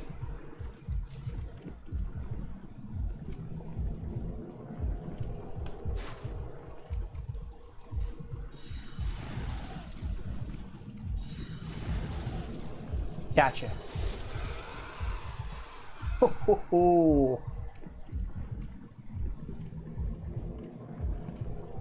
Sometimes you miss this guy in the back.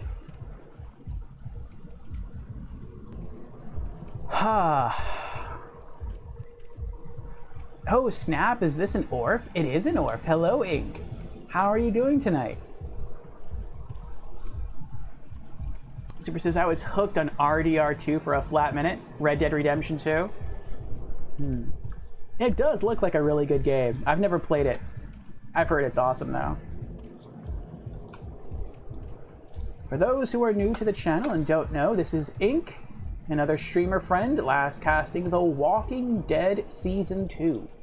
If you like spooky games, and I think her audience is probably going to increase come next month as it is the spooky month of Halloween, but if you're looking for spooky times almost all the time, definitely check out Ink's channel. Great, energetic, vibrant personality, and a great take on various spooky games. is very good at the Resident Evil series. Resident Evil is her favorite game series, hence the name Inkribbon. Also very knowledgeable about the Parasite Eve series. Parasite Eve 2 is her favorite game. And occasionally plays wrestling games as well, and other spooky games, such as Silent Hill and The Walking Dead. You are welcome, Ink, you are welcome. Ink says, I'm exhausted. I need to take breaks from The Walking Dead games. So mentally exhausting. It looks like an emotional commitment. Should I go for it? I don't know if I should do this. I can get down there easily enough, but getting back...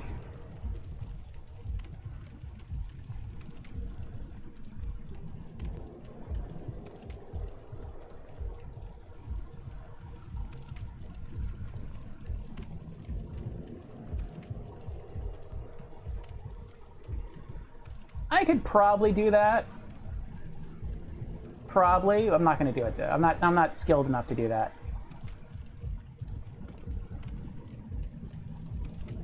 Reliably. I do want it though. I don't need it though. Well, let's go get it.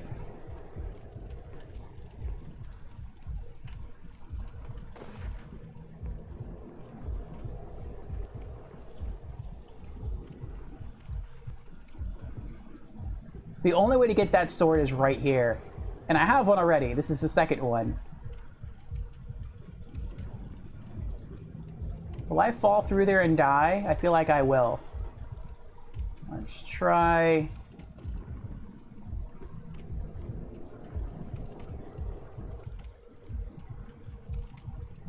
Let's see. Ink says it is. I had a hard time tonight because Season 2 was dragging. I wanted to enjoy, but I was struggling. Ah, I'll finish it, but not all at once. Alright, I think we're going to try and roll up there. Oh! Oh, that worked. I had my doubts. I had my doubts. Oh, okay. I can relax a bit. You know what? One gargoyle up ahead. You can see it's... Oh, nope, I was wrong. Have to be more observant there.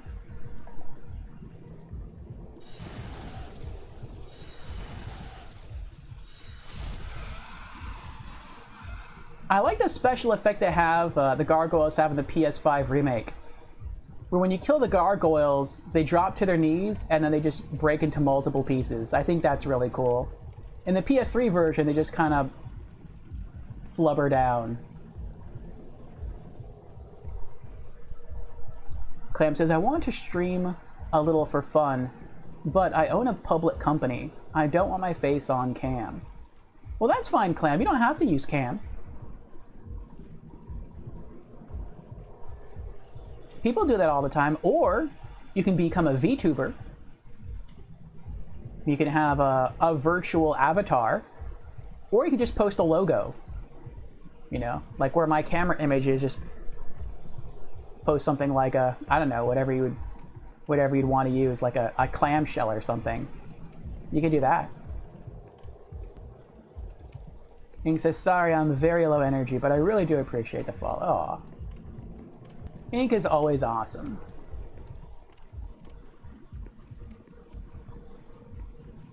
Ink is also very funny. I like her sense of humor.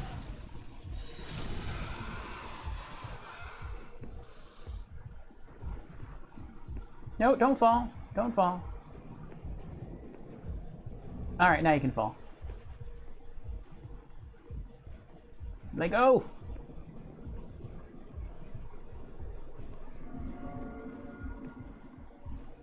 All right.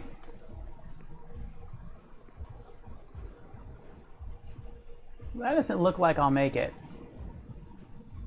Let me go around the other way.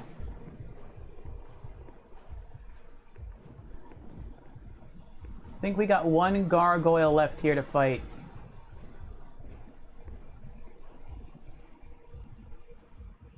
Let's try going this way. I was so worried I was going to mess up right there. And the attack was going to, like, throw me off the side.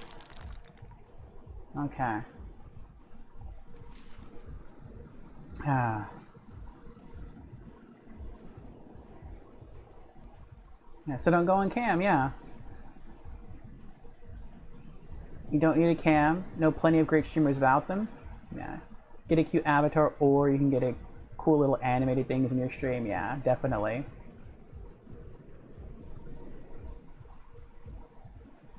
Yeah, that would be cool. Little avatar eating clams. There you go. And that fits your name.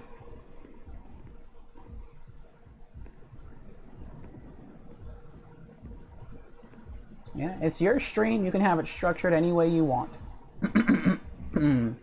3 Old Spice. That's good. You want to use a logo or avatars or any kind of animation. You do you. Alright, I'm going to try Fireball for this next enemy because he's going to be like right at the top of the stairs. This is a very tiny little area. You know what? Let's do Firestorm. And hope it hits. He's here somewhere. Oh, there he is. I see his wings.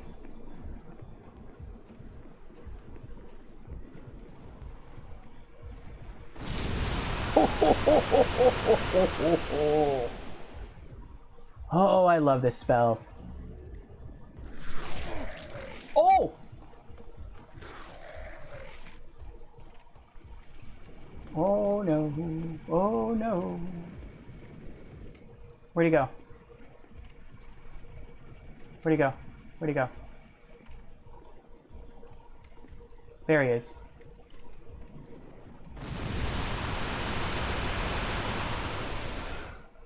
Where did he even come from? I don't even want your item. Get out of here.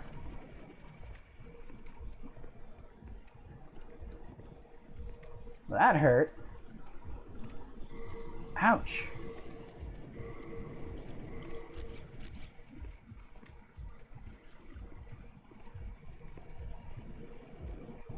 He doesn't have anything on him. Oh my gosh.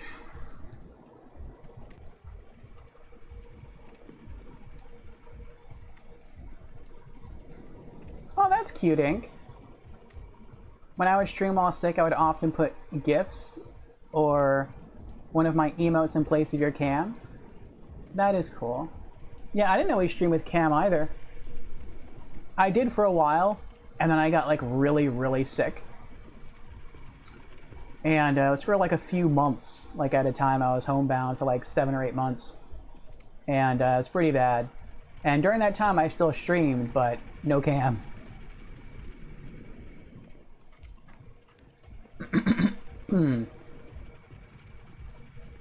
So yeah, for various reasons. Sometimes people just want the privacy. Or sometimes people have family members, like they have little kids running around and they don't want to risk the chance that their kid is going to run into the frame of the camera while they're streaming. And so for that reason, they don't want to use cam. Like, there's a lot of good reasons why you might not want to use cam. Let me through. I don't want to roll. I might roll off the platform here. Oh, there we go. Okay. Orf got startled. I did get startled. Oh, never see that expression before. I remember when I first watched you were off cam. Then I shouted you out and was surprised to see your face. Yeah.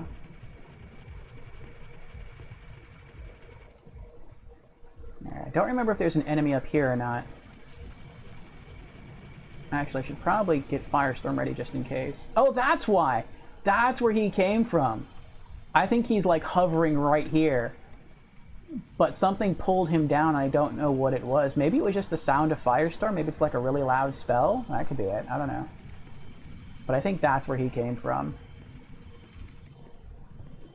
That was weird.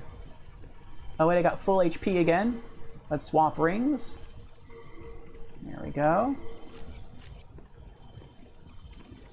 I don't think I'm going to be able to use the Ring of Avarice for the next 2 bosses. They're too strong. I don't want to chance it. Now, is that still going to be... Interesting! There should be a bridge up... Oh, it is still there. Okay. I was going to say, I unlocked this first playthrough, so it should still be unlocked.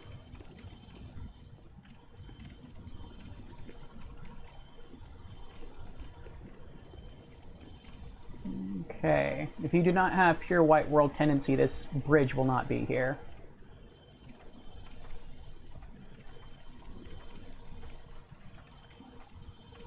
And you need this to get the key to free Lord Ridio and open the other cell doors around him, which I have no intention of doing anyway, but I'm here, and if something should change my mind, and I decide that I do want to go back and free him for whatever reason, or collect some of the other items in the cells, I really don't want to have to come back here and climb all the way back up this narrow flight of stairs and kill all those enemies to get all up the tower just to get this key. I'd rather get it now since I'm here.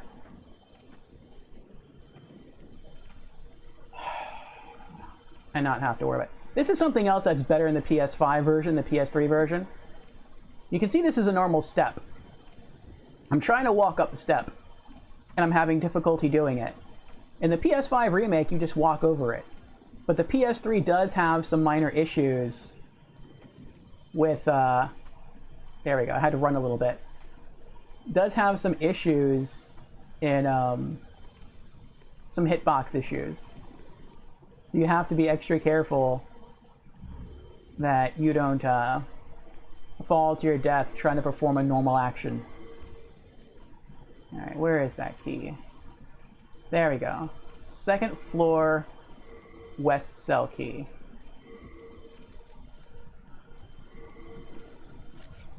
Okay. Yeah, I think that's right, Ink. When you first found me, that's when I was still pretty ill. I wasn't streaming with Cam yet. And even when I got better, I still had to build my confidence back up. That's something else that people have mentioned about Cam streaming, that they get nervous or anxious. And it's sort of like a performance fright. And, but the more you stream on Cam, the more that goes away. And I never had that before. But like after I stopped streaming for a while, due to my illness, and then I got better, like I still didn't stream for a while afterwards with Cam. Because I still felt uncertain. But I'm glad I got back into it. Back into streaming with Cam, that is. Because that is my preferred stream style.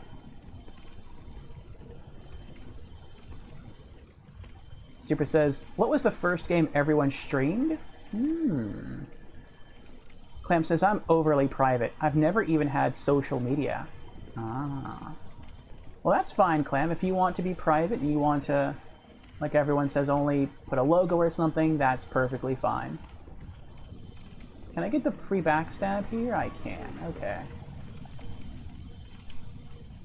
Yes! Insta-kill. The first game I ever streamed.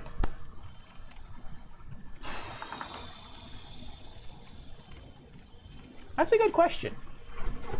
What was your first game, Super?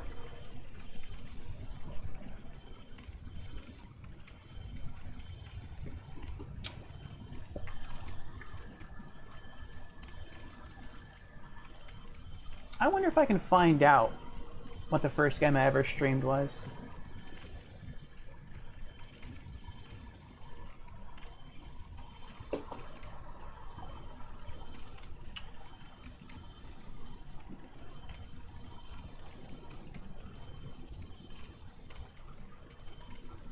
Let me see.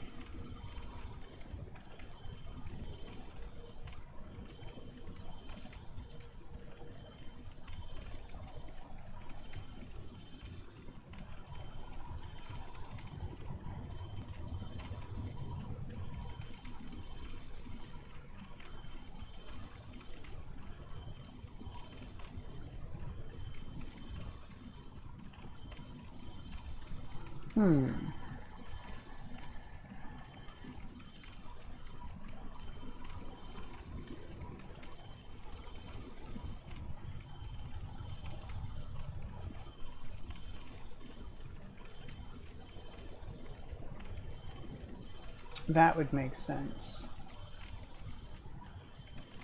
Okay, yeah.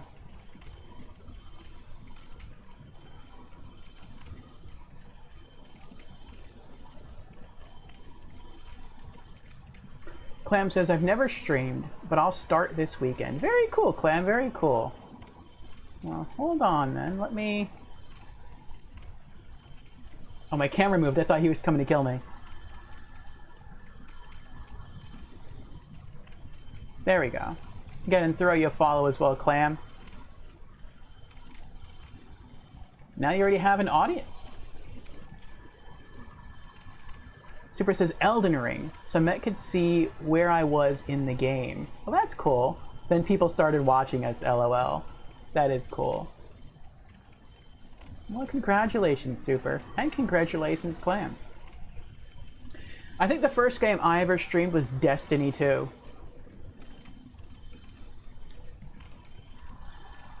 What made me want to get into streaming was Destiny 1. I never thought I would stream, like, ever. And I started playing Destiny 1, and I got, like, super, super into it. Clam says, yay, let the cash roll in. Yeah, you never know, you could be the next PewDiePie.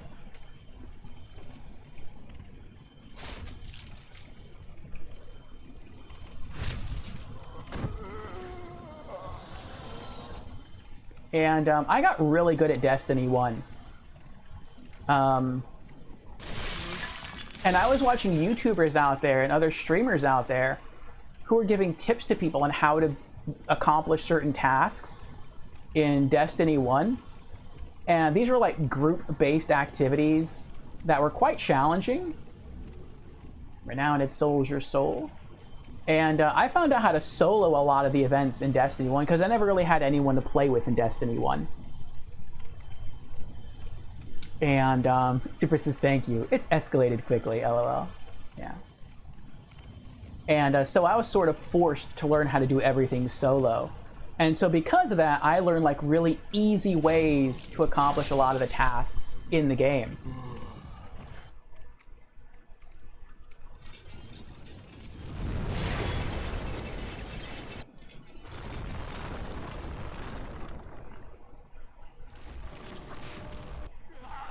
And I wanted to share those strategies, the things I had discovered with people, but I had no way to do that. Shard of Moonlight Stone, nice.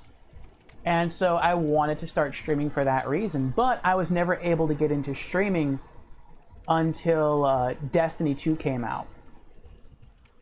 And I thought maybe I could start then, but I just wasn't as passionate about Destiny 2 as I was about Destiny 1.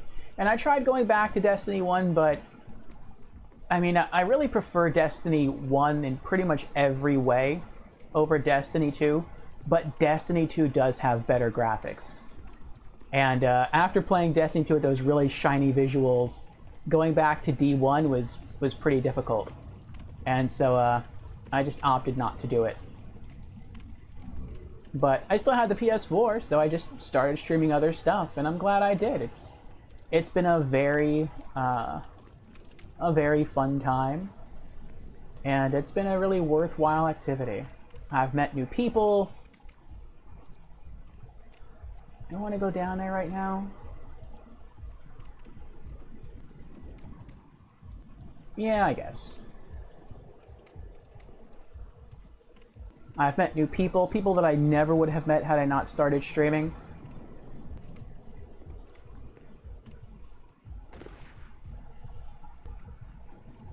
And, yeah. It's become something that's been fun and entertaining to do. And I am trying to turn it into a business. So we'll see what happens. Shard of Archstone.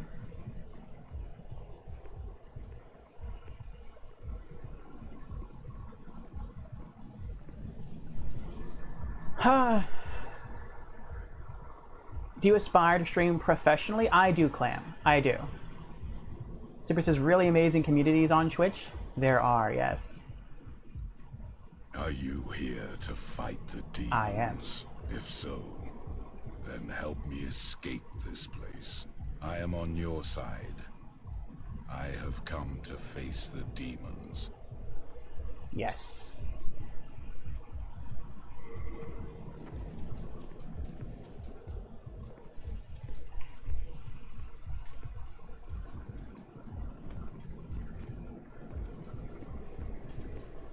Thank you. I will remember this. I am certain we will meet again. I will remember this. I am certain we will meet again. Is there anything else up here? No? Okay. Going down.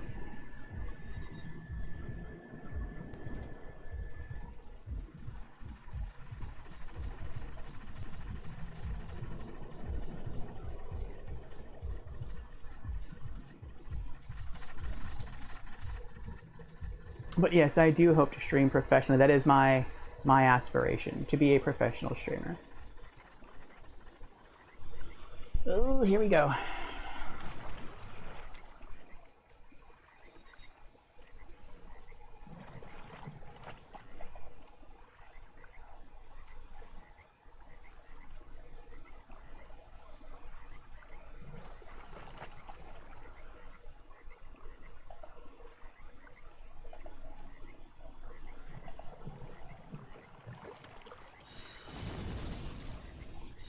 Oh no.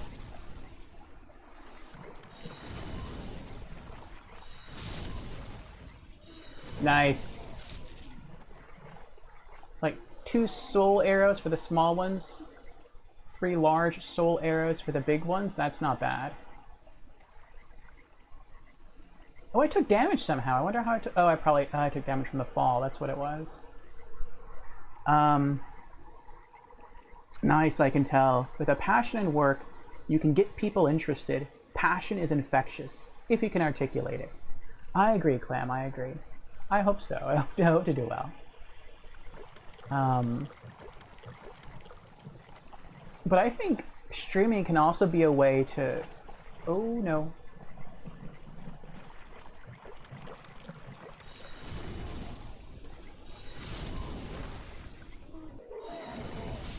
There we go. Can be a way to reach out to some people. Oh, this is the big one right there. And to be reached out to. So I said before that I was really sick for a few months. And during some of those months, I didn't stream at all because I was just too sick. But I still had the drive. I still had the desire to either stream, which was an unfulfilled desire, or to be involved in streaming in some way. I'm already over here? Oh, that's like a shortcut. And so what I did was I just watched other people stream. And that was one of the big ways that I came across some of my favorite content creators. And that's also the way that I discovered the Soul series. There were 3 Souls streamers in particular that I started following that did not stream Souls games when I followed them. And those were Mrs. Brookie Kazooie, who I really like her versatility. She bounces back and forth between streaming stuff like Dark Souls and then very cute, cuddly, family-friendly stuff like Animal Crossing. She's like big into Nintendo and she's also like big into the Souls series. It's kind of a crazy contrast, but it's cool to watch. There's also Mr. Charles Q. Banks, who I caught playing Anthem. And Anthem is a game that, for me, filled that hole left by Destiny as a series. Because Destiny 2 just didn't do it for me. It didn't fill that Destiny 1 gap. But Anthem did. And he was streaming Anthem. He gave it a fair shake. And I thought that was pretty cool. And then the last person was Life of Pre, who might still be streaming right now. And she was pretty cool, or she is pretty cool. She is an English teacher in Japan, and she's a variety streamer who streams pretty much anything and everything, except for like spooky games. She doesn't really like to do that too much. And I encountered each of them streaming something different than a Souls game, but eventually they each dived into playing a Souls game, and I watched them have a ton of fun. Ring of Disease Resist. Playing through those games. And I had heard before that the Souls series was very punishing. And I was like, you know, I like RPGs, I like action RPGs, but I don't want to play a game that's difficult just for the sake of being difficult. I want a good story, I want interesting gameplay, I want cool lore, I want nice items. And I didn't know that Demon Souls had, or the Souls series, had any of that. All I ever heard was, it's hard. And so that kind of put me off the idea of ever trying it. But watching those streamers stream those games, it made me want to give it a shot. And I'm very glad I did. Just watching them have all that fun with it, I'm like, I have to try this. If I try it and I fail, then okay, but I at least want to give it a shot. And after trying it, I was really happy that I did. And yeah, the rest is history. Now I'm into the Soul series. Super says, Orfeo is a great streamer. Oh, thank you, Super. He talks about what he's doing all the time, even when chat is silent, interacts with chat while gaming. That's talent. I appreciate that, Super. I appreciate that.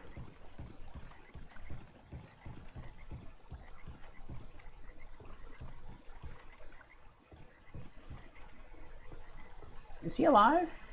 No, he's not alive. Okay.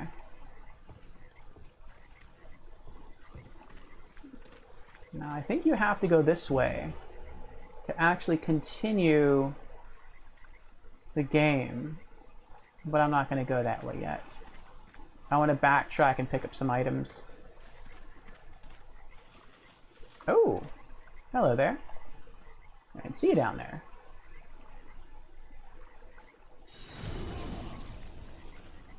Ho, ho, ho. Anyone else around? No? Alright. Let's regen some mana.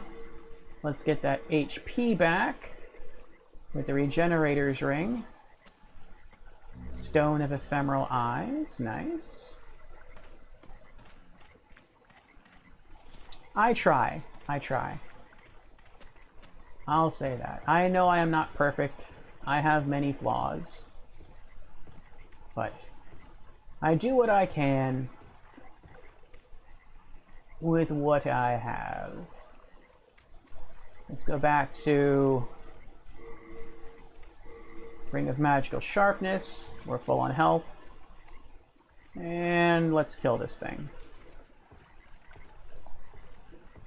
I didn't even see it there for a moment. Guide of Guidance. I thought the Guide of Guidance was going to be like a much cooler item than it actually is. Based on its description, I was like, oh, it's well, not its description, on its name.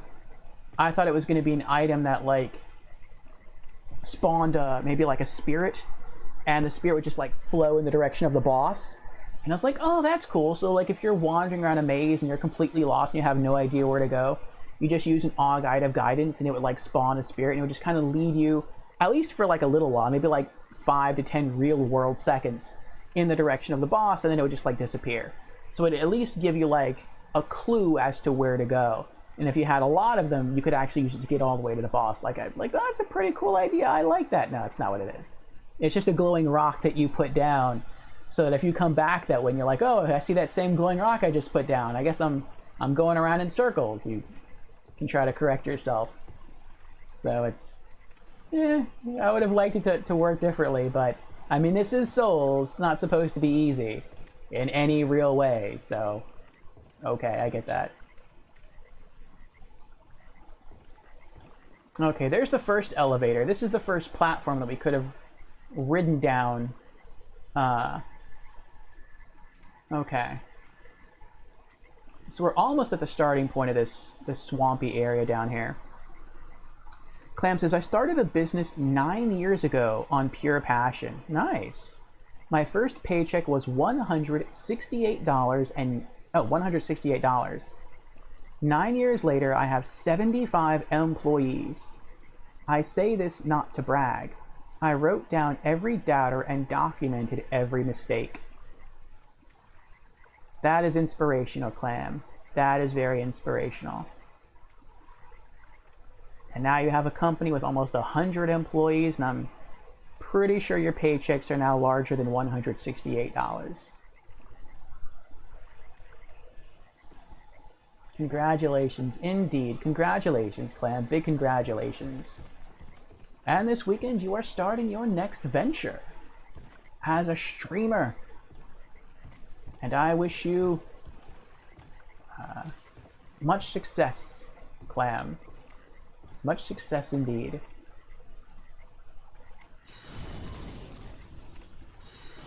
But I'll have to ask you, Clam, what game do you think you'll start with?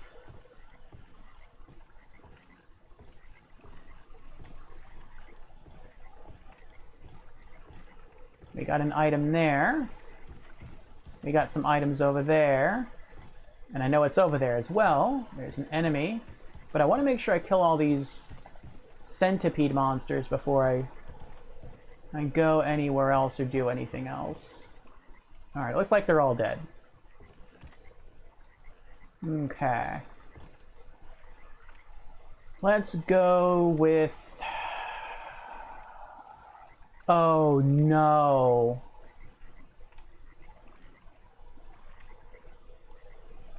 Alright, that's not too bad. We can still recover. I just realized I don't have Soul Ray. I remembered the wrong spells. It should be Soul Arrow, Soul Ray, Fireball, and Firestorm.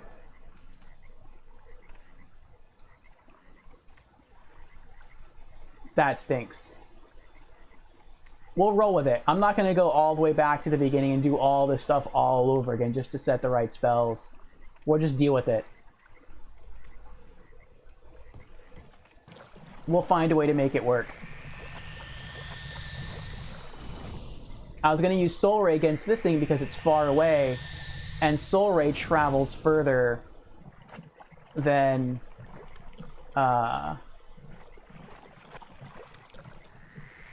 Chunk of Mercury Stone. It travels further than other spells. Mortal Shell, it's amazing, and few are streaming it. That sounds good. Lock on! What about Fireball?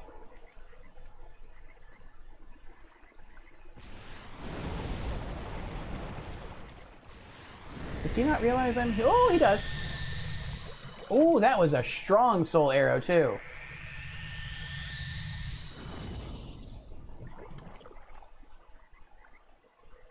Hello? Oh, no.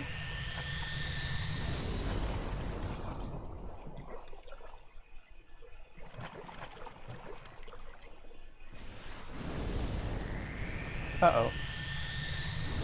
I feel like all I have to do is mess up once and I'm dead. I have so many items on this character to boost magic damage at the expense of magic defense that it's not all that difficult, I think, for me to die from a single spell. But I kind of like the high-risk, high-reward playstyle of magic, or of the way I have my character built anyway.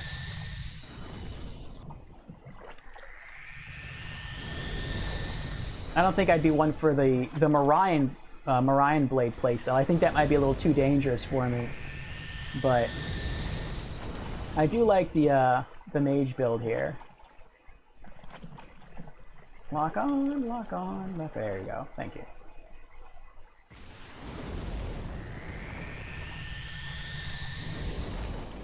No, lost lock on again. There we go.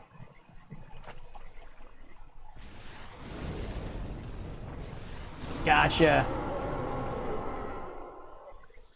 Like a piñata.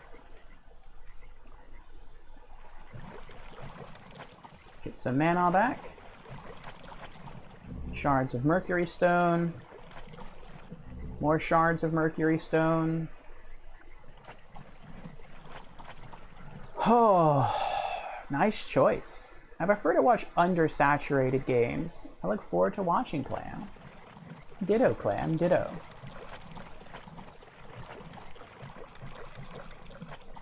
Alright, I think there we go. I knew there was one more item down here. I think this is the Fragrant Ring. Yep. I was so excited when I found this in my first playthrough. Because I wanted to go Magician, not Royalty. And Magicians do not have the Fragrant Ring. So I had no way of regenerating mana. And once I found the Fragrant Ring, I was like, I couldn't finally regen mana. I don't have to rely on spices anymore. This is awesome.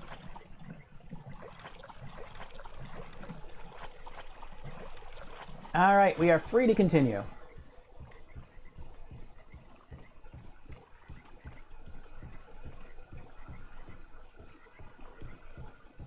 Let's go back to the cliffside. And actually, I think... yeah, I think we will go back before we fight the boss. Because once we complete everything, it basically takes us back to the beginning of the level. Am I going the right way? Yeah, I think so.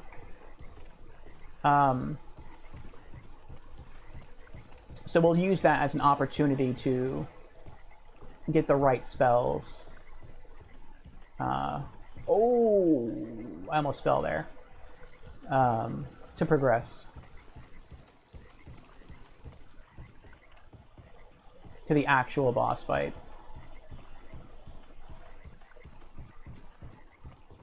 Oh, its severed body still flinging itself around in there. Alright. Nope, this is the wrong cliff. I have to go the other way. Where are you?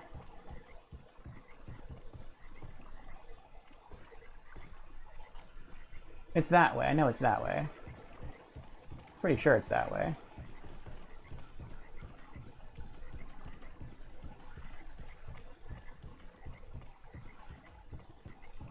Here we go. Here we go. All right. Back on track. Do I have the right rings on? I do. Good.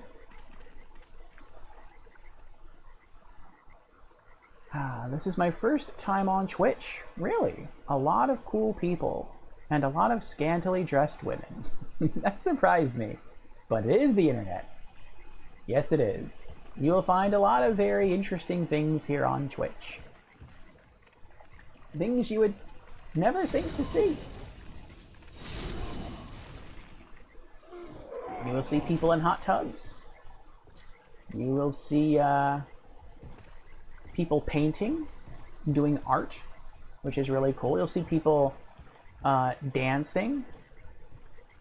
And actually, there is a very talented dancer who I watch on stream sometimes. Let me see.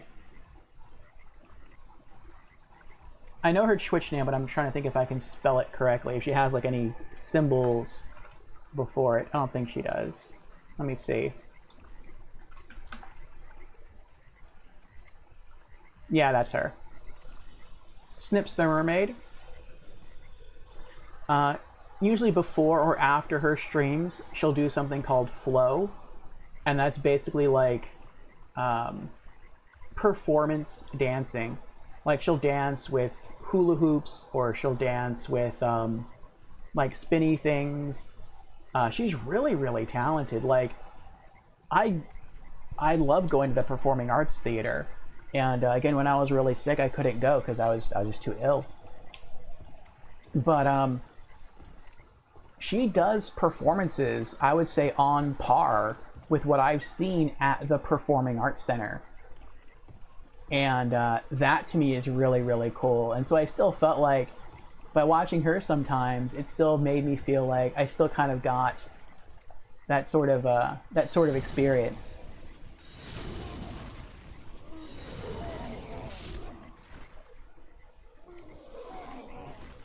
And yeah, she's another very talented streamer. Music, you have a favorite Australian bassist friend? That's cool, yeah. Some people get on Twitch and they just do music. So that's really cool too. 2 more. See, it's at this point right here where I would really like to use Soul Ray, because those 2 enemies, one was right in front of the other, and if I had Soul Ray, I could have just shot them both at the same time and they both would have staggered at the same time. That would have been really, really useful.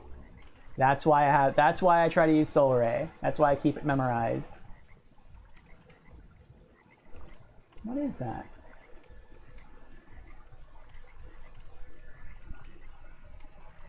Is that a... I don't know what that is. That looks disgusting. How do you tip streamers? That depends. There's a multitude of ways. If the streamer is not an affiliate, and you know if a streamer is an affiliate or not because in the chat dialog box there'll be like a little diamond symbol on the right hand side. If they are not an affiliate, if they don't have that symbol, then some streamers have YouTube links set, not YouTube, PayPal links set up for donations. What is that?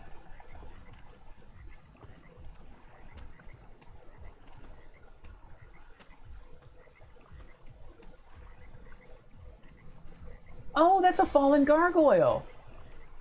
That's a gargoyle that I killed all the way up there, and he fell all the way down here, and he landed in the trait. That is so cool. I thought he just disappeared from the map. So some have PayPal links set up. Some have links through other services, like Stream Elements set up. And if you go to the About Me section of their Twitch page, and you scroll down through their profiles, they have donation links. If they are an affiliate, then you can either subscribe to their channel for like a month for like $5 or however long you want to do it, or you can click on the diamond symbol, and the diamond symbol will bring up something called cheers and bits, and basically you pay Twitch a certain amount of money for bits, and then you can use those bits to cheer for your streamer. And roughly 100 bits equals $1. So there's a multitude of ways that people can cheer you on. Dark Moon Grass, very nice, very nice. Alright, we have 1 hard enemy left until we are free to face the boss. And it is a very scary enemy. He can probably one-shot me. In fact. With all my health, he can probably one-shot me.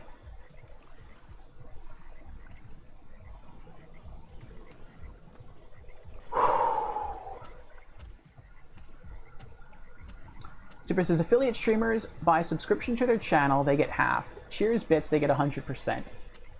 There you go.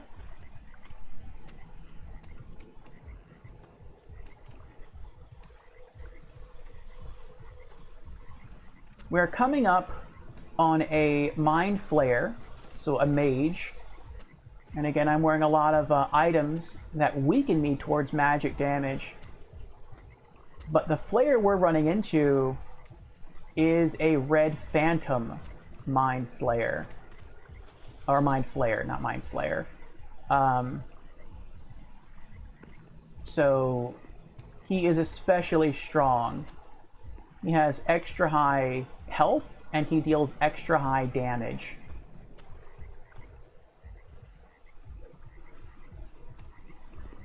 And he probably only has to hit me with a single spell to kill me. Because he is that OP. At least against me. If you're maybe a tank with high magic resist, he's probably not a problem. You can probably just run up and whack him in the head with a weapon and you're done.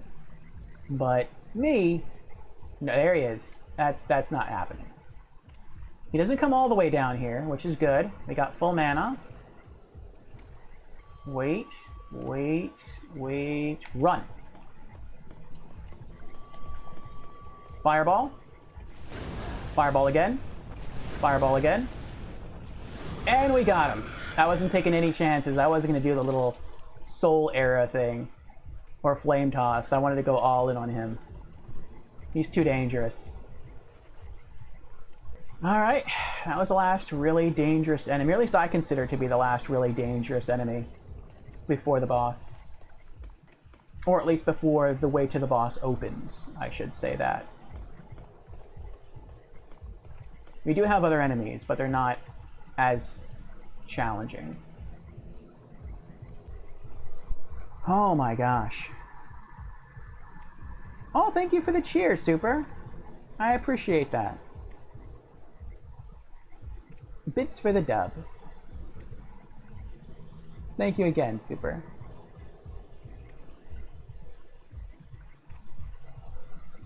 All right. Wait a little bit. We'll clear out some more of these centipedes. We have some gargoyles. We have a second tower to scale. And, yeah, the way to the second boss will be clear. Alright, we're at full mana. Am I still wearing a health regen ring? I am not. Okay. Let's do this.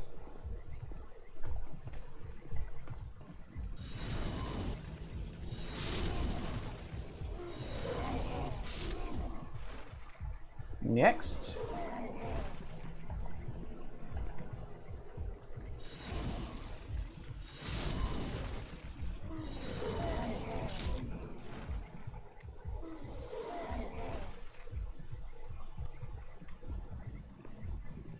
There's a smaller one down there.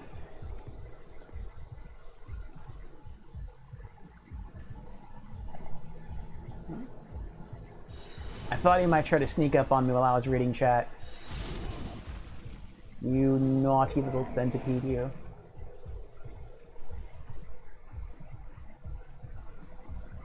Oh, thank you for the extra cheer, Super. My pleasure. Happy birthday. Thank you again, Super. And Sharp has returned. Welcome back, Sharp. Sharp has redeemed Hydrate, and I believe I'm actually out of hydration again. I was so thirsty that when I went to get some Gatorade, I basically chugged like half the bottle. But good looking out, Sharp. Good looking out. I think I am in a safe place. Well, a relatively safe place. So I am going to venture back to the fridge to get some more hydration, and I will be right back. And we'll continue on our way to opening up the boss. We'll go back, hit the Nexus, drop off some of the loot we picked up, reset our spells properly this time, and then we have ourselves 2 boss fights coming up almost back to back. So, BRB. Clam says, what's a bit? A bit is like... Oh! I think it meant like when I said I'll be back in a bit. I was being like, well, a bit's gonna be like a minute. Yeah, so where you're typing your messages at, I don't know if you're watching me on your phone or if you're watching me on a computer, but regardless, in the text box that you can type your stuff into, if you look on the right-hand side, there should be like a smiley face to like use emotes. But next to that smiley face, there should be like a diamond symbol. And that diamond symbol will say something about cheering. And you can buy bits from Twitch. And that's what you use to cheer. So I'll be right back. I'm gonna get some hydration. Stay tuned. And I close the security lens in front of my camera like that's gonna do something. I have two different cameras. There we go. That's the right one.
All right, I am back.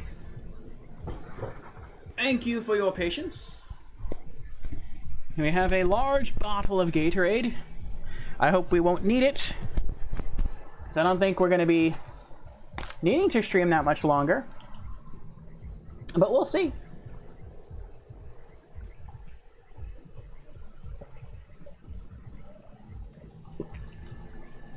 The first time I faced the next boss that we're about to fight, it took me 2 tries to beat it.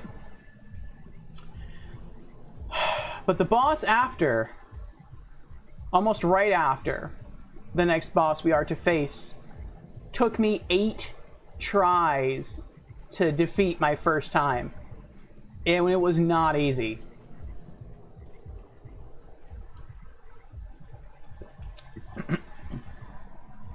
And the funny thing is, the boss that gave me a really hard time, according to most people, is one of the easiest bosses in the entire game. It just took me a long time to do it because I'm a magic user. And magic users actually have a hard time with this certain boss. If you're a melee class, it is one of the easiest bosses in the whole game. But yeah, as a mage, it's a challenge. So I look forward to Super tackling this. Because I think Super is your royalty, right? Super? Clam says, I'm on a console and I don't see anything like that. Ah, I see. Super says, oh, that might be why, because you're watching from console. Yeah. I've had quite a few PlayStation gamers watch from console. I get random friend requests and messages. Me too. It's pretty cool, yeah. Yes, royalty build, yeah. I'm looking forward to seeing you tackle some of these bosses. People say Magic is like Demon Souls on easy mode.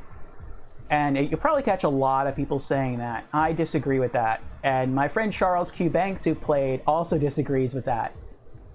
My friend Charles plays most of his Souls game as a Paladin build.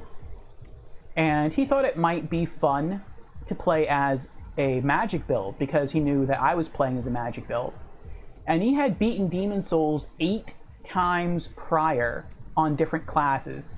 And he actually did every single tank and melee class that there is. And so he's like, well, Orpheo's playing it. I could play it again. I think it looks fun. I haven't spent as much time with it as the other Souls games, because he's beaten all the Souls games multiple times. So he's like, I'll play as a Magic build. And it was pretty rough for him. And once he finished, I'm like, so what do you think now of the claim that Magic is easy mode on Demon Souls? And he's like, that is not true. It's just a different play style. It has its own pros and cons, but it is not easy mode. And yeah, I have to say I agree with him on that. If you are... It's different, I will say that. With Magic, certain bosses and certain enemies will be a lot easier for you to kill. But the same is also true if you're a tank or a melee class. Some bosses that are going to be really easy for tanks and melees to kill are going to be really hard for mages to kill. And vice versa. Some stuff that's going to be really easy for mages to kill is going to be really hard for tanks and melee. So in that way it is balanced. Yeah, I think Super's right, Clam. I think it's because you're watching on console. Maybe that's why it's not there. I think people still see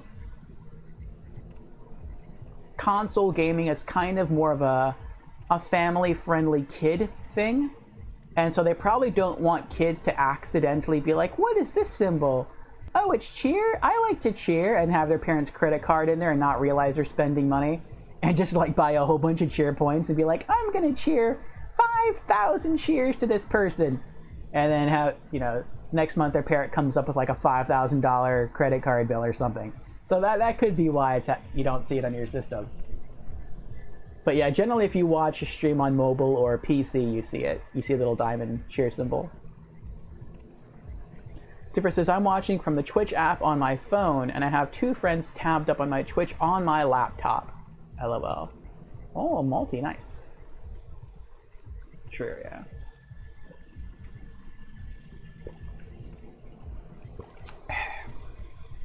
All right. Oh, yes. That's right. And cheers to you. Sharp. To your hydration redemption.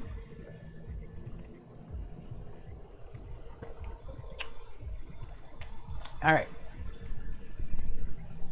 We continue.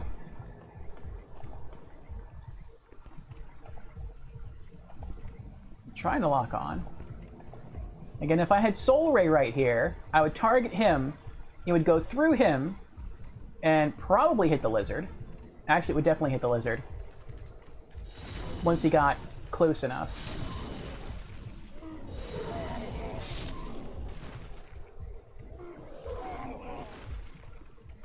But oh well, oh well. There should be an enemy right on the other side of this tentacle. If not, it's on the other side of that tentacle.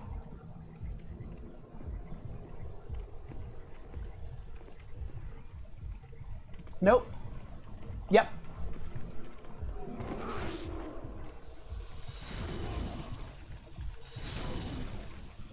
Oh, that's not bad, though. That's not bad. The lizard ran off the bridge, and he fell down the stairs and died. Which means that if I run down the stairs, I'll find his body and I can loot it. That works for me.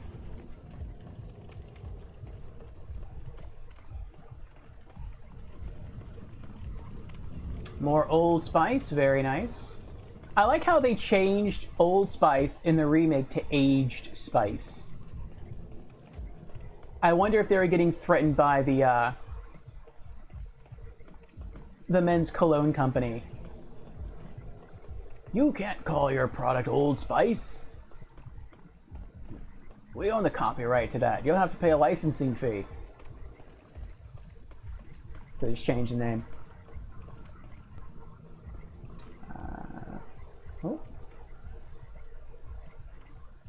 I try to spread the love and lurk for viewer counts. That's appreciated, Super. That is appreciated. Clam asks, do you recommend that I don't stream directly from console?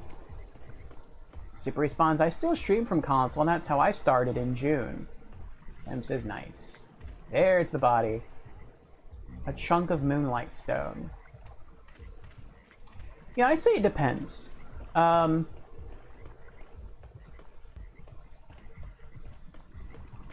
I have streamed directly from PC, from PS4, and from Xbox One S, and so I can give you my opinion on those three. Do's and don'ts from console starting.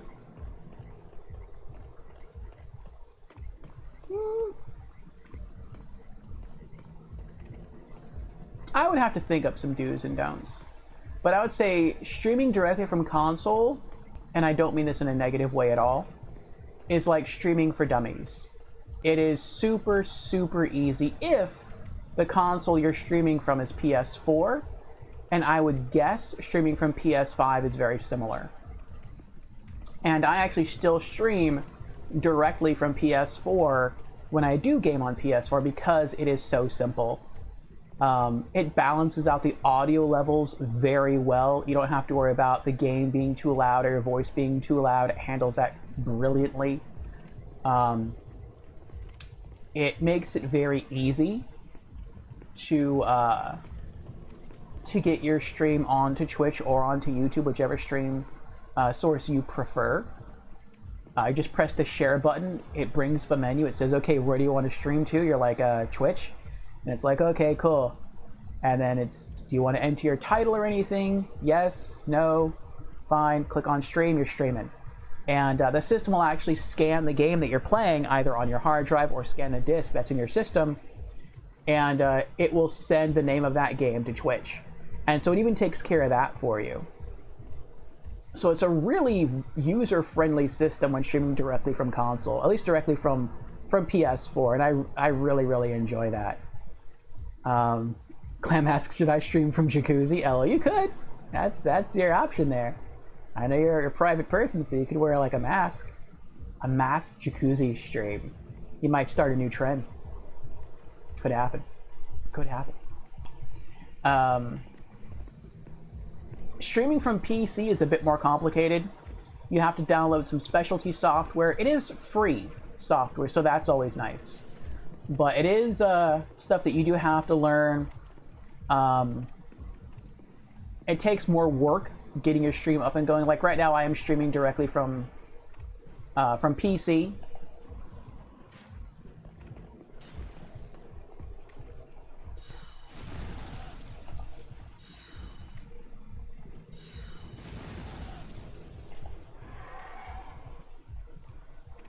Where are you going? But that's because you can't stream directly from PS3.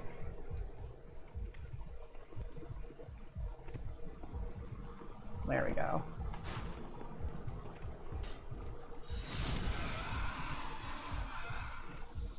And yeah, it does require more work, but the trade-off of streaming from PC is you get more versatility in your stream. So you can do things like add overlays. You can put your video, or in your case, your animated or your animation anywhere you want. If you're streaming directly from PS4, it has to be in one of the four corners of the screen. If you're streaming from PS5, I believe it can be in either the corners or like on one of the sides in the middle of the corners. So that's pretty nice. Oh dear. There we go. I thought he might get me.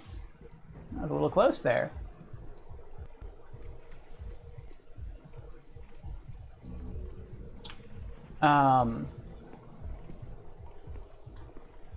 So yeah, you get extra perks by streaming from PC. You can also switch games if you want to, without having to relaunch stream. That is not something you can do if you stream directly from console. So it's a trade-off, you know. Streaming from console, it's going to be easier, and as a newcomer to streaming, you might prefer that. Streaming from PC, you get more versatility. You can do more with your stream.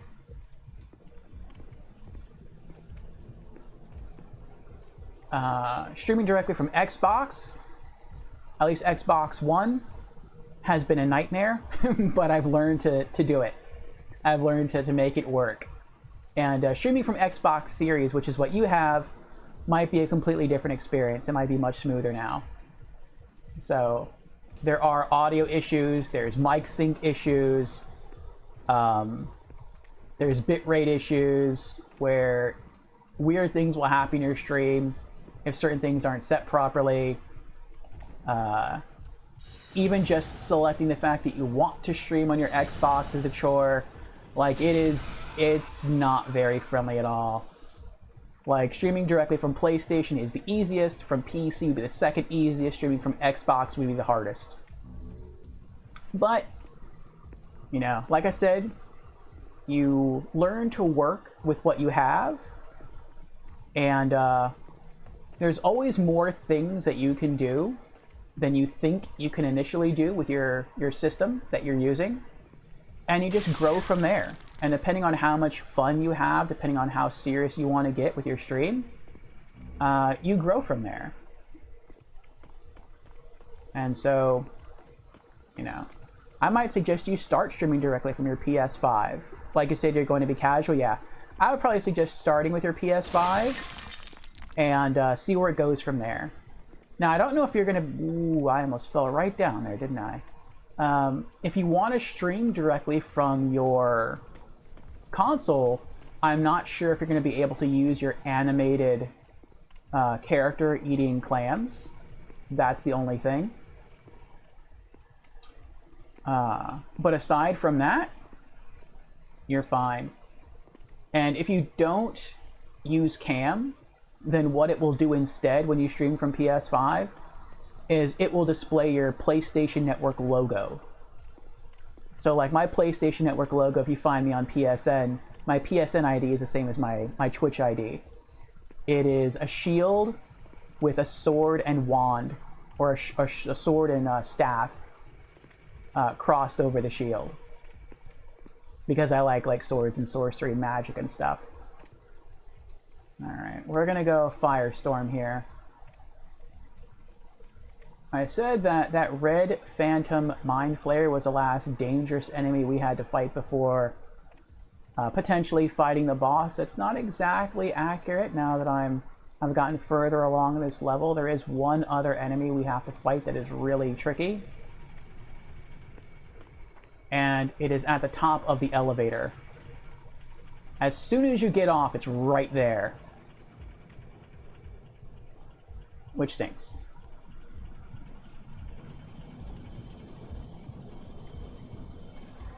Oh, he fell. You know what? I'm fine with that. I'm good. Stay there. Don't come up. No, no. I'm shocked I made it all the way up here. Where is he? Where is he? He's coming, I hear him.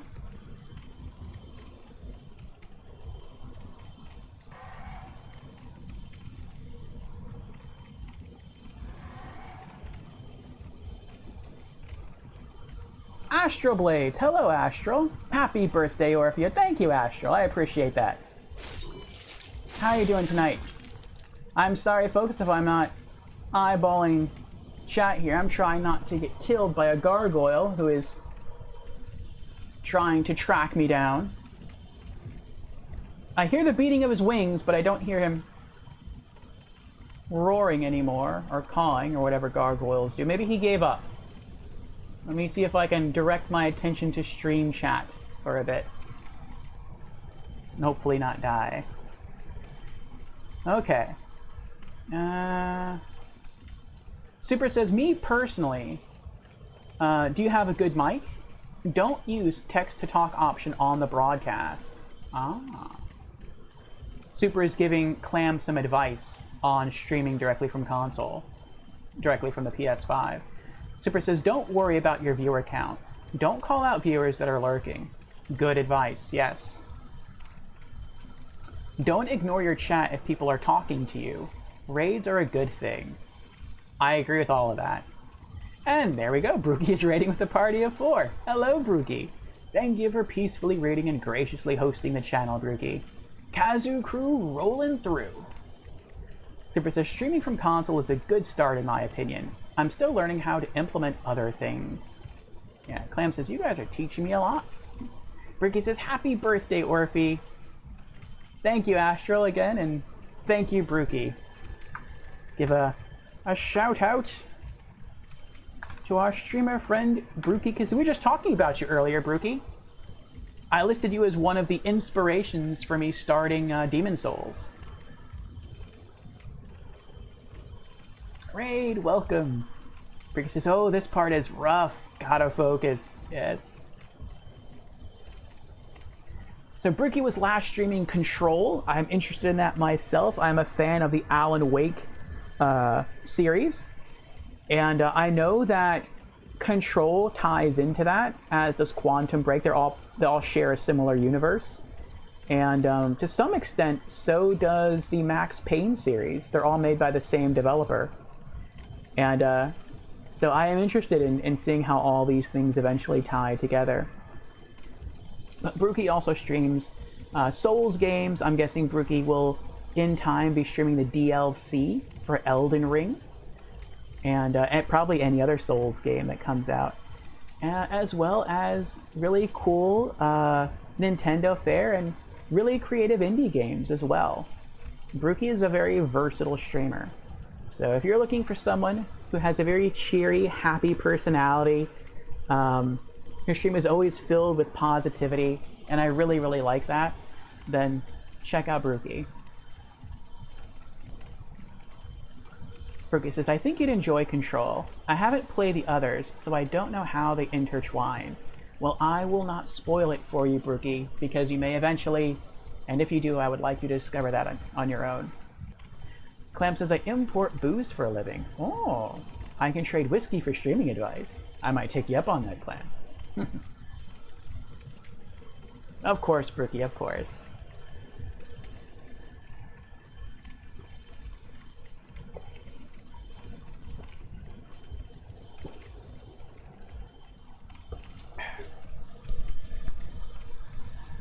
So how was your stream, Brookie? How was Control?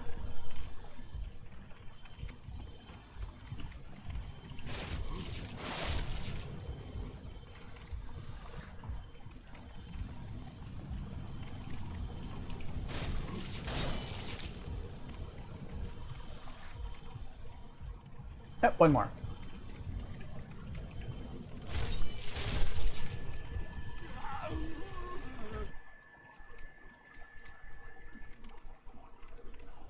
We're getting closer, Brookie. We are almost at the boss fight.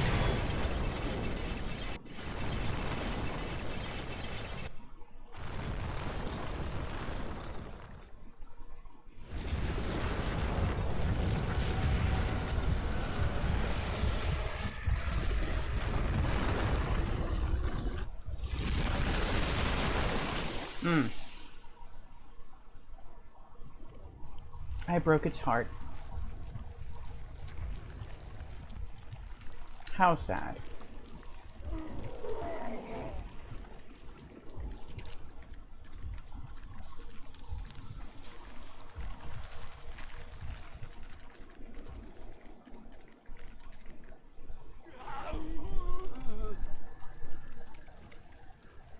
Okay.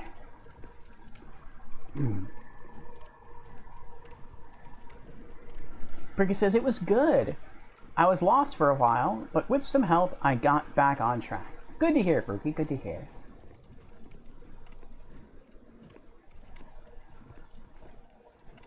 Nice, Rollers. What's your whiskey? Oh, just joking, Clam. Streaming advice is always free.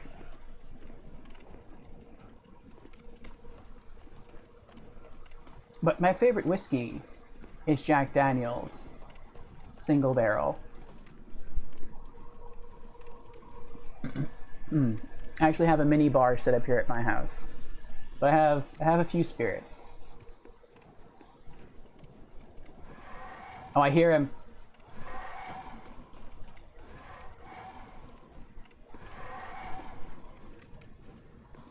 Is he stuck? I think he's stuck. Now, can I wander over there without getting pushed off the bridge or hit? I don't think they can attack you while they're flying. Oh, he's leaving. Where are you going? Get back over here. I don't want you sneaking up on me later. There we go. Bye!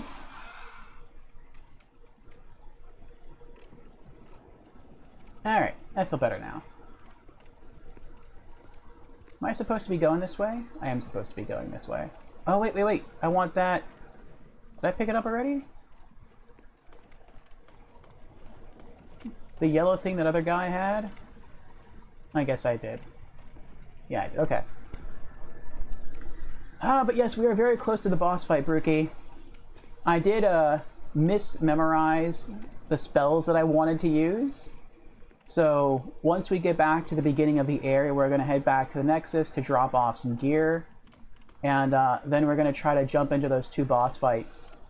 The Man-Eaters and then the Old Monk. And the Old Monk, during my first playthrough, it took me 8 tries to beat him. So we'll see how long it takes this time. I was very surprised when fighting the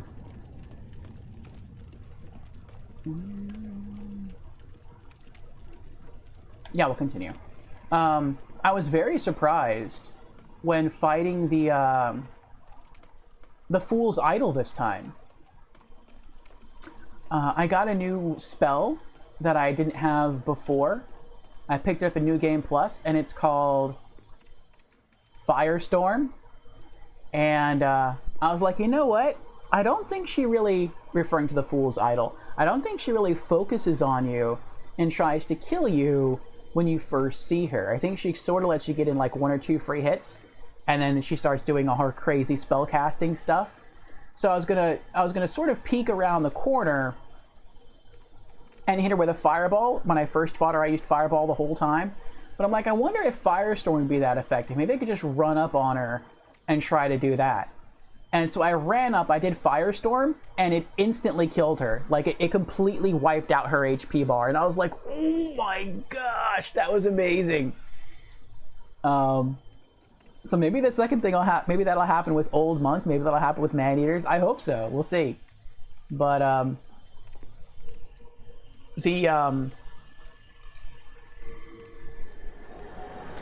The Firestorm spell is very iffy, if you don't know.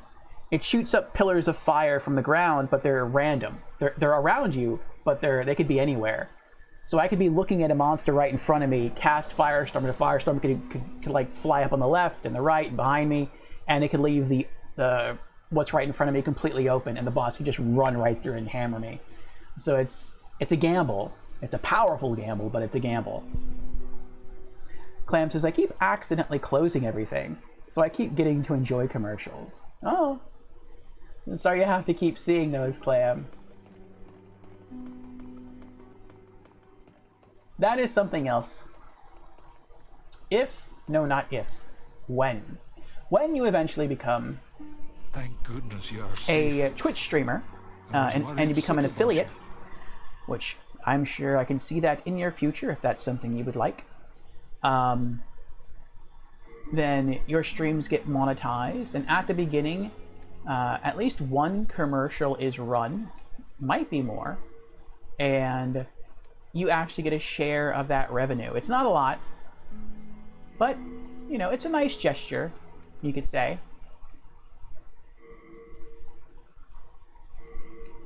Deposit these.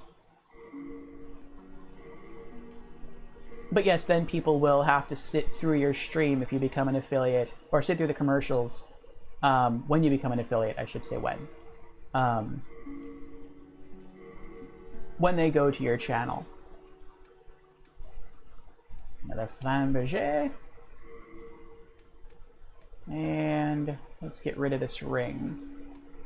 Disease resist. And another fragrant ring.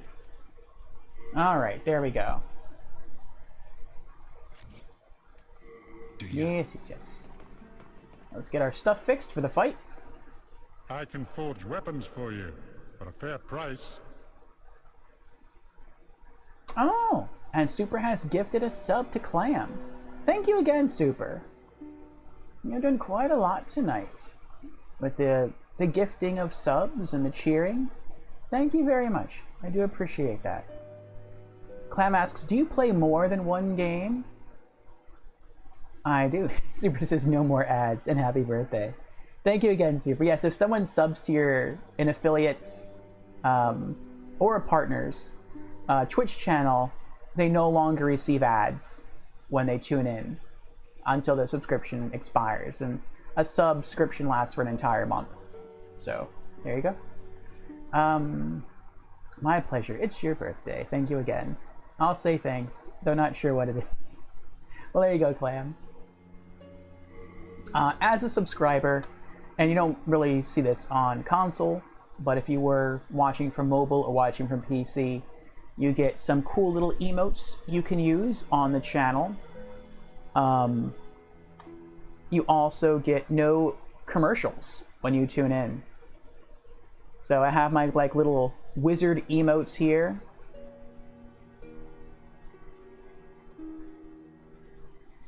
I actually have more than that, but I think these are the ones that I have that a tier 1 can use, a tier 1 subscriber.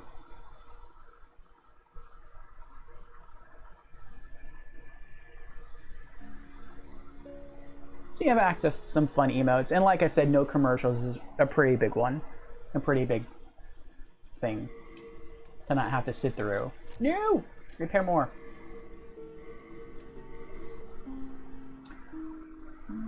Oh, and Clam asks, do you play more than one game?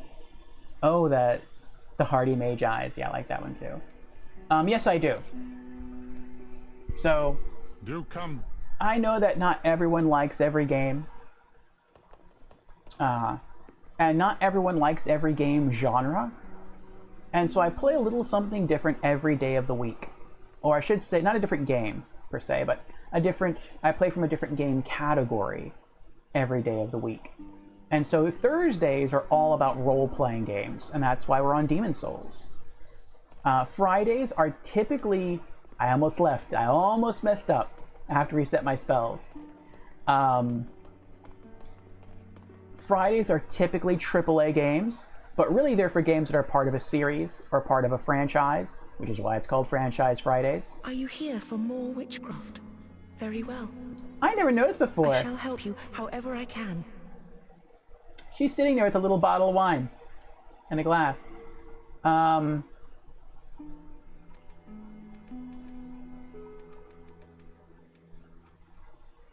Oh, sorry. The whole wine thing just threw me. I don't know why. Hold on, let me make sure I do this right. Soul Arrow, Soul Ray, Fireball, Firestorm. Okay, we're good. Thank you. Speak to me again whenever you are in need. I shall. Thank you, Yuria.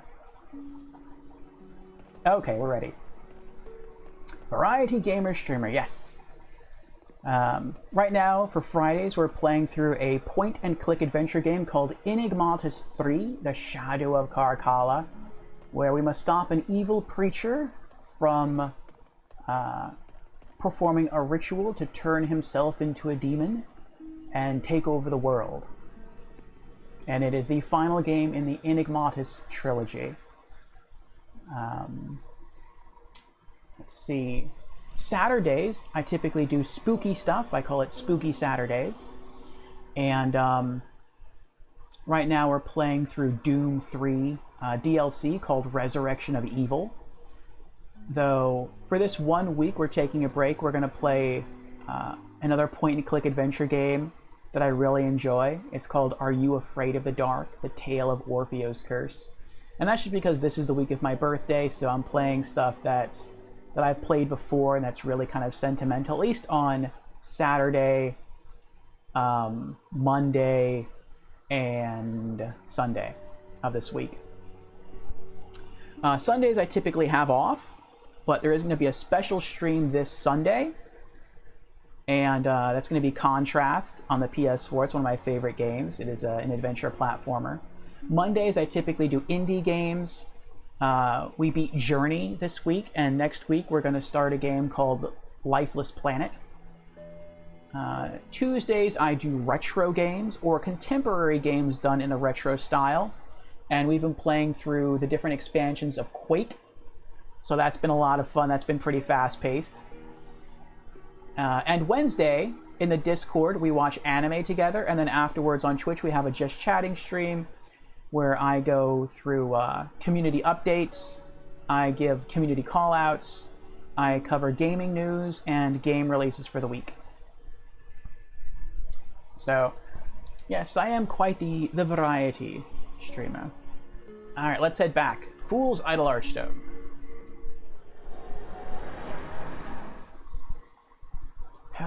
Super says, my favorites to watch are variety streamers. Yes. I would say I like both. I like variety, and I also like single game streamers or single theme streamers, like streamers that only do spooky stuff or streamers that only do like Souls games. When it comes to streaming, it's said that most streamers fall into one of two categories, though sometimes they can fall into both. They're either an entertainer or they're an educator. And typically the people who are variety streamers are more so the entertainers, and they entertain either through their personality or through the games they're playing, if they're really funny games, or maybe through a combination of the two. I hope for me it's a combination of the two.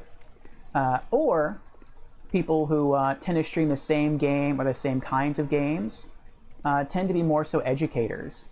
Like if they stream just first-person shooters, or maybe all they do is multiplayer on Call of Duty, they'll talk about how to get good at first-person shooters in general. They might explain concepts like quick scoping, where you just quickly aim down the sights of a gun, specifically a sniper rifle, and pick someone off. They'll talk about the lock-on features of the game. Like, they'll get super, super in-depth with that game or that game series. And if that's what you're looking for, if you're looking to learn about a specific game or game series because you want to get into that genre, then educators are really cool to watch. So there's a lot of variety out there, even among streamers. Do I have everything right now? I do, okay. But yeah, I enjoy both. I enjoy the educators, and I enjoy the entertainers.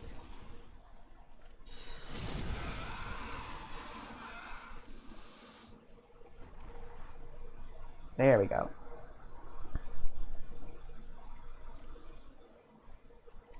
Clam says, once I get the hang of it, I'll repay everyone. I'm crushing in life, so I'll kick you guys some cash subscriptions if I ever figure it out, haha. That's fine, Clam. It's cool just hanging here and talking with you. I always enjoy having people here while I stream, having company. You know, that's one of the reasons I stream. It's, why are you holding on to me? There we go. I am very passionate about gaming in general, but also about specific titles. And getting to share that passion with other people, that is a major factor for why I stream, is to share that passion. And so you are helping me do what I want to do just by being you.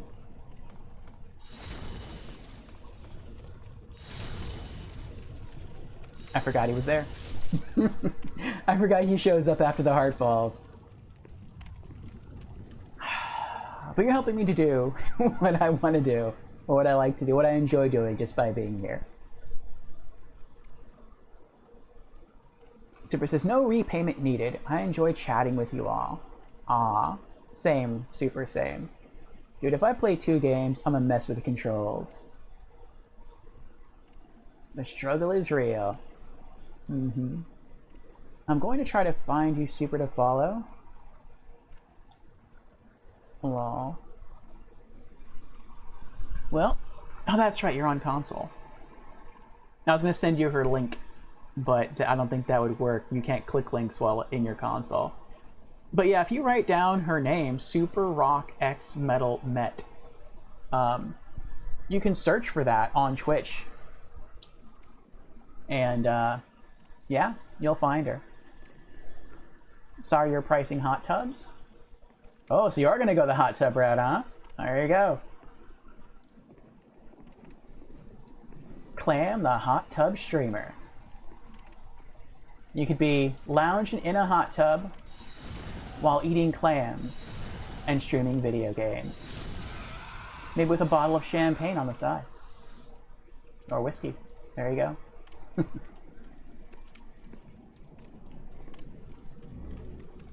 I'd watch. That sounds kind of cool.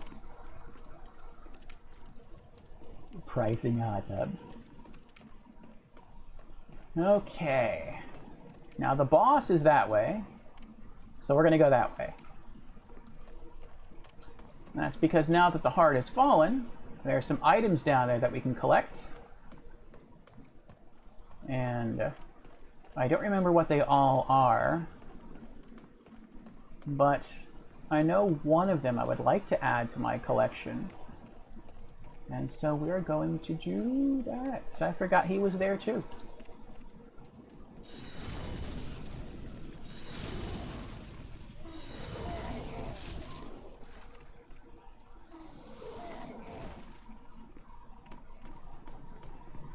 Okay, we don't have to go that way. We did that already.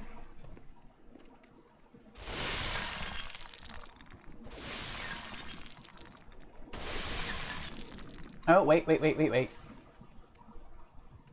But I think we're still going to have a gargoyle coming at us from around the corner.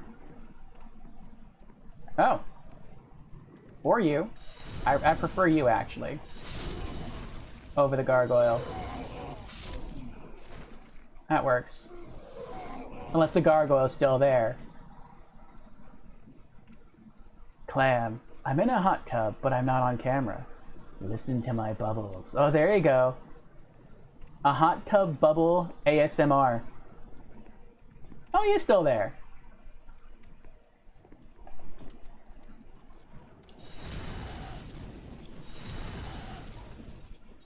I love how magic staggers some enemies. If it didn't, it would be a lot harder to play it. Oh, there he goes.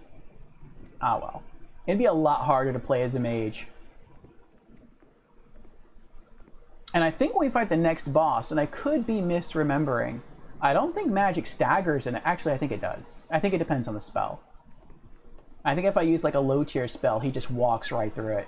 But if it's like a strong spell like Fireball, I think it does push him back a little bit. We got an enemy there. We got an enemy here. Nope, nope.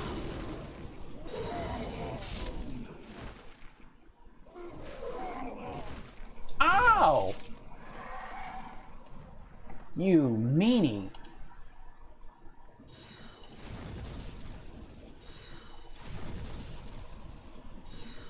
Where are you going? Come back here. No, no. Come here.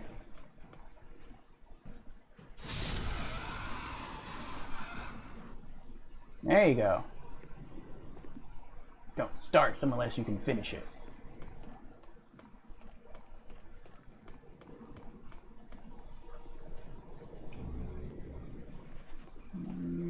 Okay.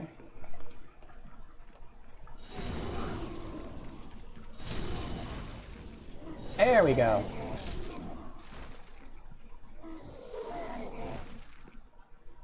There's probably more gargoyles that way, but we don't need to go that way. Oh boy. Clam says, I got the man boobs for it. I can pull it off. Ooh. Oh, that's the kind of show you're looking to rock, Clam.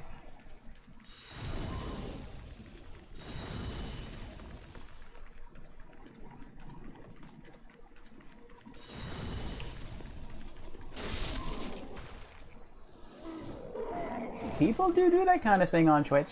You will find them if you haven't already. All right. Let's see here. Peekaboo.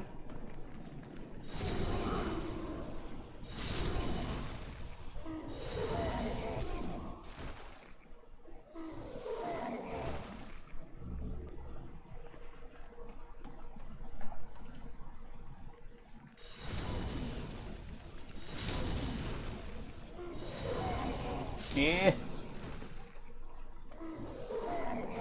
Chunk of Mercury Stone. Oh, there's a lot of stuff here. Storied Soldier Soul. Stone of Ephemeral Eyes. Very nice. Are those all? Nope. One enemy left. There we go. He doesn't know where I am. Aww. That was too bad. Another Story Hero Soul. Another Storied Hero Soul. Ring of Avarice. Nice. There we go. The Gold Mask and the Epi Rapier.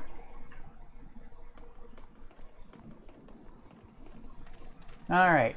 Now, while we head back up, or get ready to head back up, let's get that regenerator ring back on. And let's get our pole out.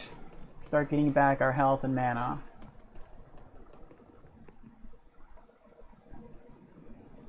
Oh, we found a super Twitch channel? Cool, cool. Next learning question. Go ahead, Clan.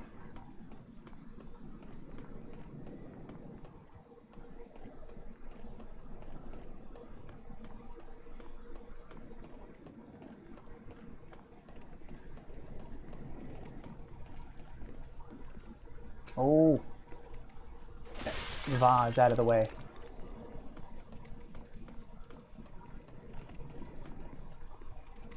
Why are some leaving Twitch for YouTube streaming? Ah. Largely, Clam, to my understanding, it is about monetization. So, Twitch on YouTube are competitors for game streaming, and each has its pros and cons. Twitch was sort of built almost from the ground up for video game streaming.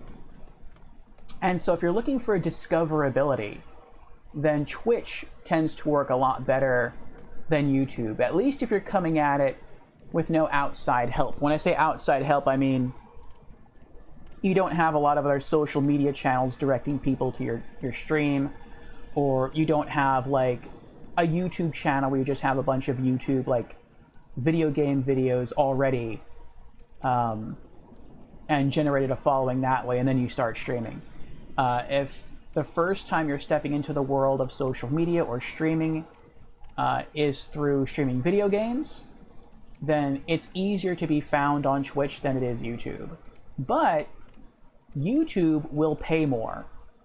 And especially if you're a partner, like you're a big time streamer, they pay way more than Twitch will. So we'll see. That's pretty much the reason why people are leaving. But we'll see what's going to happen. Lately, Twitch has changed a policy that comes off as being very nice to Twitch partners, because once you become Twitch partner, I think you enter a contract where they don't allow you to stream on like other services. When you become a Twitch affiliate, you sort of do the same thing, but it's more lax. In that once you become a Twitch affiliate, like I can't, if I wanted to stream what I'm doing right now on YouTube, I could not do it at the same time I'm streaming on Twitch. If I wanted to, I could end the stream right now on Twitch and then jump to YouTube and just pick up from where I left off, and that would be fine. But I can't multi-stream to two things at the same time. It has to be Twitch. And once I finish tonight's stream, I have to wait 48 hours before I can put it anywhere else. It's exclusive to Twitch for that time period. And so I do upload all my stuff to YouTube, but I actually wait like a full week.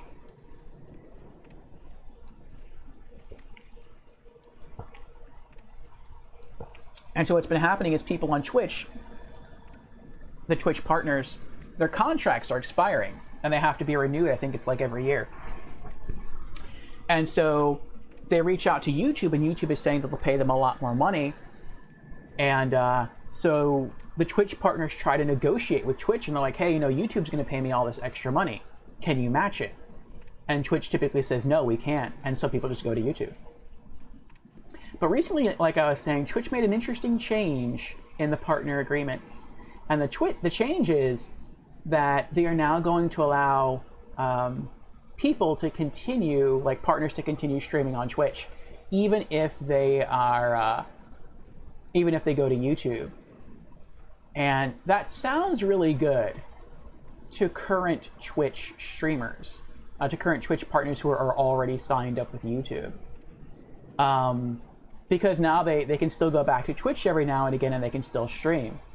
But for people who are working their way to Twitch partner, if they try to go to YouTube, they might not get as big an offer anymore. Because part of the reason that YouTube gives out such big offerings to Twitch streamers is because when someone leaves Twitch for YouTube, they basically have to completely leave that behind. And YouTube knows that, and they become solely dependent on YouTube. So YouTube's like, yeah, we understand, you know, here's a larger chunk of change. But if Twitch no longer does that, and they're like, no, you can still stream on Twitch, then YouTube's like, well, if you come over to our side and you start streaming with us, you can still stream on Twitch. So maybe we won't give you as much money anymore if you decide to hop on over. But I mean, even then, it's not, I wouldn't think that big a deal, because you could stream on both YouTube and Twitch. You would have to divide sort of your user base, unless your user base follows you between both places. But, I mean, it's a bit of a gamble. Typically, though, when a streamer moves from Twitch to YouTube, they lose a massive chunk of their audience, because people do just prefer to watch streams on Twitch over YouTube when it comes to video games. I probably just babbled on for like 5 minutes, and I'm not sure if anything I said was actually helpful. But that's sort of the gist of it, to my knowledge.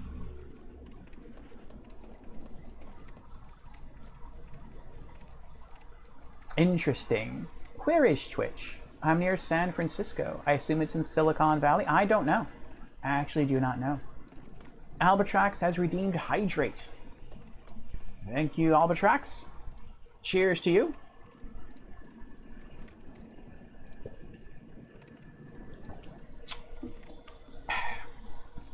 Indy says, I've thought about streaming over there. You could. As an affiliate, we are free to do that.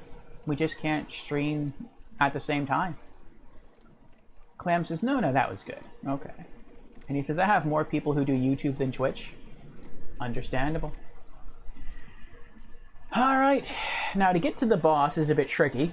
Some people think getting to the boss is harder than the boss itself, though the boss is pretty challenging. But we have to run up, or walk, whatever, this narrow staircase that's missing a banister on one side. And even if it had that banister, if I'm not careful, I could still probably roll over this side. But you can very easily fall off the stairs on this way. It's narrow. And when you look up the staircase, I don't think you can see him yet. Oh, there he is. There he is. You can see his lantern.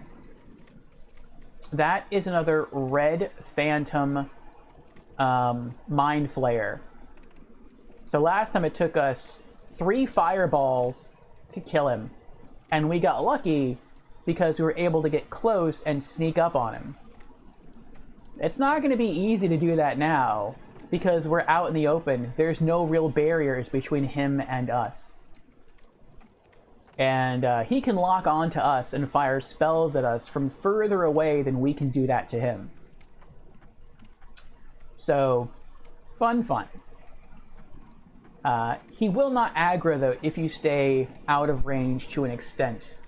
So, the way I did this in normal mode, I'm going to try to replicate it again here in New Game Plus, is to watch how far down he walks. Hope he doesn't see me. And then once I think... Okay, he stops there. Then I try to get as close as I dare, hoping that he won't turn around and kill me as he goes. Okay, that's a pretty good length that he walks through, that he walks up. Alright, so the plan is, I'm going to wait for him to walk back down. Hopefully he won't see me. He'll turn around and start walking back up, and he walks pretty fast. And I'm going to sprint up the stairs and then try and smack him with 3 fireballs, and hopefully he won't turn around in time to kill me. But we'll see what happens.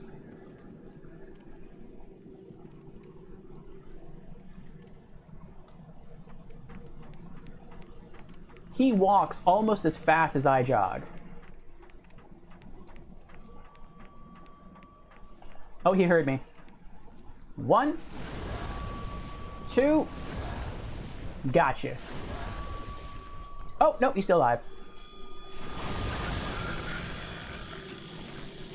I guess he was stronger than the rest. I guess that makes sense. He's guarding the boss. Luckily, it was just a paralysis spell.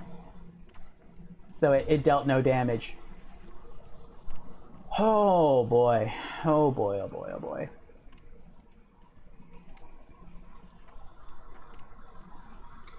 Okay. Super says, explained it well, O. Thank you, Super. Creepy says, tacos! I could go for a taco. How you doing, Creepy? Oh, and yes, of course. Creepy is one of our mods, but he is also a variety streamer himself, last casting Dead by Daylight. He enjoys science fiction games, and he's also very knowledgeable when it comes to cars. So he enjoys racing games, and he likes Phoenix Wright.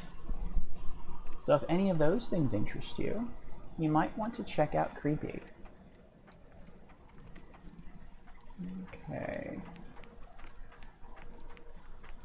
Now, so long as we don't fall off the stairs, we should be okay.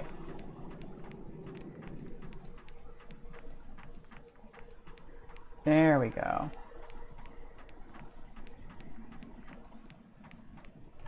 Nothing behind me, right? No items? No items, okay.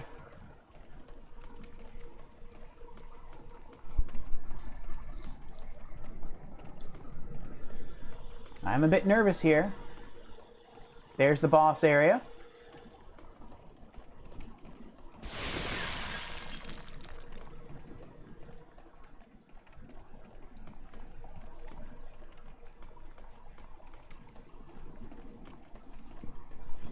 Excuse me. Clam says, I live 13 miles from Twitch. Interesting. I can bang on their door if need be, it seems. He says, I am offended. Follow the tacos, not me.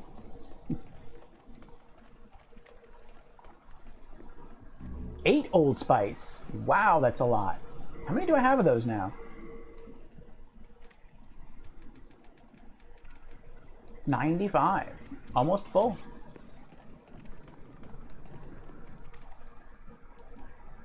Super says, tacos sound amazing. Followed you for tacos. Too late. Alright. So this boss fight is tough for a couple of reasons. The enemies we face are called man-eaters, for those who do not know. They are pretty much super gargoyles. You also fight them on a narrow bridge that you can fall off of. And in fact, when I fought them in New Game, I fell off, I rolled off the bridge while trying to evade one of their blows, and that's how I died. So you have to be pretty careful to avoid falling to our death and to not get hammered by the man-eater. It is quite strong. It can cast magic that not only deals damage, but it pushes you off the bridge, potentially. And like I said, they are also quite strong, so their physical attacks are pretty powerful.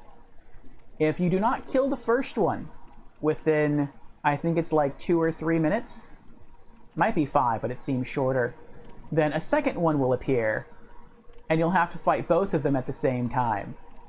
If you fight one before the second one spawns, the second one will still spawn. You'll just only have to fight it, alone or by itself. So you have to be hyper aggressive in fighting the man-eaters, which for a melee or tank class is a good thing. For a mage class, it's not what we specialize at, but I'll give it a shot. And Creepy has redeemed his sub.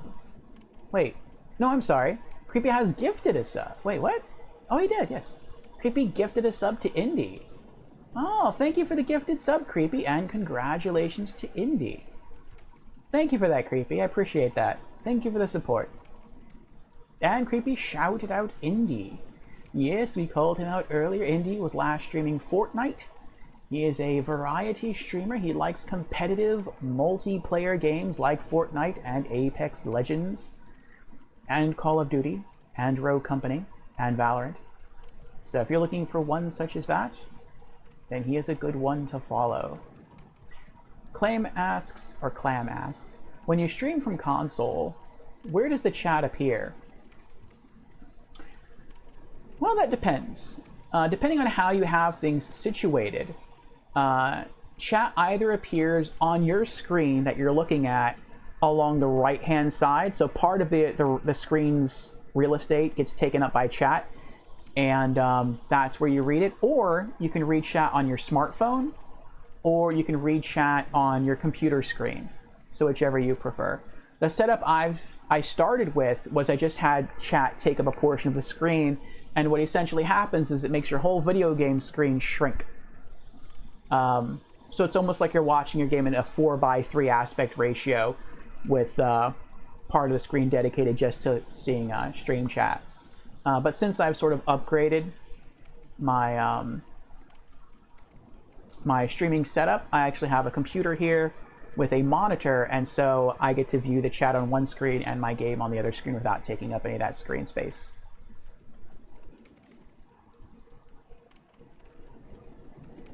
Kirby says PS4 has a second screen app. It pops up there, yes. The 5 I don't know about. As I don't have a PS5, I can't comment on that. But Super would know. Super says, I only have experience with PlayStation, but there's a box you can check to display chat. Yes. Good morning. Good morning, Marcusor. Hello, how are you doing today? Clam says, probably the same. Yeah, that's what I'm thinking. And he says, thanks, I'll spam the emotes in your honor. He says, I popped my chat out now and use 2/3 of my second monitor. There you go. beep, boop. All right. Let's switch back to our sword. All right, so here's the plan. You know what? No, let's go all the way. Should we go? Well, yeah, let's go all the way. We're going to lose half our mana right now. Should I do that, though? Should I really do that? I mean, we killed the Fool's Idol in one hit.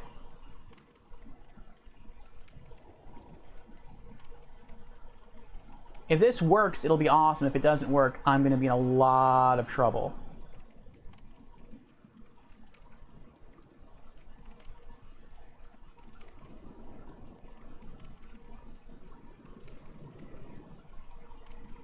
Let's do it. Let's go all out. We cut our mana bar in half to use the Insanity Catalyst.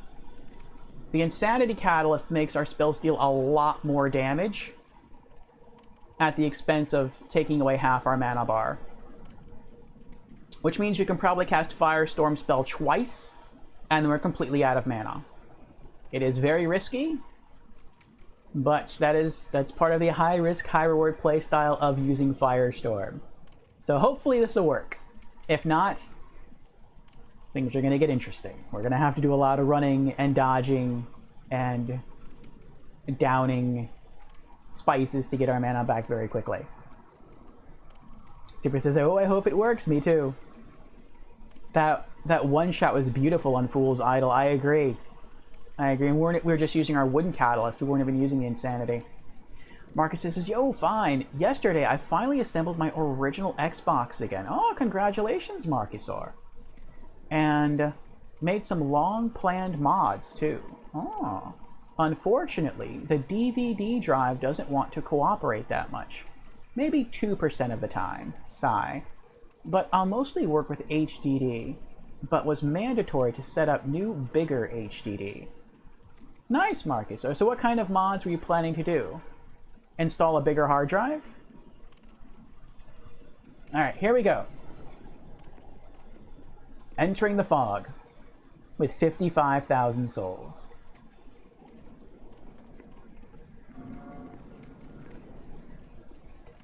Come at me. Come at me, bro. Come at me.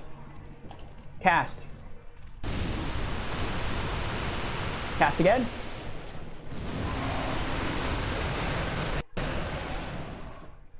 It's dead. And I have no mana. That's messed up. That is so messed up.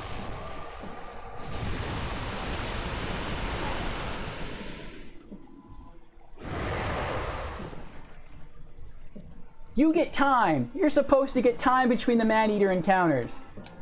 I guess if you kill one immediately, the second one spawns. That's good to know. You cheater. I wonder if I can hit him from here with a spell. Let's try. Oh, I don't have enough mana. No more mana. Out of mana. Now do I? I do. He's still alive? How are you still alive? You can't hit me from here, can you?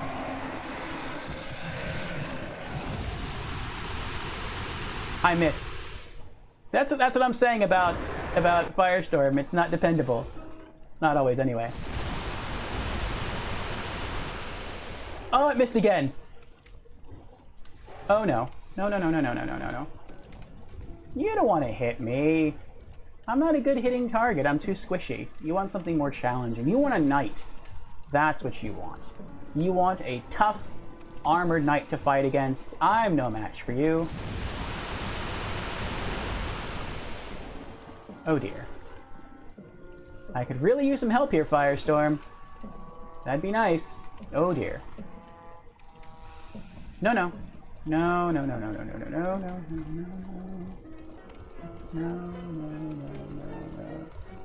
What if I just hit him with a fireball?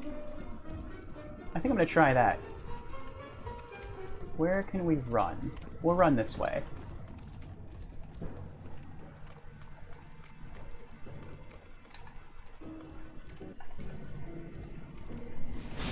Gotcha!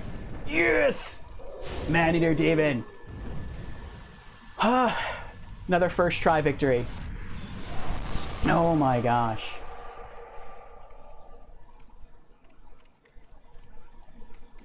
55,520 soul reward.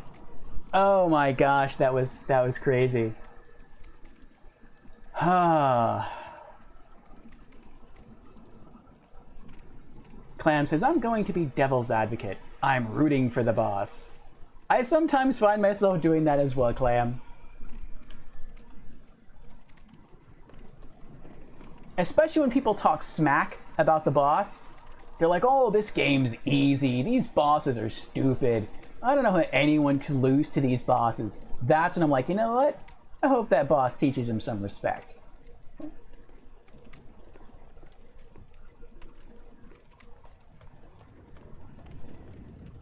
Moon short sword +1. There's nothing over here, right? No. Something cool I discovered about this is that you can actually see the first boss if you're down here. On that bridge right there, depending on where you're standing, if you look up, you can actually see the Man-Eater boss. He's standing like right around here, but you won't see the bridge. For some reason, it doesn't load in. But you will see the Man-Eater boss. At least in the PS3 version. I don't know about PS5. And I saw him up here in my first playthrough, a new game, and I'm like, what is that? That doesn't look like a gargoyle. And then I got all the way up here, and I'm like, oh, that's what it is.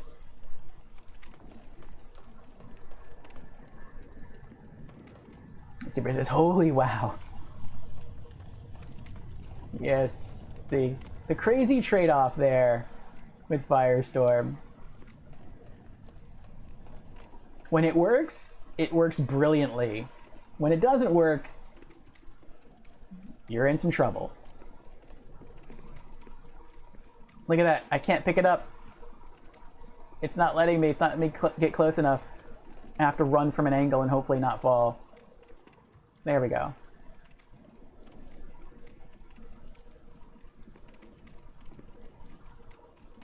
Ah! There we go.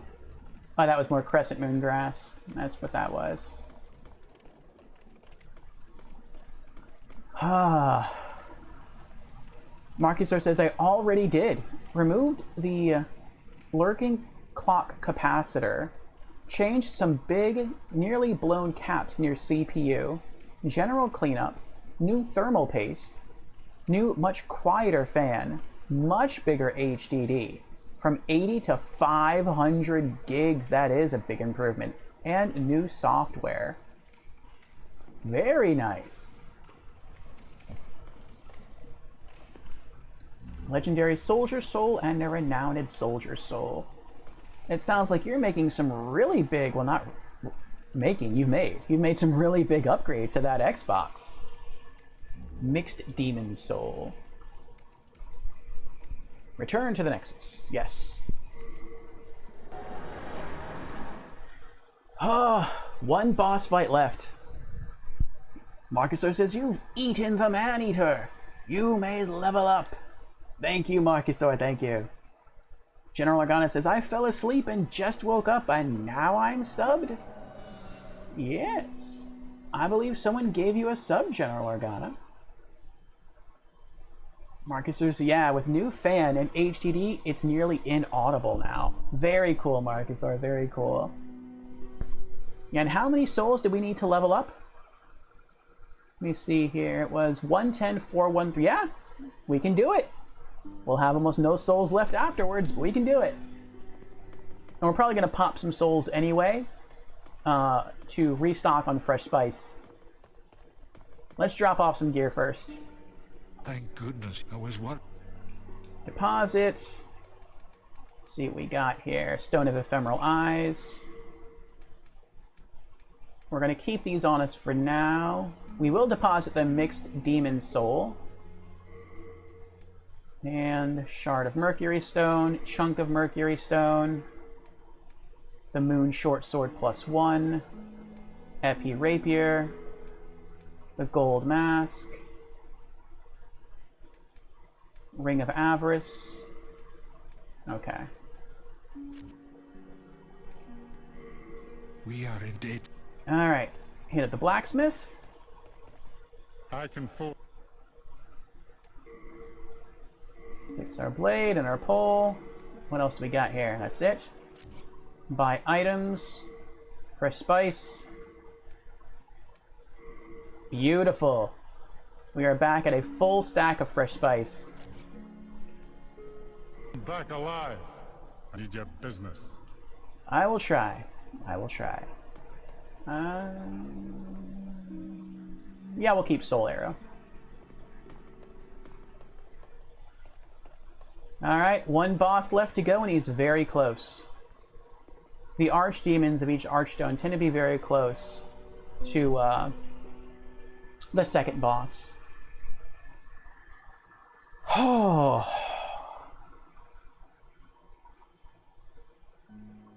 Clam asks, is that Patches? It is Patches, yes. I've heard Patches is in multiple games, multiple Souls games. And that's him. Well, we've been long acquainted, so I'm willing to part with them at a special, only if you buy today. Now, you see that priest and his disciples over there? They still don't trust me after that little incident behind the altar. Shouldn't they believe in forgiving and forgetting and all that? Well, I have news for them. Praying has not put food in my mouth, nor anyone else's. I'm sure once you two get further through Demon Souls, you'll meet Patches there as well. Marcus says, I've seen on eBay, at least in Europe, the console is cheap. Around 30 to 40 bucks, mostly. Also with controller and proprietary component cable. Nice!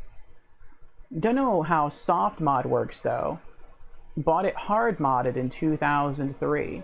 Huh. Do come back alive. I need your business. Yes. Clam says, poor Patches doesn't do well in Bloodborne. Aw. He says, screw that guy. Yes, I'm looking forward to meeting him in the other Souls games and seeing what becomes of him.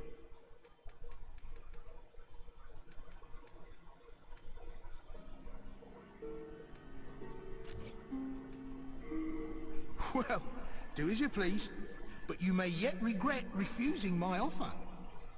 And Patches is a very good merchant here, provided you don't kill him because he annoys you.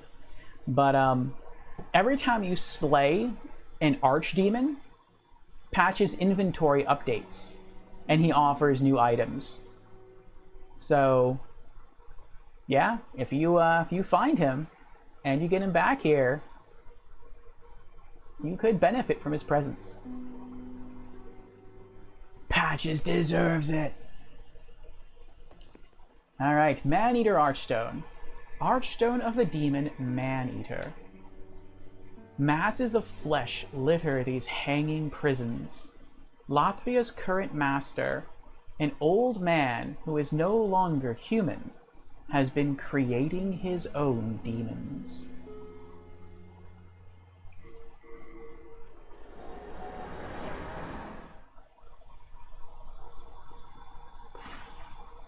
Marcusor asks, does he keep the old items also? He does.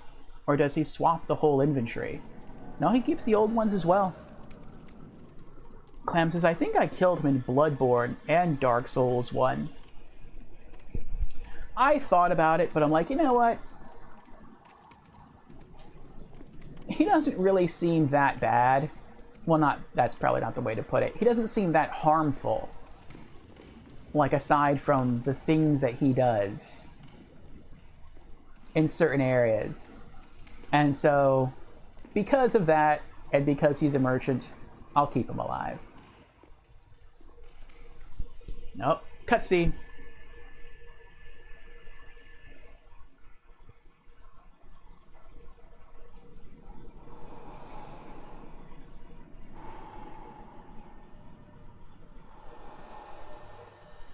I forgot to drop off the excess souls, but that's fine.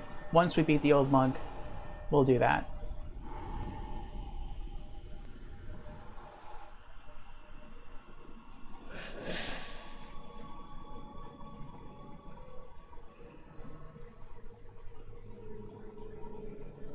See all those chairs scattered around? That makes it hard for a mage to aim your spells at the old monk. They all get in the way.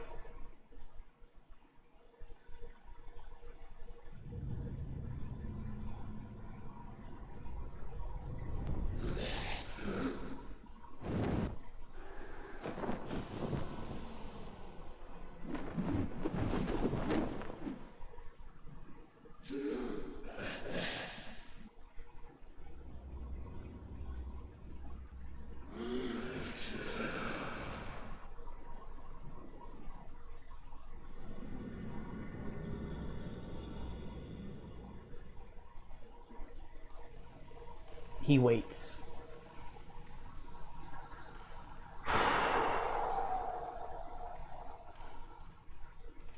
Oh, I like the Dancing Luigi emote, Organa. Organa has redeemed Hydrate and Stretch. Very well. Cheers to you again, General Organa.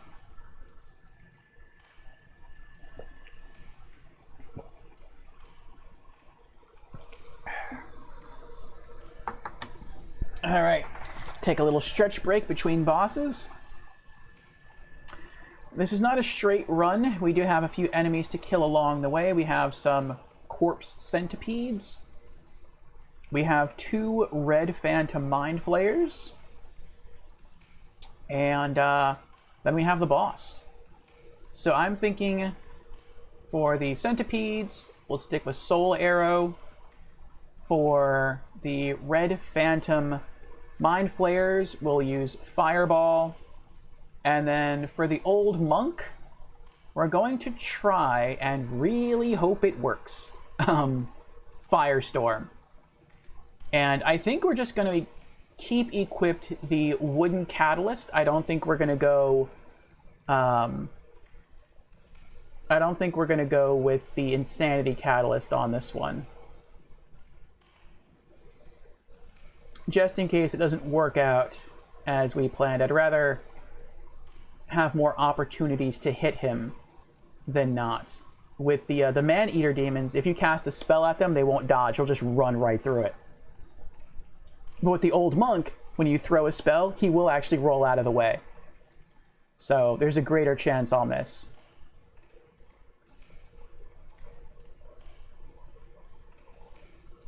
Clam says, I'm out. Good talking to all of you. Well, thank you, Clam. It was good talking to you, and I hope to see you again in my stream or yours. Morgana asks, what are you drinking? I am drinking some Fruit Punch Gatorade Zero. So I think it has 5 calories. Yes. 5 calories, no sugar. Quite tasty. And it's pretty good at keeping you hydrated. All right. Next time. Oh.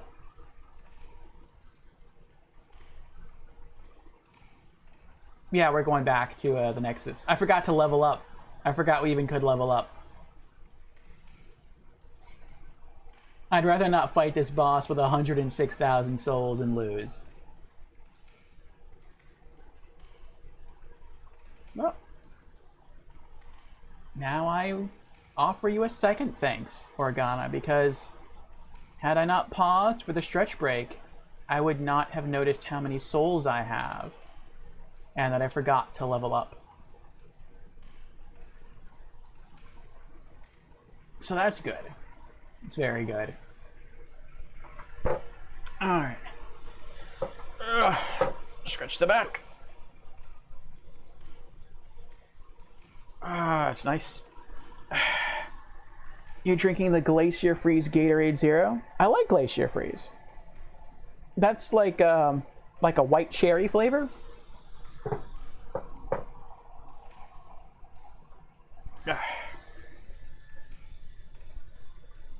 Okay. Marcus says, I drink instant coffee. I like instant coffee as well. I like all kinds of coffee. So let's run back and level up real quick.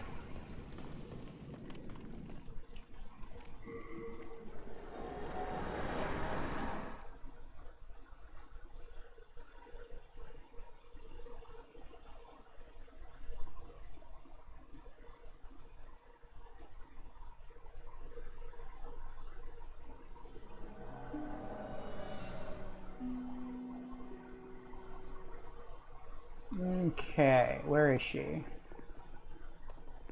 Where?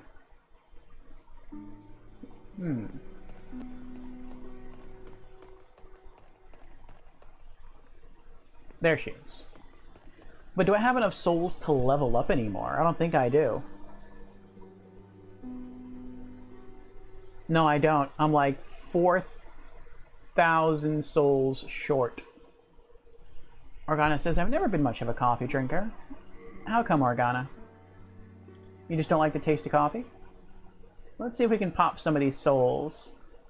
Storied Hero Soul. No, there we go. 4,000 souls. Alright, now do we have enough to level up? 110, 413. No, we're like 100 souls short. That's fine. Let's use one of these unknown soldier souls. There we go, 200 souls. We got enough. Alright. Now, let's throw the rest of these into our storage chest. That is Stockpile Thomas, or that is run by Stockpile Thomas. We are indebted to you. Yes, yes, yes. I know. And level up. Thou seeketh soul power, dost I do. thou not? Then touch the demon inside me. Soul of the mind, key to life's ether. Soul of the lost, withdraw. Let strength be granted so the world might be mended. So the world might be mended. Morgana says, coffee-flavored ice cream is good, however. Yes, I do love coffee-flavored ice cream. That's actually my favorite flavor of ice cream, is coffee flavor. Morgana says, I'm just weird, I guess. Everyone has their own likes and dislikes. Marcusor says, Soul of the Lost, withdrawn from its vessel. I do like her dialogue. Alright, magic power is going up to 66. Magic power increases by 100, and our physical defense goes up by 1. Alright. I wonder if defeating the Archdemon is going to give us enough souls to level up again. We need 1, 1, 2, 3, 6, 1. That is a lot of souls.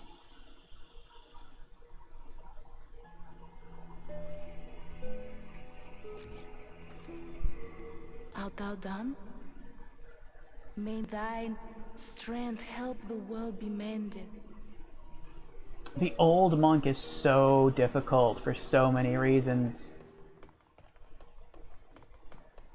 He hits hard, which, I mean, he's a monk. You would expect that from a monk, from a martial arts kind of monk.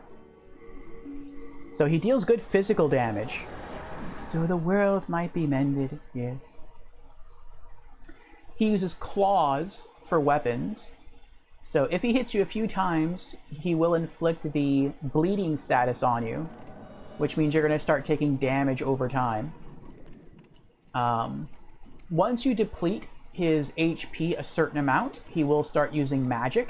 He can cast a very powerful Soul Ray that's about on par with what the Fool's Idol could do, and with all of my gear that I'm equipped with, which weakens me to magic, he might be able to actually one-shot me, if not two-shot me. He also gains the magic spell homing Soul Arrow, which he doesn't even have to cast. It will automatically occur and will get stronger and stronger the closer he gets to dying, which is cheap. He also is very good at evading spells. So, and he's always running at you to close the distance, which is why if you are a tank or melee class, he's probably not that bad a boss to fight, because you want your enemies to close the distance. You want to be able to get close to your enemies to attack them, and that's exactly what the Old Monk does. And I think that's why for some people the Old Monk is a very easy boss to beat. But for a mage who needs to keep distance between himself or herself and the enemies they're fighting, and needs time to cast the spell, the Old Monk is a really big challenge. So, yeah. Let's see how we do. Most heard dialogue in Demon Souls. Yes. I never skip her dialogue. I always like it. I always enjoy hearing it. Are we gonna get the cutscene again? Oh, we're not, I guess. Oh, we are.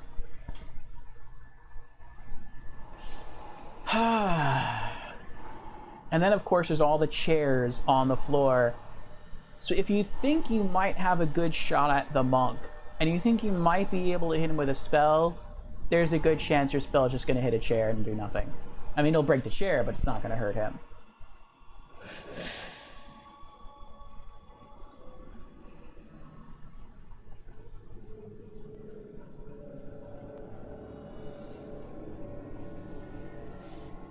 This, I would say, is kind of fitting. So the story, as I understand it, behind the old monk, at least this part of the game, is that it's the yellow cloak that's actually a demon. And it clothed him and gave him power, and it allowed him to create demons of his own. But he's old. He's eventually sort of worn out his body, and he's not really strong enough anymore to do anything physically. And so now when he conjures a black phantom spirit to fight us, that gives the yellow robed demon a chance to leave him, and it empowers the Black Phantom. And so, essentially, the old monk, oh dear, sort of brought forth his own demise.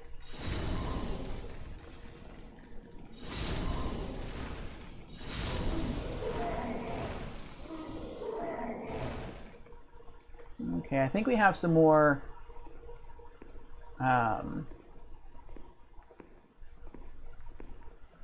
centipedes up here. I think it's a big, was it a big one this time? No, it's still a small one. Look how strong they are, though. Oh, they're not really small. They're more like medium-sized ones. Okay. Super says, I'm getting sleepy. It's been a pleasure, and hope you celebrate your birthday through the weekend. Have you tabbed for the lurk? Thank you, Super, thank you.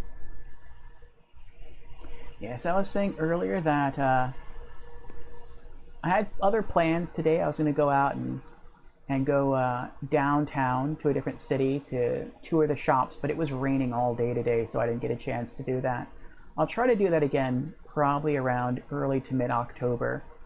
But I still went to one of my favorite restaurants today, and I had a lovely meal. And now I get to share my birthday here with all of you, playing some Demon Souls, which is probably currently my favorite game that I'm on right now. And yeah, it's been a really nice time.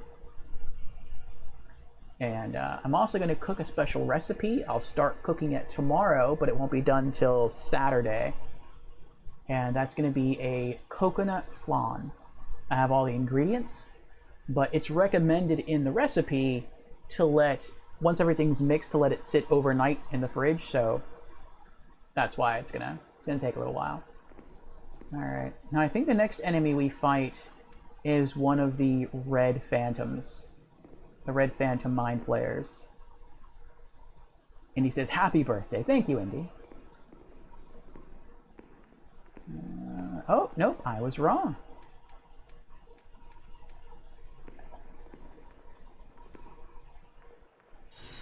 Now, I actually consider this area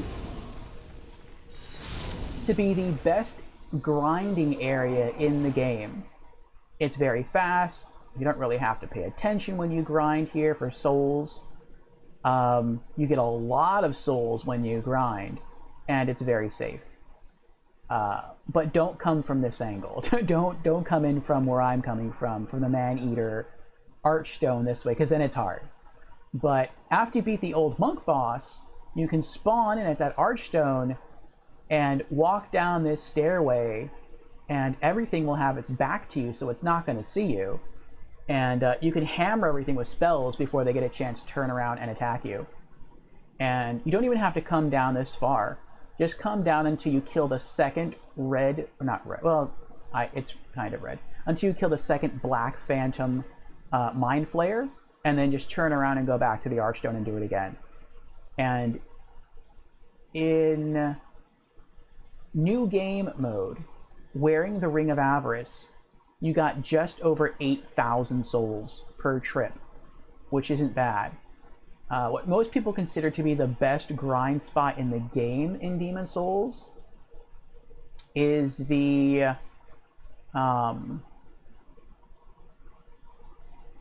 Storm King area, that boss area. That does give you more souls. It actually gives you, with the Ring of Avarice, I think it gives you like 10,800 souls. You definitely get more, but it can take you a long time. I think it was either 10,800 or 18,000. It could be either one. I don't remember, honestly. I think it was like 10,800 though. Was it 10,800? No, I really don't remember. I did the experiments earlier, but I didn't write anything down. But it can take you a long time. If you're lucky and you hit a lot of enemies quickly, you can kill those enemies in maybe like 3 or 4 minutes. If you're unlucky, it can take you up to like 10 or 11 minutes. So it's kind of iffy. But here, you can kill all the enemies from the Archstone, run out, kill all the enemies, and head back to the Archstone in like 3 minutes. It's super fast, it's super easy. And so because of the sheer speed of it, I would say it's actually better than the boss area. It's better than the Storm King area. And like I said, another big perk is you don't really have to pay attention when you grind. So I'm not one who really likes to grind that much, so when I grind, I tend to like do other things. I'll watch YouTube, I'll watch Twitch. You know, grinding will be my secondary function. It won't be the primary point of interest for me. And so when I do this grind spot, I can do that. I can watch other people stream or whatever. Where is he? And I don't have to worry about dying. There he is. Okay. Alright, how's this gonna work? I should have had my phosphorescent pole equipped that entire time. I think we're gonna run up. And I guess try to get him to follow us. Let's see what happens.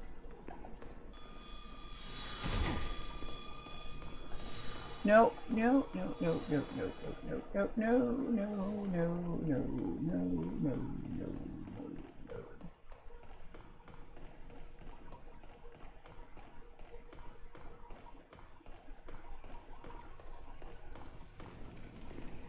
Well, that hurt.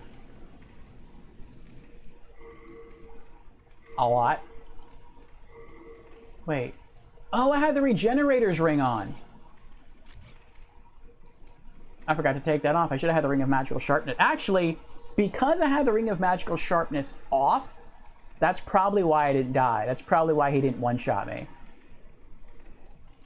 Because Ring of Magical Sharpness makes my spells stronger, but I take more magic damage. Had I had that equipped, I probably would have died right there. That is nuts. That is crazy. Oh boy. So how am I going to do this? How am I going to get around him?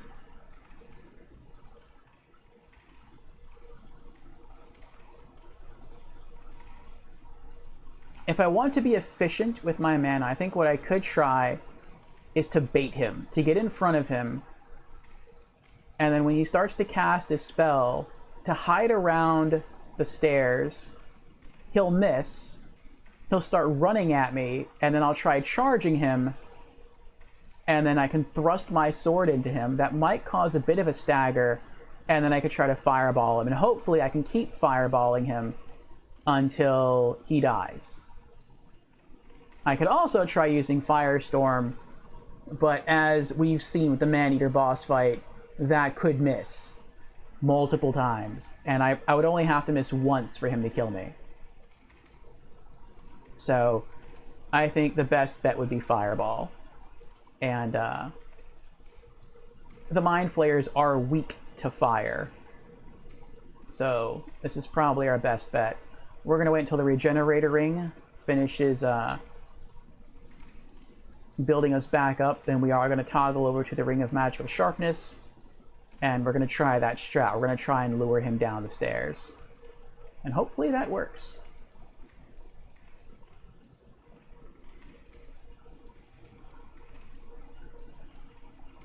Now again, if you're a melee class, this should be pretty easy. Basically just copy the first part of my strat, let him cast, hide behind the stairs, he'll miss, he'll run at you, and as he's running at you, you run at him, and if you have a strong enough melee weapon, you will hack him to pieces before he has a chance to kill you. But as a caster, don't really have that option. So, yeah, you just gotta get lucky and hope you can pull off what I'm about to try. But we're gonna just hang out here, like I said, and wait till we get all of our HP back. It's going up pretty quick, thanks to the Regenerator's Ring.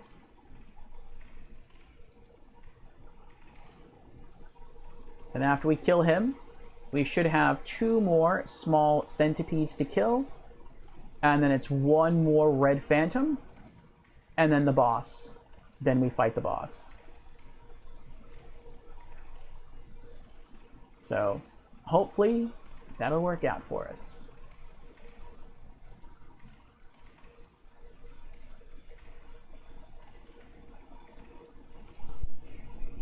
Oh, we can switch back to our sword now.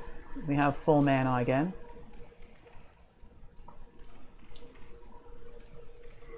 Let's see what else is going on here.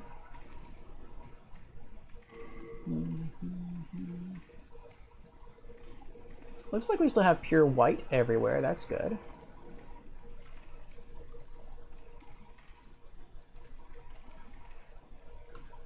We need another 33 levels to max out our magic stat. I wonder if we're going to get that this playthrough. It seems like we're leveling up almost once per boss. So probably not. We have another 1, 4, 7, 10. We have 10 bosses left. Well, 11. If you include the blue dragon, it's 11. No, actually 12. Because we're going to try to take out Old King Doran. So we might gain another 12 levels this playthrough. So that'd be pretty good. We're probably going to have to get through all of New Game Plus to max out our magic stat.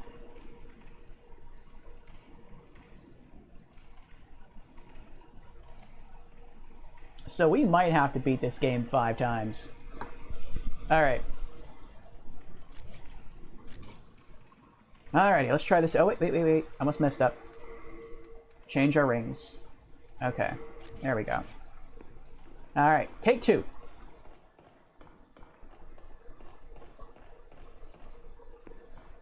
Something else we could try, though I don't know if I'm brave enough to really try it, is to have him run after us and then run down the stairs, try to have him chase us a little bit, and then run all the way down the stairs.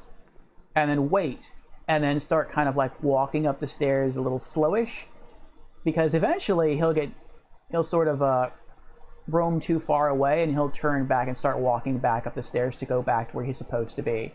And then his back will be towards us, and then we can try to fireball him to death, which is how we beat the last Red Phantom.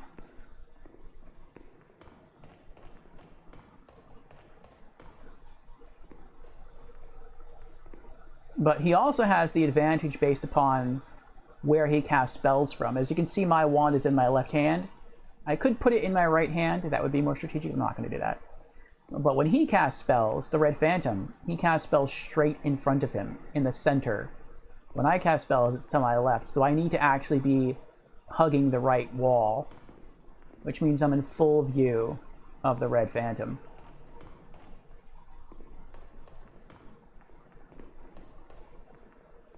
There he is. All right. See if this works. If this works, awesome. If not, I'm dead. Did he see me? He saw me.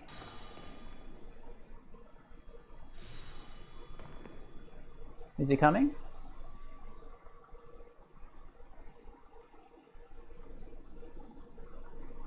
Hello?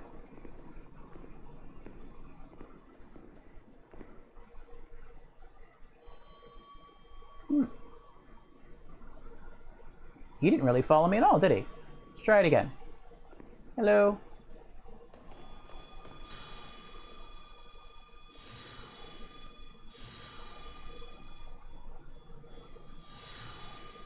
Where's that supposed to go? Oh. The game is smart. I think it knows what I'm trying to do. It knows I'm trying to lure him down the stairs. So I can wait for him to turn around and attack him in the back. Oh, how smart is that? Okay.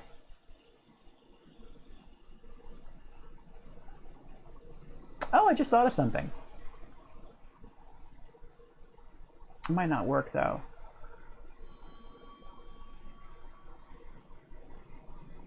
I've never tried to use it before. There is a spell called Demon's Prank. I think in the remake it's called Familiar's Prank.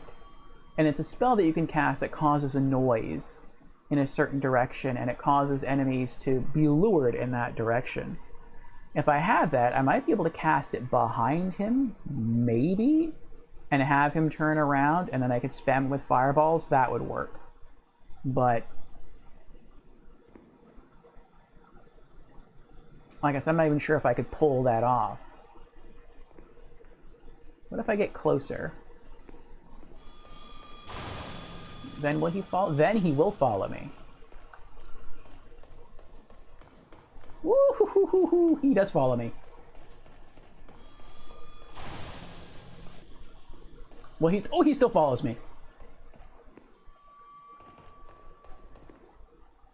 Did he turn around?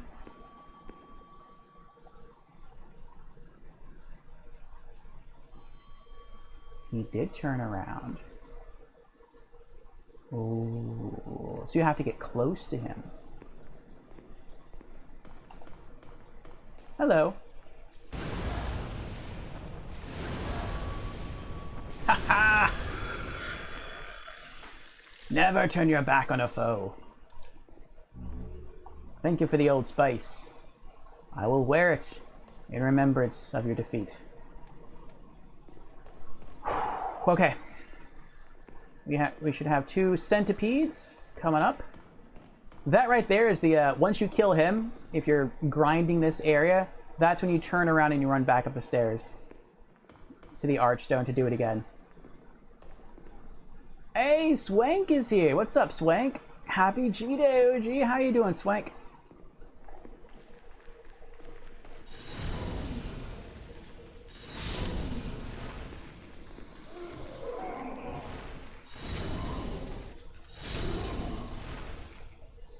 That's probably why it took me like 3 castings to kill those other centipedes down there. It's because I wasn't wearing the Ring of Magical Sharpness. Shard of Mercury Stone. All right. Back to Fireball. Let's try to do this again. Swang says, if Pri and them ain't do nothing for your birthday, it's F them. For real? Earlier today, actually they celebrated it last night because I was in pre-stream last night. And it went beyond midnight my time. So they did tell me happy birthday. Pri was actually the very first person to tell me happy birthday on my birthday. And that was pretty cool. We sat there for a while. I wasn't in her stream tonight because I've been streaming all night. But it was pretty nice. And people said happy birthday to me in the Discord as well. So it went well, Swank. It went well. But thank you, though, Swank. Thank you for the concern. All right. The next Red Phantom should be very close. He's right at the top of the stairs.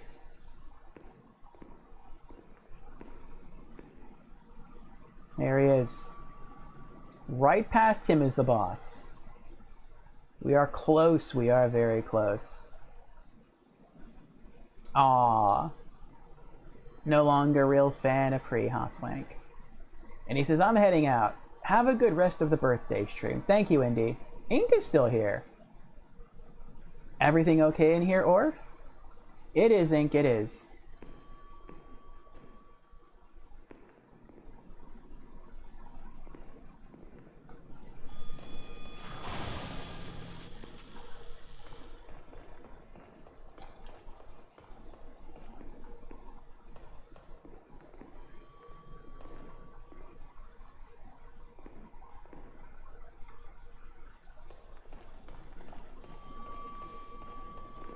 And 2. And 3. Oh, 4! Oh my gosh.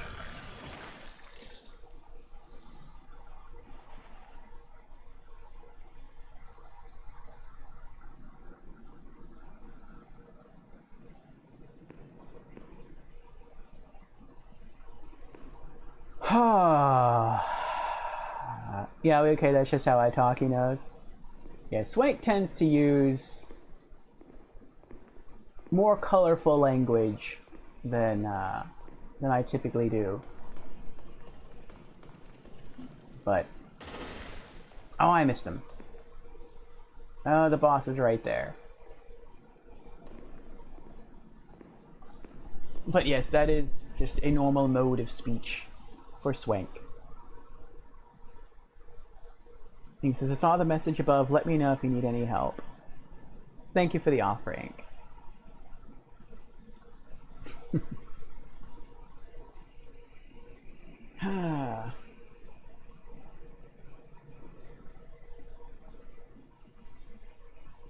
Alright. Okay, so here's the plan.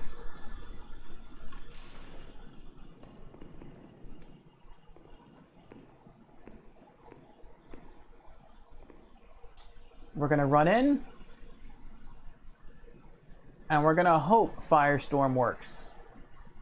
If not, we're gonna have to dodge and rely on the Phosphorescent Pool to regenerate our mana, and rely on the Crisp Blade to kill him. But he has very high magic resist. So this could take like 20 to 30 minutes just using the sword. Ugh.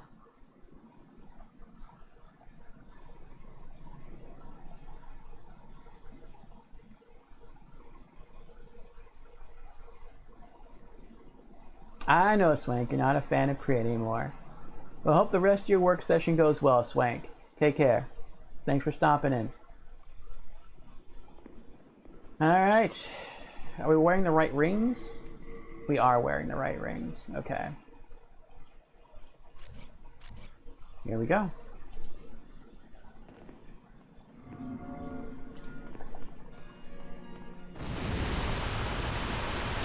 I was hoping that would do more. Oh, he got ping pong that time.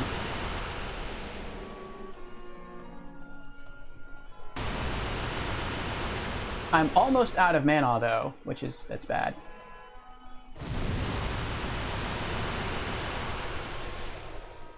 I should really be having much better mana regen right now.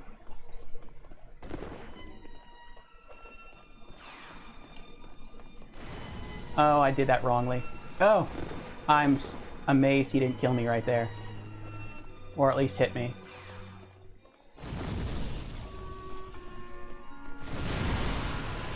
Oh, he actually did a lot less damage than I thought he was going to.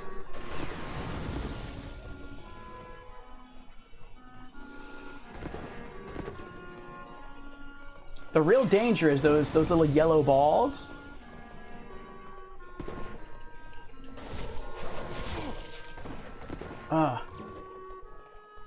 those are magic based. And because of how my gear is set up,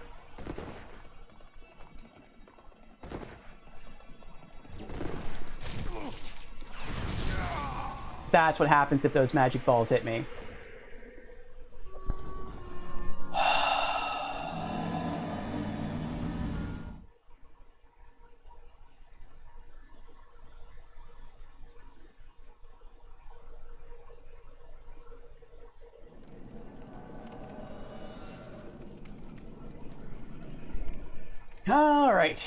Alright, we need a new plan. Firestorm is not working as well as I would like. I mean, it did good. We knocked out half his health.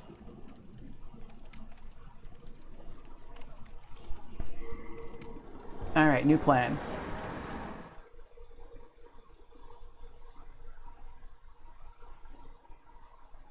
Okay. I think what I'm going to do is I am going to use a Stone of Ephemeral Eyes to get my body form back so we have more HP. Hello again.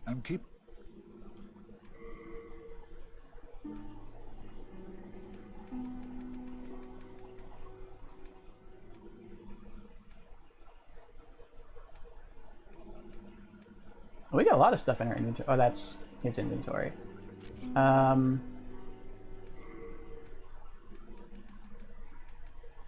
Stones. Where are the stones? There we go.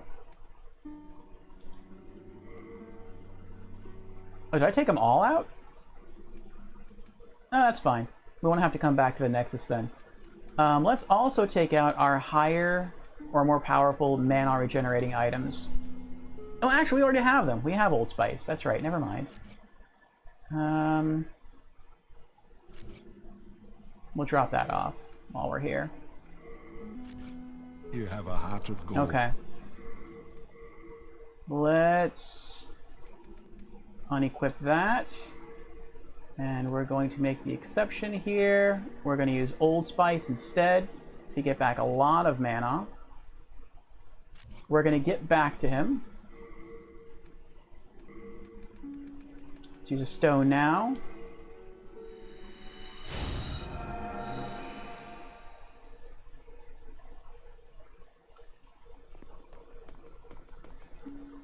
I was thinking about toggling over to the Insanity Catalyst, but the Insanity Catalyst isn't an even trade-off. The Insanity Catalyst does not double your damage output for cutting your mana on half. It like gives you 30% more damage.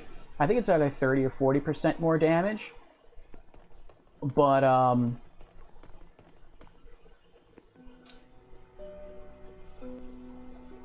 it doesn't. It takes away 50% of your mana, so it's not really worth it unless the enemy's really pressing into you.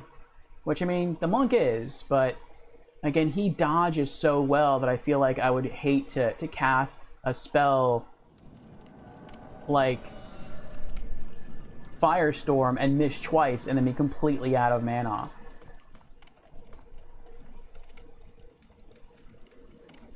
Okay. So same as before. Let's take out the centipedes. Oh, we have to wait for the cutscene.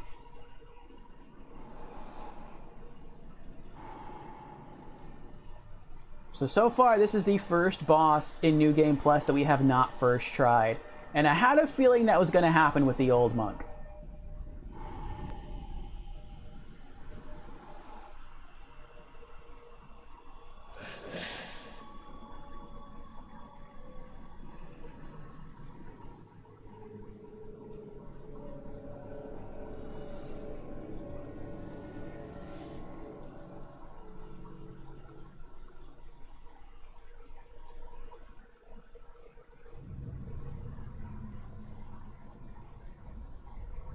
Marcusor asks, sup with Swank?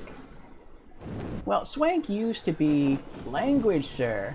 Yes, he does tend to be a bit more colorful. But I first met Swank over on another streamer's stream, Pre. Pre is one of my favorites. And yeah, for some reason he's not a big fan of her stream anymore, and I don't know why. And I spoke to Pre and she doesn't know why either. But that is actually how Swank regularly talks in everyone's stream. So, like I said, it might seem extra colorful, but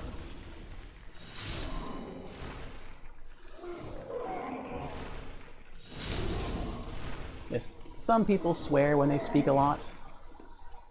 That is Swank.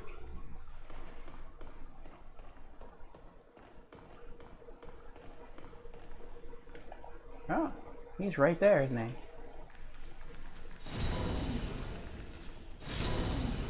But perhaps I will speak with Swank outside of stream, if it does make more people uncomfortable, to see if he can tone down the language a bit.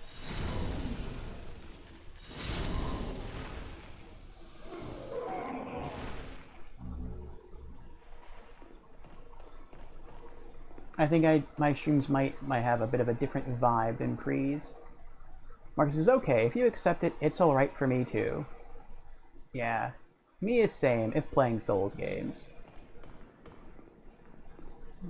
Okay. Now I think the first mage is up here, right?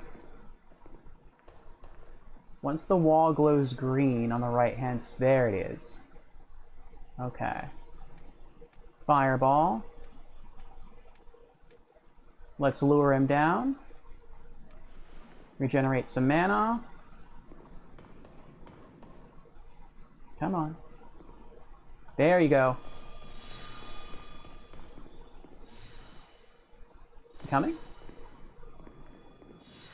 I don't think he's coming yet. No, he's not coming yet. For me, it's okay, as long as it's not sentence contains causeless swear words. No. Seriously? You're still not firing any spells at me? I don't trust that. What about if I walk over here? Oh! Nope, nope. That got his attention. He must have been daydreaming.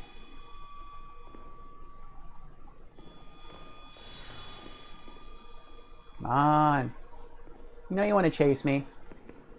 Come on. Come on. Hello?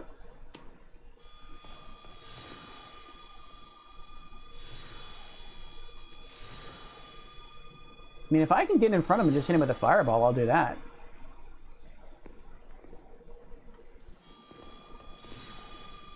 He can cast spells a lot faster than I can, too.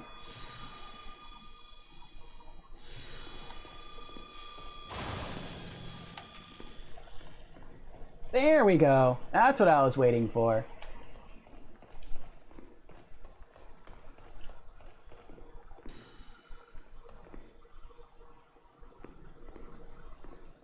You going back now? I'm not following you. Keep going.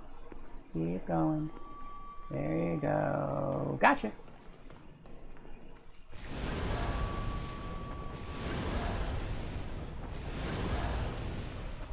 Yes!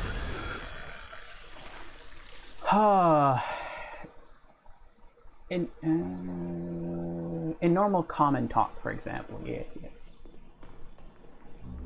Alright, I got some more fresh spice. Now we should have 2 more centipedes.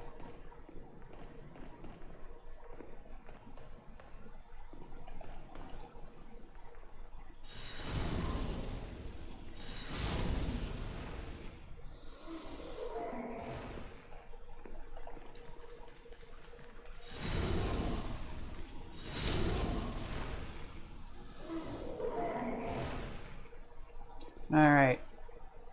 Now we should have the other mage.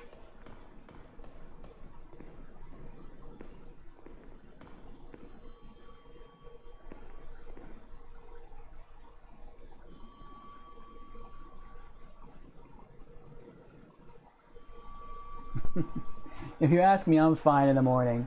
I also don't say, yeah, I'm fine this morning, bro. Yeah.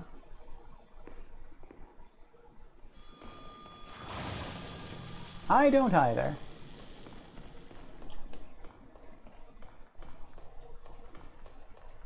But like I said, if it makes people uncomfortable, then I will have a word with Swank to see if he can tone down the language.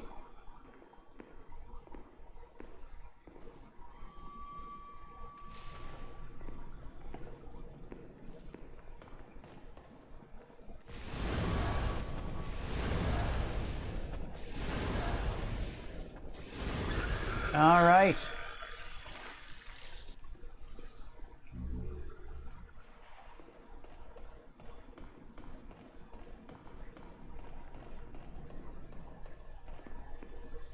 Let's try and see if we can get that lizard up there.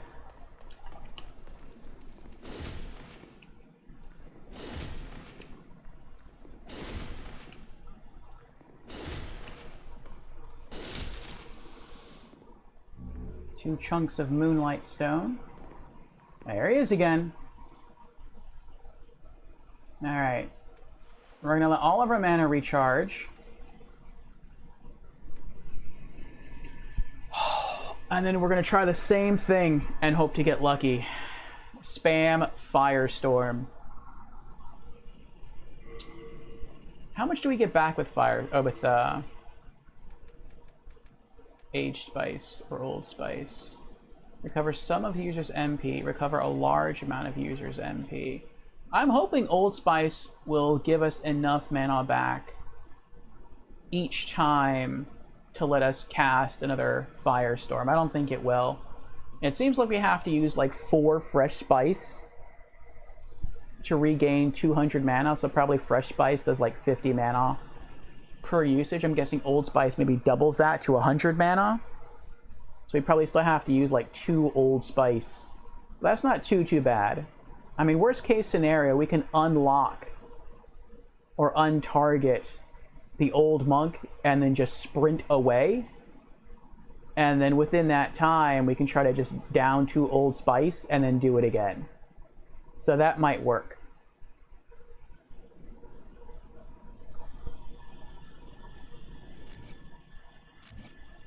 All right, we almost have back all of our mana here.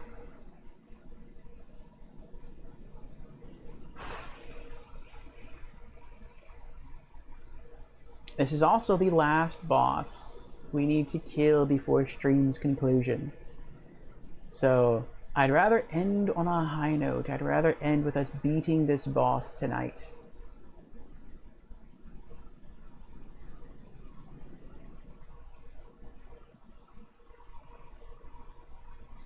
All right, here we go.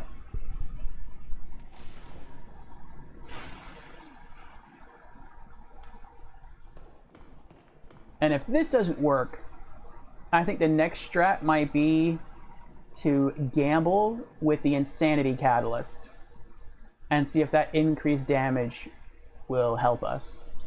But right now we're just going to stay on the Wooden Catalyst.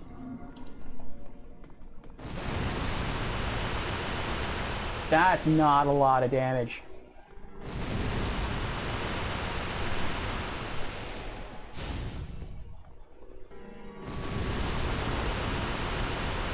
That wasn't bad.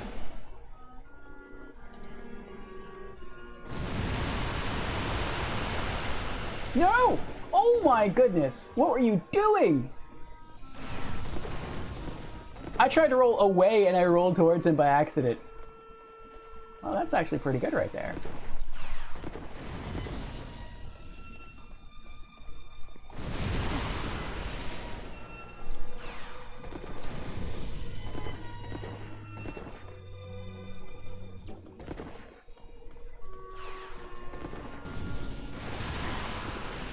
Oh, he's gonna kill me.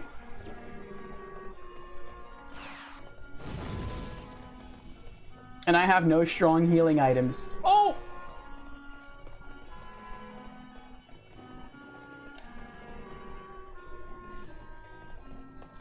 Well, I do actually. I have strong healing items. I just don't have any equipped. Which I should have planned for this more with healing items here. Now I'm kind of stuck.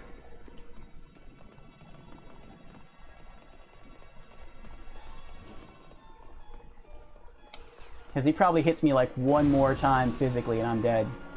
He hits me any time at all magically and I'm dead. Oh, I'm stuck in a corner now.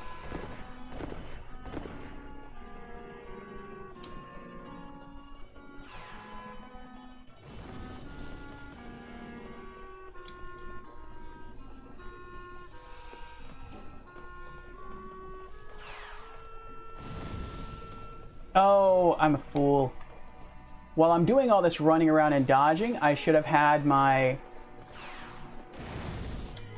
phosphorescent pulled out to be regenerating mana.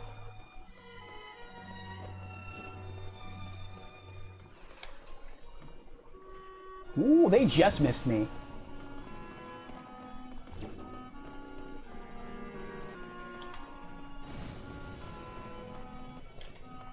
No!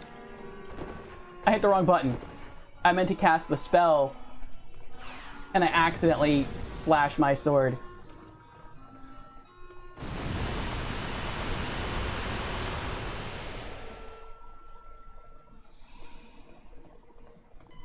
You also have to be careful because if you get too far away, he will actually heal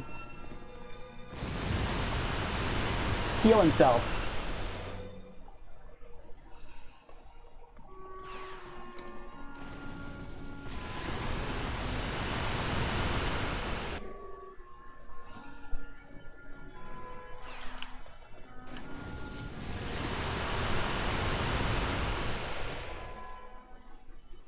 It looks like I get almost 200 mana back with each of these things.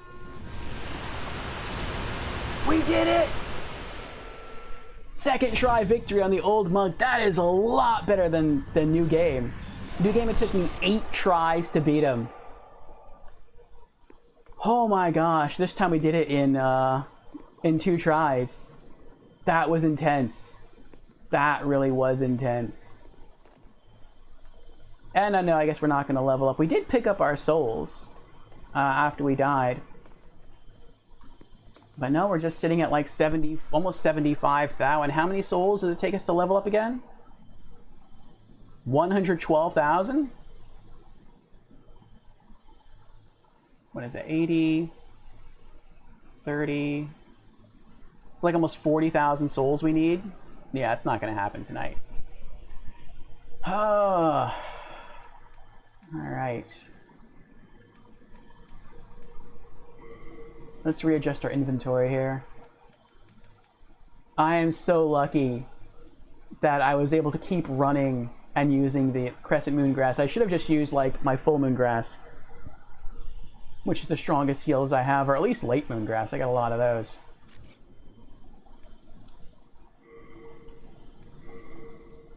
Oh boy, oh boy, oh boy.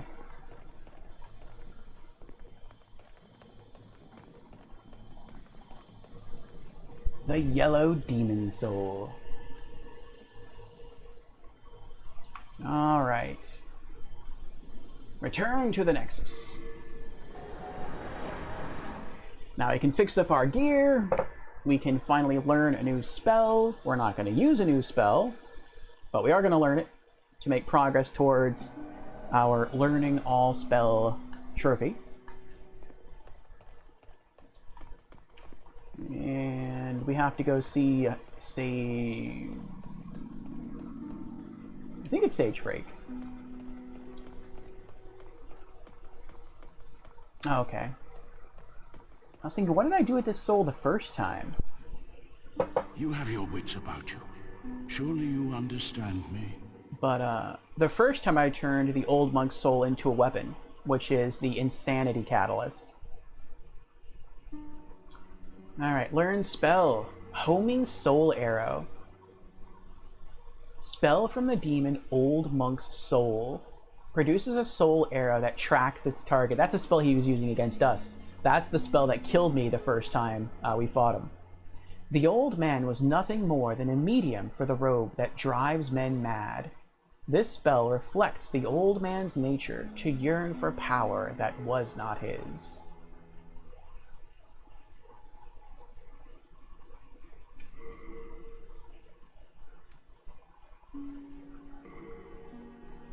That takes up 2 spell slots and it costs 40 mana? How much does Fireball cost? It also takes up 2 slots. It costs 20 mana.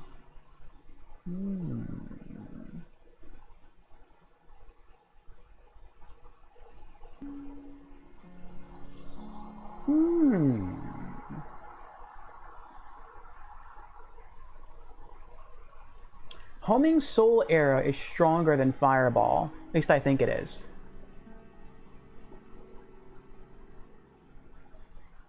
Should I swap them out?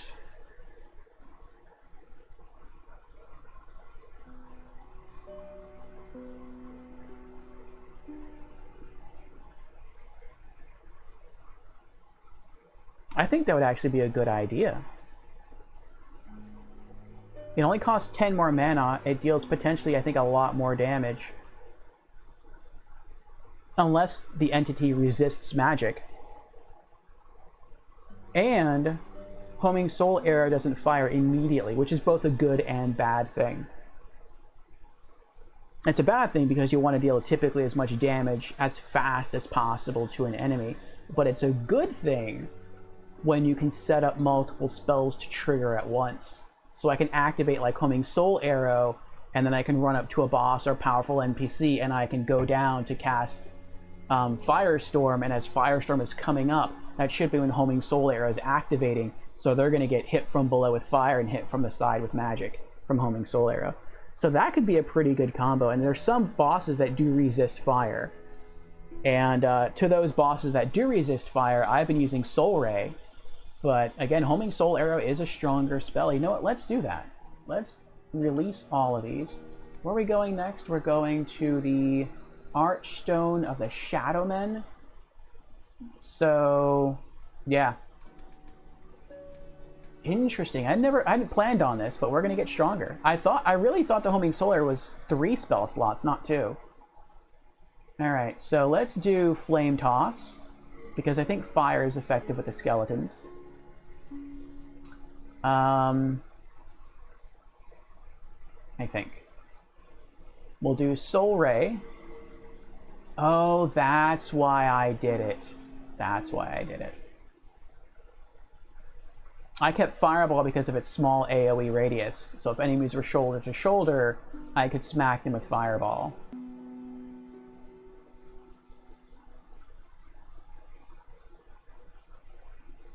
You know what I could do? I have an idea.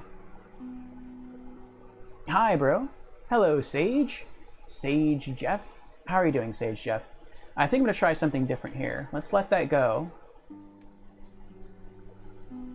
How many is Fireball? 2.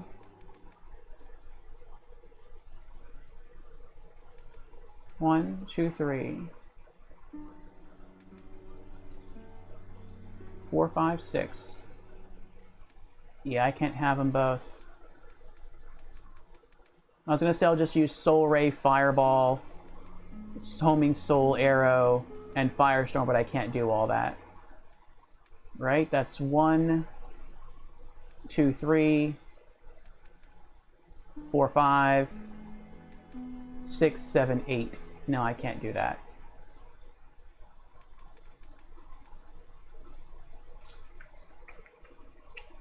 You a Souls fan, Sage? Is it Sage or is it Sag? Sad? I just have a question. Very well, I'll call you Jeff. Very well, Jeff, what is your question? And if your question is what version is this? This is the PlayStation 3 version. I am playing it offline. This is original hardware. It is not an emulator.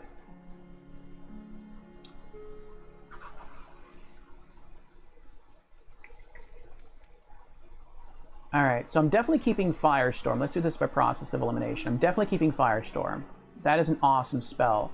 I would like to use Soul Arrow, but then that's already 5 slots. So I only have 2 left. I could just do Soul Ray.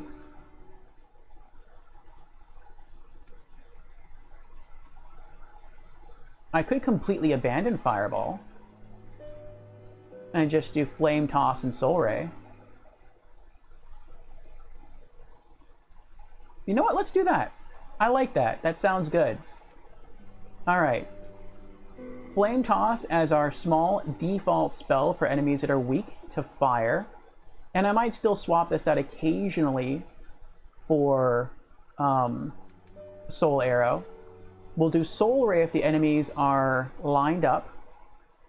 Just a moment, Jeff. I am strategizing.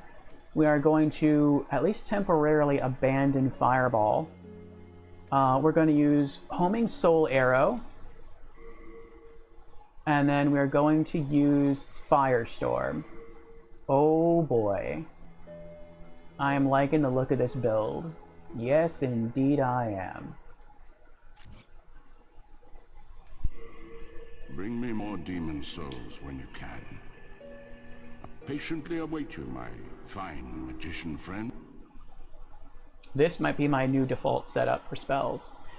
Okay, Jeff asks, I'm new to the Demon Souls series.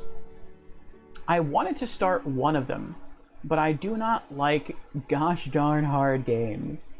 Do you suggest this one? I would say this is a good one to start, but I have to be upfront with you, Jeff. This is the only Souls game that I have ever played. This is my second playthrough. This is New Game Plus, so it's between 50 to 70% harder than the base game, depending on, you know, who you consult about that. And I have to say I was like you. I had heard good things about the Souls series, that they were a lot of fun to play, but I had also heard that they were really hard. And I enjoy action RPGs, I enjoy hack and slash action, I enjoy adventure games, but I don't want to play a game that's difficult just for the sake of being difficult. But I saw a few streamers that I'm very fond of play through this game, and actually some other Souls games as well, and it got me very interested in, oh I forgot, we have one more thing to do before we leave. It got me very interested in the series. And so I thought I'd give it a shot. So I tried Demon Souls, and I'm really glad I did, Jeff. I'm having a lot of fun with it. And let me put this away. I was worried. And the game is a challenge, but I never feel like it's unfair. If I die, it's typically because I wasn't taking my time. I wasn't trying to be aware of my surroundings. I was just having tunnel vision and trying to go from point A to point B. And when that happens, you're going to die. Enemies will ambush you, or you'll run into a trap. Something bad will happen. But as long as you're taking your time and you're looking around, then you should be okay for this game, I would say. I did first try the majority of bosses, and again, this was my first Souls game, and my first playthrough of Demon Souls, and I beat the majority of the bosses first try. And I think in some respects, I think Demon Souls would help you if it was your first Souls game, because of some things other Souls streamers have told me about their experiences with different games in the Souls series. And that would be that in some respects Demon Souls is harder than other Souls games, but in other respects it's easier. So the way it's easier is that the bosses in Demon Souls are typically easier than the bosses in the other Souls games. But the reason they're easier is because the levels themselves are harder. Demon Souls is sort of unlike the other Souls games in that the challenge, the main challenge in Demon Souls is making it to the boss. Because of that, the bosses are made a bit easier. The boss is almost like a reward for getting to the end of the level, sort of. And that's the opposite of how pretty much every other Souls game is. The other Souls games are typically a little bit easier getting to the boss, but the boss is a real challenge.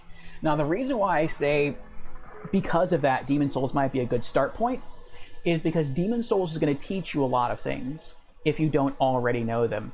I don't know if you've ever played any Monster Hunter games, but it's a very similar formula. You can't just run up to an enemy and try to kill it. you have to do things like every movement you make is controlled by stamina, whether it's you're running, you're dodging, you're attacking, you're blocking. And so you have to learn to work within that, because if you overextend yourself and you run out of stamina, you're not going to be able to defend yourself. You're not going to be able to attack or evade. You're going to take damage. You're probably going to die. And you're also going to have to learn things like perhaps staying at bay a bit and watching enemies attack and learning their attack patterns, and then learning how to overcome those. And since the levels are harder in Demon Souls, if you get good at just mastering the concepts of Demon Souls, of looking at enemy patterns and learning how to adapt, if you get good at being aware of your environment, if you get good at learning how to manage your stamina, then those skills will carry over into all of the other Souls games. And since the levels, they say, are harder in Demon Souls than they are in the other Souls games, then it would probably help you to start with Demon Souls, because when you go into the other Souls games, those levels are going to feel easier to you because you were trained in the fires of Demon Souls. The bosses will be harder, Do come but back alive. you know, I need your business. you'll sort of learn those from those boss encounters as you do them. And something else that's different with Demon Souls than Dark Souls and those other games is that in Demon Souls, the checkpoint system only spawns a new checkpoint after you beat a boss. And a lot of people who play the other Souls games really hate that. Because usually in the other Souls games, you get up to a boss, and then you hit a checkpoint or a save, and then you go fight the boss. And then if the boss kills you, you just start from right in front of the boss, and then you go fight the boss again. Sometimes you're not literally right in front of the boss, but you're pretty close. But in Demon Souls, if you die at the boss, you have to run through that entire level all over again. And that makes people who have played other Souls games first like want to smash their head against the wall. But when you start with Demon Souls and you kind of come to expect that setup, and then you shift to another Souls game where they give you a checkpoint that's like right before the boss, it's going to feel a lot better. Like, okay, the level was easier to get through in the other Souls games. I'm at a checkpoint right before the boss. It doesn't really matter if the boss kills me, because I can just tackle the boss from the checkpoint that's right in front of it. So, yeah, I would say this is a good starter. Again? What's again? I can for Did I fix everything? I did fix everything. no interest in. All right. I can That's tell not you nice. We have Flame Toss, Soul Ray, Homing Soul Arrow, and Firestorm. This is nuts. All right. Renowned Soldier Soul.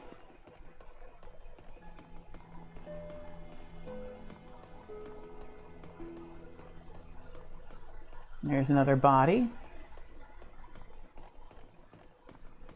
These are two random dead people here. Storied Soldier Soul. Other adventurers making their way through the Nexus. And they were killed by our friend. I use that term loosely, perhaps even sarcastically, who stands right over here.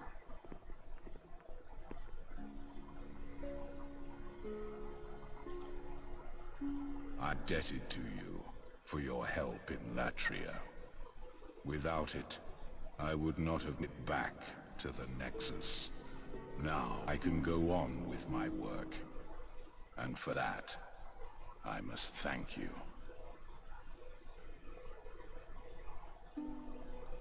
What is it? I have no business with you. Not yet. Do not be concerned.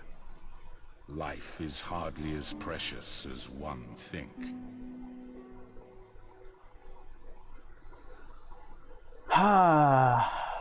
Thanks, bro. Comprehensive description about the game. You're welcome, Jeff. You're welcome. I hope it helped you. Alright. So, his gimmick, and if you don't want a spoiler about this character, you might want to tune out for the next 2 to 3 minutes. Starting now. So the gimmick with this guy is if you save him in Latria and you don't kill him, he will return to the Nexus. And every time you defeat an Archdemon, he will kill random NPCs. Now, the first time you kill an Archdemon, and the old monk was an Archdemon, he'll just kill 2 people that weren't in the Nexus before. They're just randomly placed here.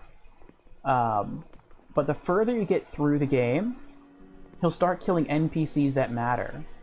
He'll start killing... Eventually, he'll kill every single NPC that's in the Nexus, except for the blacksmith, your stockpile Thomas, your inventory guy, and the Maiden in Black.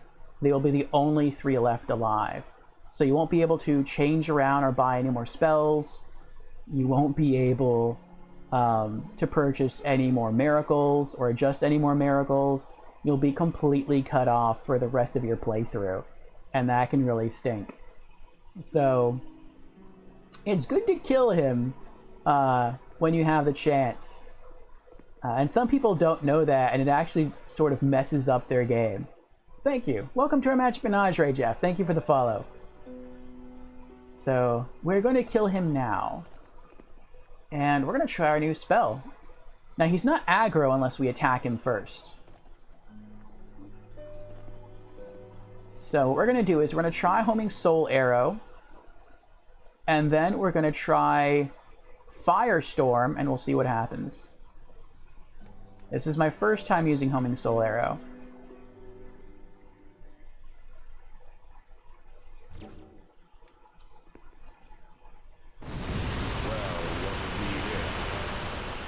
Do you wish to die so soon?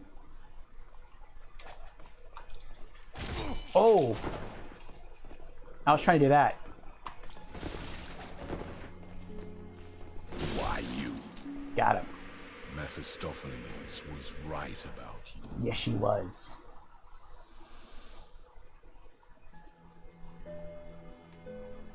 Okay, so that's good to know. I can't really use Homing Soul Arrow and Firestorm at the same time. We got his armor. Because things can actually destroy the Homing Soul Arrow orbs. If a weapon hits them, if they hit an obstacle like a piece of scenery, or another magic spell can actually dispel them if it makes contact, which is pretty cool. So if I do Firestorm, it can actually crop up around me and just destroy my Soul Arrow spell, or my Homing Soul Arrow. So do I still want to use it then?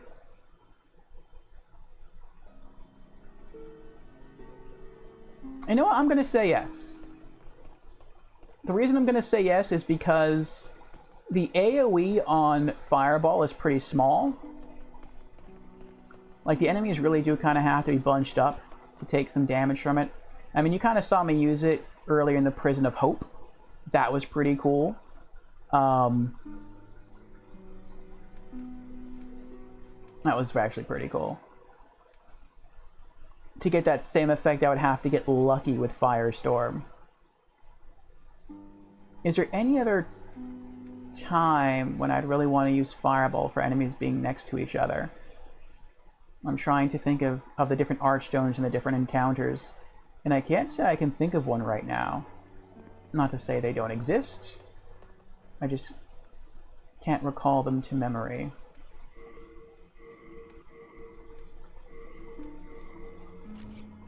You come back alive. Okay. Alright, alright. So what's next? Well, next would be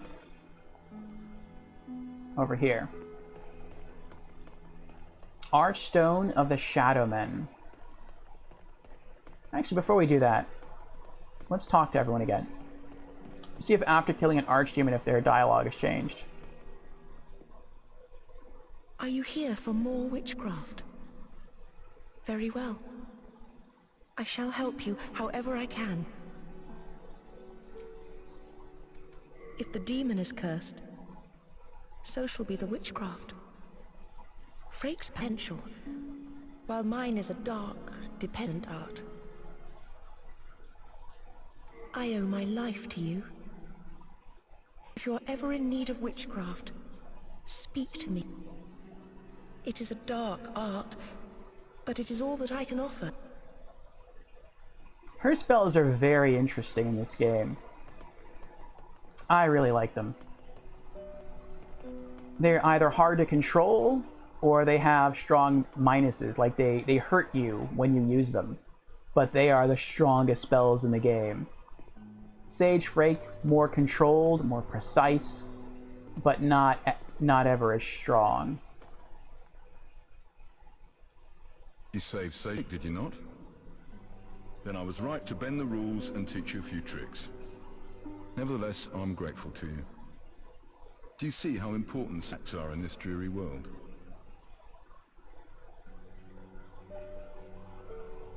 What is it? Are you still begging for magic lessons? Ah, so be it.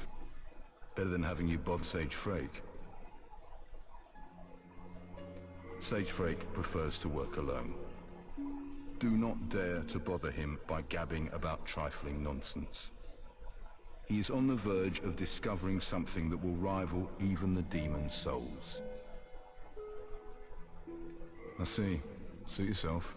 He is fancy. I just noticed that. He put a cloth. Is it a cloth or is it broken? Oh no, there's a cloth.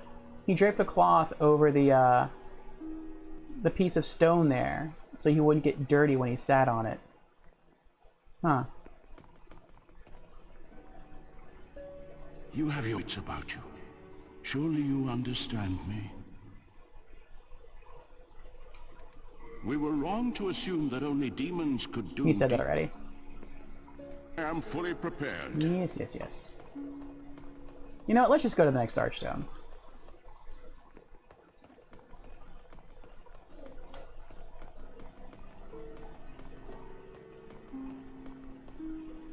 Archstone of the Shadowmen, the Shrine of Storms. The island shrine of the Shadowmen, who worship storms and mourn the dead. Here, the storm beasts fly above, and the souls of the dead inhabit empty skeletons to move about freely.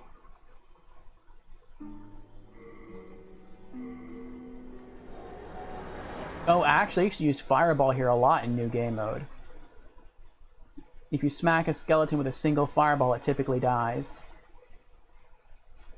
But I don't have that anymore.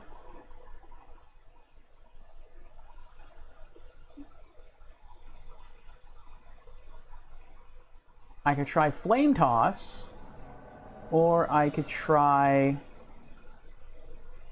Soul Ray. Let's try Flame Toss, see what happens. And there's Satsuki, the Master Swordsman. We'll log his quest, but we're not going to complete it. No, I'm curious about what my... I think my world tendency everywhere should still be pure white. The old monk did kill me? Ooh. Interesting.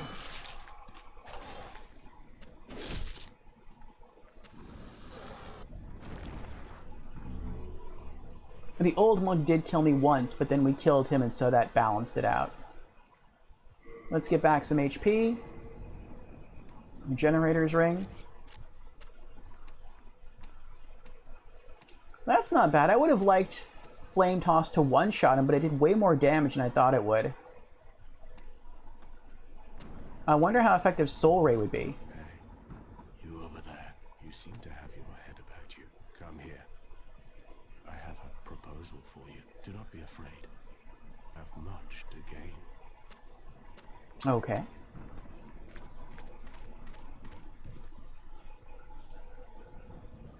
I am Satsuki.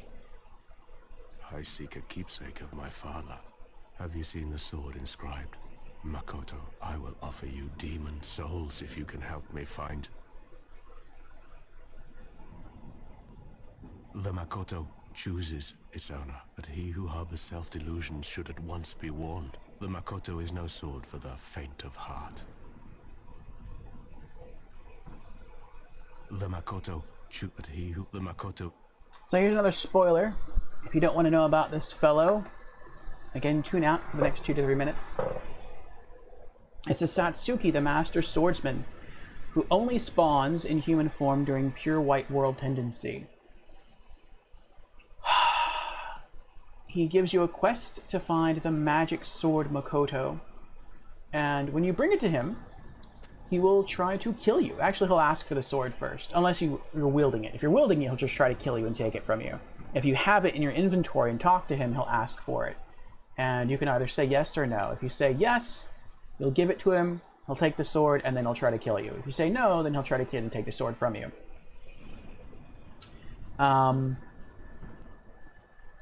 If you kill him, it will lower your world tendency. It'll turn it from pure white back down to neutral, which really, really stinks. But your character tendency won't change. And that's interesting. Usually killing an NPC will lower your character tendency, but not world tendency. But here it actually does the opposite.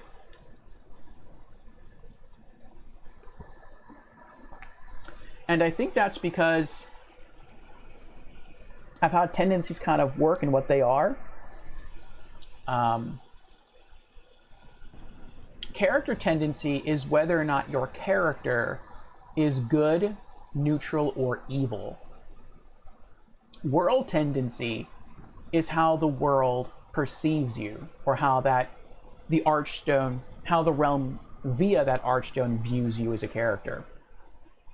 So when Satsuki attacks you, and you defend yourself by fighting back and killing him, that doesn't make you an evil character. Because of that, your character tendency does not change. But everyone will see that as a bad thing, because if you read the description of the Makoto sword, it says that it is a cursed weapon. So you basically gave a cursed weapon. The weapon states like it's cursed and it drives people crazy and it drives them to do bad things. And so you basically gave a sword that drives people mad to a master swordsman. So it's due to your actions that he became mad and tried to kill you. And so they fault you for it. And so that's why your world tendency drops, but your character tendency stays untouched. It's an interesting system. All right, let's get back to Ring of Magical Sharpness. Maybe we'll try and beat the first 2 bosses here. We'll see. That would be the Adjudicator and the Vanguard Demon.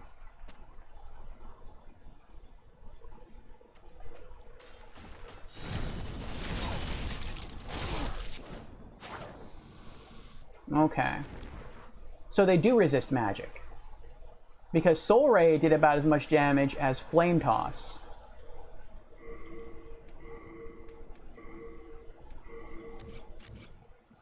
So they're definitely weaker to fire. Alright. Let me hold off here. And let me get my mana back and my HP back. And we'll press on. The next area is a bit tough. I would say that this staircase right here, just going up these stairs, is the hardest area between us and the first boss. And the first boss is a significant way away from us. But these stairs are the hardest point in this level. Once we start climbing the stairs, an archer will spawn, and he'll start firing magic arrows at us, and since they're magic and I have low magic resist, I will take a ton of damage from those arrows.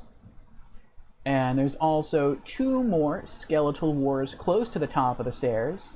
One will start rolling at us before we even reach the archer.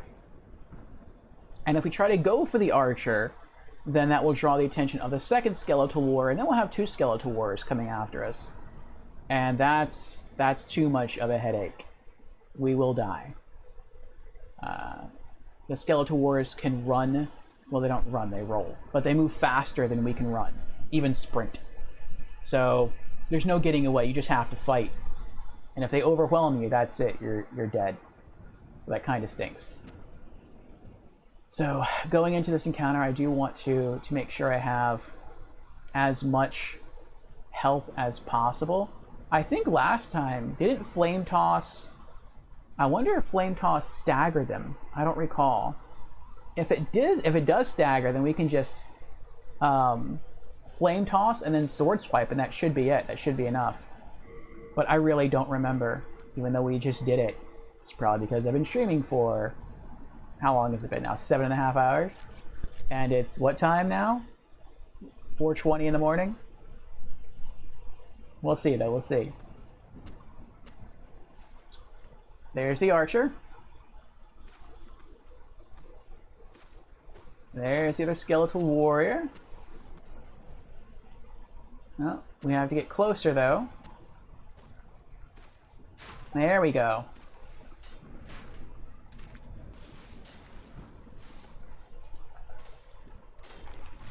It does stagger him. Oh, we got him. Nice. Interesting. So magic doesn't stagger the skeletons, but fire does. Good to know. Very good to know. Useful info. All right, let's take out the archer. Will that work? That won't work.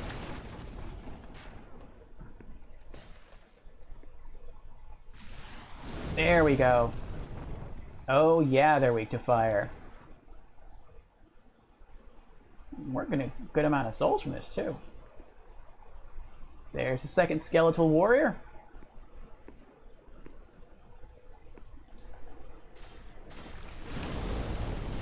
Ow! Ow! There we go. There's one more up there. Get off of me.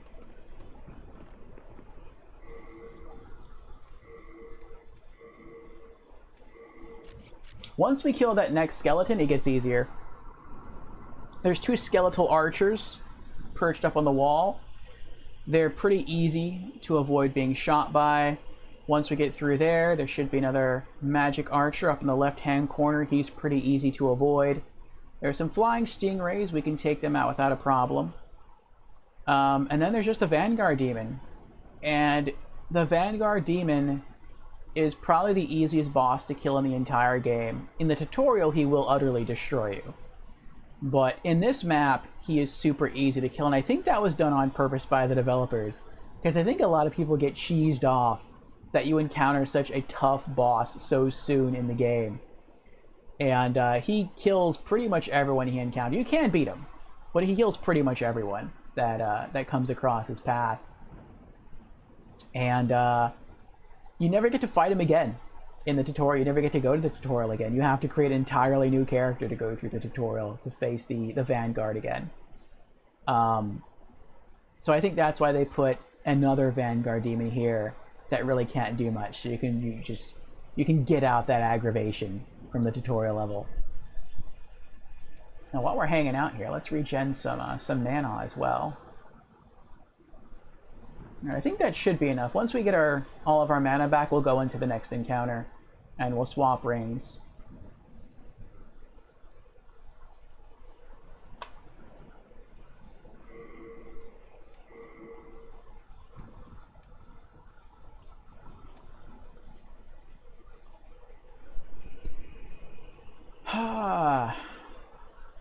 Another few seconds here. Nice thing about the phosphorescent pole is that once it's fully upgraded, it regenerates 1 mana point every second. But I also like the regenerators ring. It gives you 4 HP every 1 second. Now we're pretty close. Let's just hang on and wait for that to get back to full as well.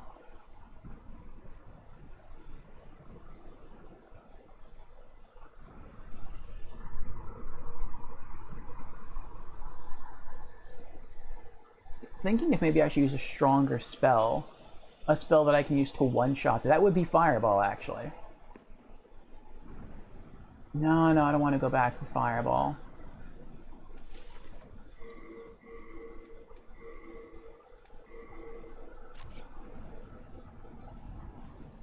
my magic were just stronger, Flame Toss would one-shot them. I guess I just got to keep bumping up my magic stat.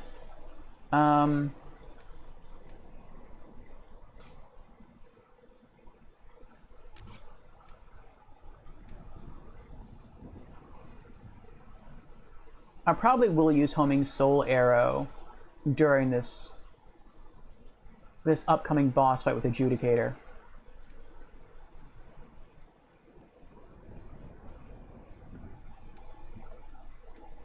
I don't know, should I swap out Firestorm for Homing Soul Arrow when I need it, or should I just keep both equipped at all times?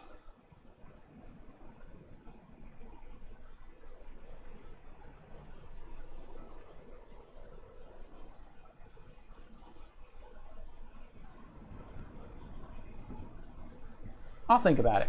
Let's just keep going, and I'll probably have the answer by next stream. Alright. One more roly-poly guy to go. Ow. Oh!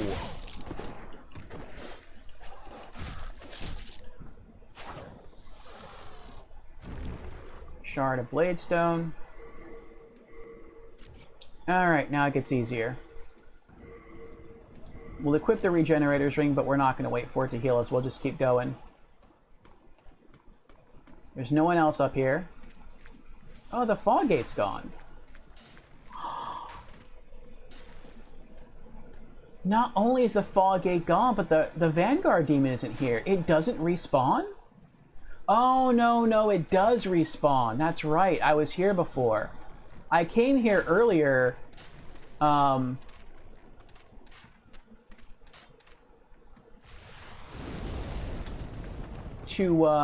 he's still alive. That's probably because I'm not wearing the Ring of Magical Sharpness. I came here earlier to trade something to Sparkly the Crow to get a colorless demon soul. That's why he's not here.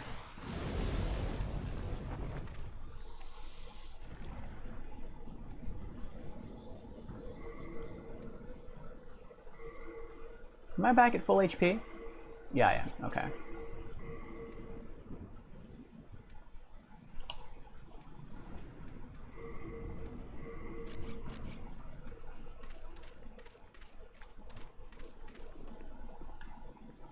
And the key is still over there. Yeah, let's set him free.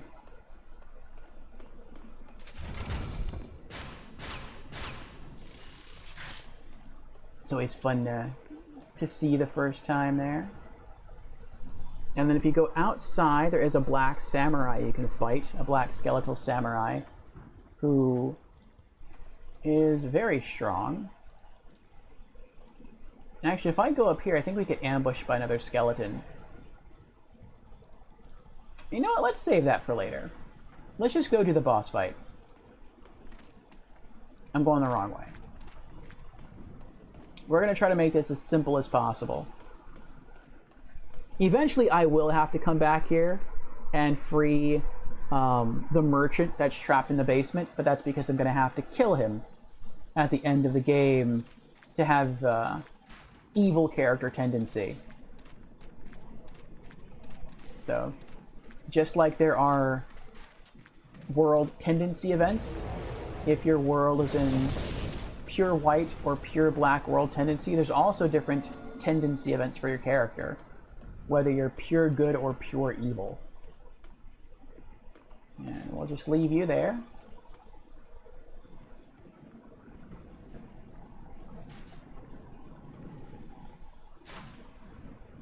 Ooh, that wasn't nice. Well, we should have... That's right, I can't one-shot enemies anymore. That stinks. He's not there anymore? Was he a one-time spawn? Half Moon Grass. Or did he fall? Maybe he fell. I hear something spinning.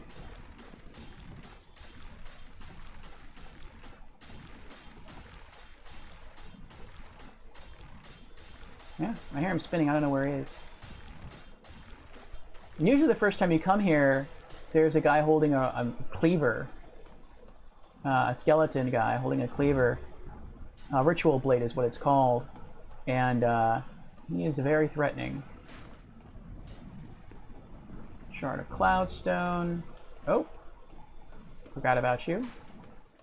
Stone of Ephemeral Eyes. You're not down there, are you? No, I don't think you're down there.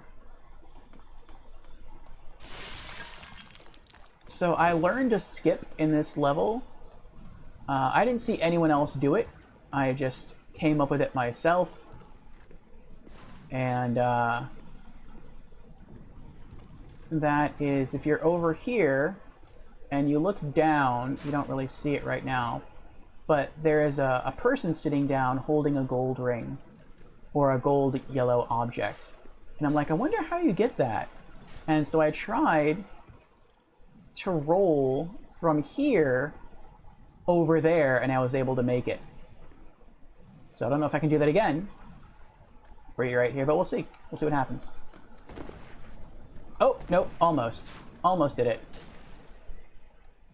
Oh, now I gotta take him out to get back up there. There we go. And I'm here, I might as well go for it.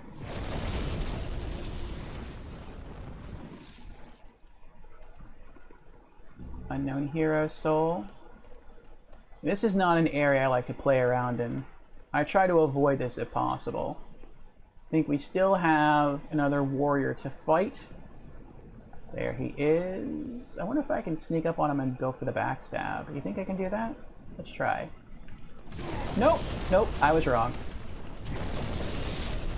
Oh my goodness. Oh my goodness. They just... I'm gonna die here. Oh, look at that! I am gonna die here if I'm not careful.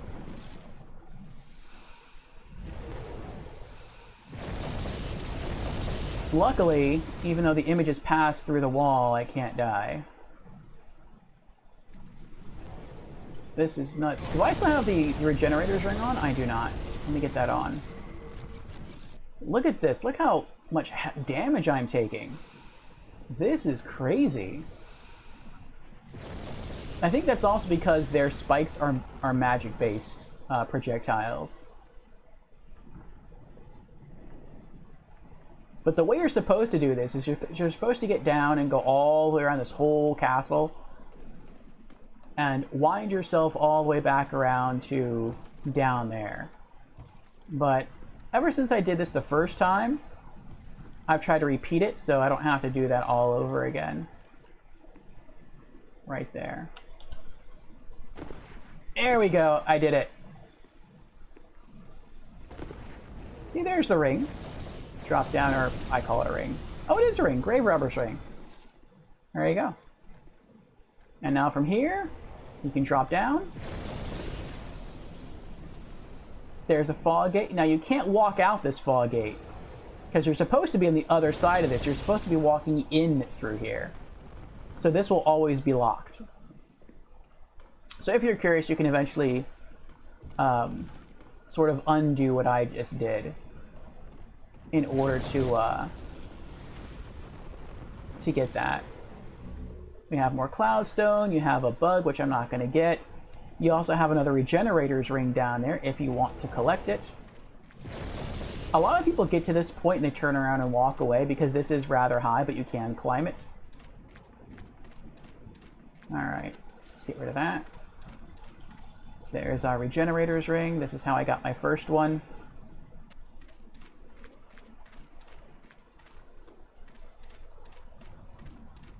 We are definitely not doing the second area tonight. The second area for me is the hardest area in the entire game. But we'll do the first part. At least up to the boss. Oh, we got another trap here.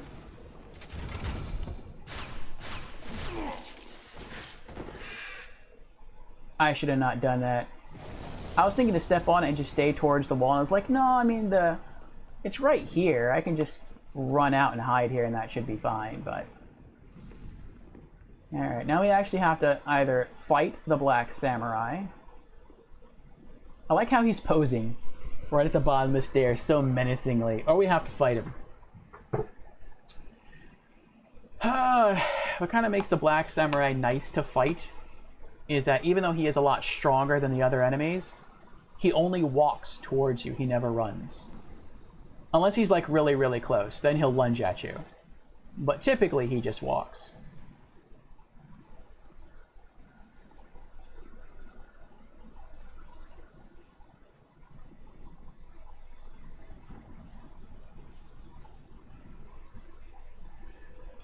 Okay. So how am I going to take this guy out? Am I going to use 2 Flame Toss?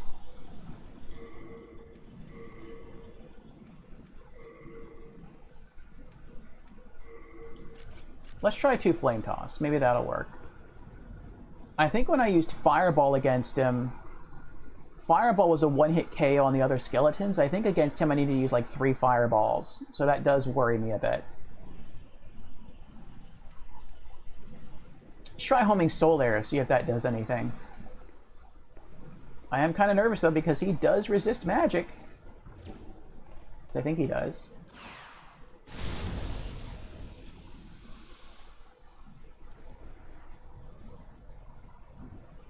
Never mind. That works. That works a lot better than I thought it was going to work.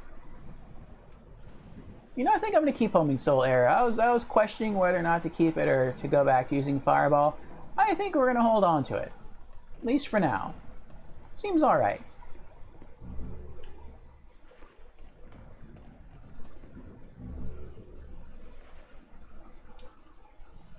Not even Fireball could one-shot him. That's crazy. Alright, through here is the boss, the Adjudicator. My old strategy was to just run around in circles and cast Fireball. But I think what I'm going to do now, especially since I don't have Fireball, is to use homing Soul Arrow and just run around and constantly try to just stay moving and hope that Soul Arrow will deal more damage at a faster pace and we can take him down. And if we do, we'll probably be able to level up again. I'm not going to get greedy though. I'm not going to try and use the Ring of Avarice. What rings do I have on now? Okay, yeah, that's right. Alright, let's do this. Let's do this. If the boss were easy, I would totally do it.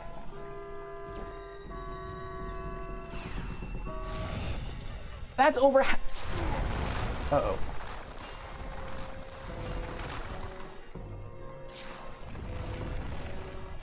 Oh, I don't see you. I don't see... Unlock, lock, unlock.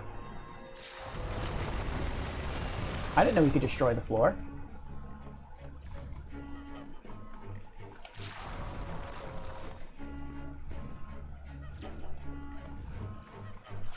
He moved!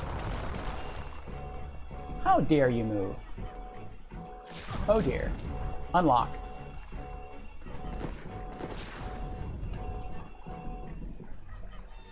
Run. Heal. Run again. Heal. Run again. Oh, I didn't mean to roll, but that works too. Heal again.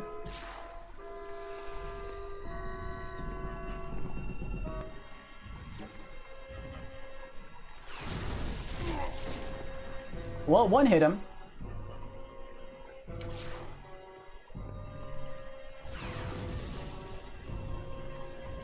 Heal. Heal. And you're not safe anywhere up here. Like, he can hit you from anywhere.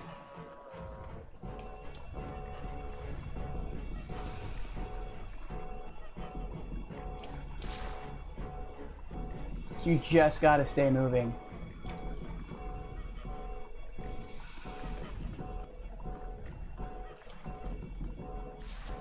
Alright, I think we're good on heals.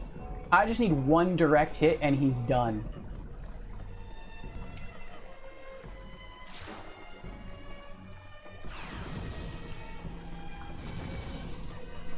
Unlock! Unlock! Oh, I didn't click it in. That was half my health right there.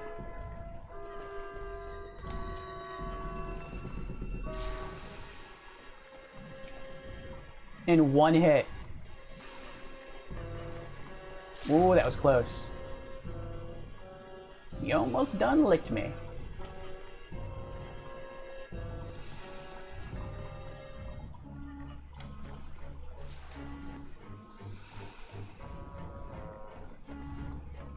I'm kind of tempted just to drop down and firestorm him. You know what? Let's whoa, no, keep running, don't stop. Let's hit him with Soul Ray.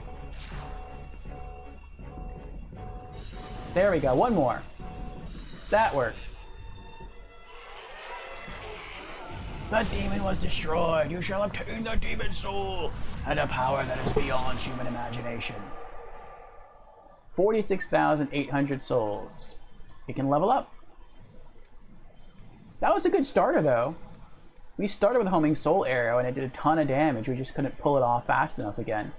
But finishing it up with Soul Ray, that worked pretty well. Another boss, first try. So far, only one boss has killed us. Woo! I didn't mean to do that. Only one boss has killed us so far in New Game Plus. And that has been the Old Monk. And it was only once, which is much better than our first playthrough, where he killed us like 8 times. Storied Soldier's Soul. Swollen Demon Soul. Can I do anything else with the Swollen Demon Soul? I don't think I can.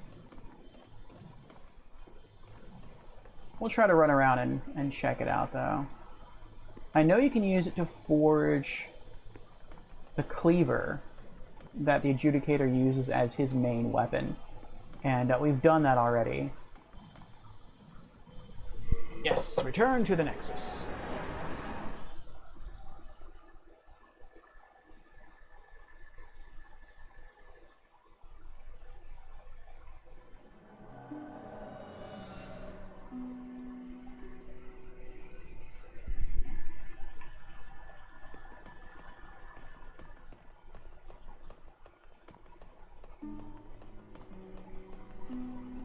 Thank goodness, I was worried.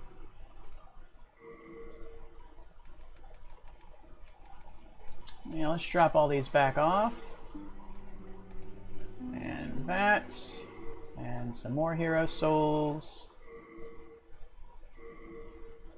Yeah, I think you can only use that to forge the weapons. I think it's the Archdemon souls that have multiple uses for spells, miracles, and weapons.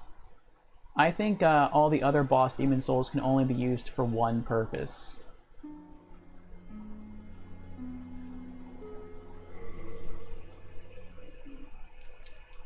Shard of Mercury, Shard of Moonlight. We're full on shards of Cloudstone. Oh, I took the armor with me. I forgot to put all that away. Put away our duplicate rings. There we go. We are indebted. Okay. Actually, I might have to pull out some of the items I just put away. We'll see. First, let's level up. Thou seek then tap key to life's ether, soul of the lost withdrawn from its vessel.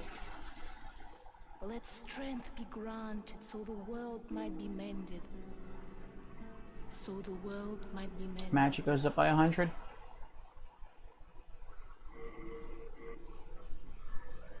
Alright, 114,000 to level up again. Art thou I am done? for now. Mend strength, help the world be mended. Thank you. Alright, let's get our stuff I fixed. forge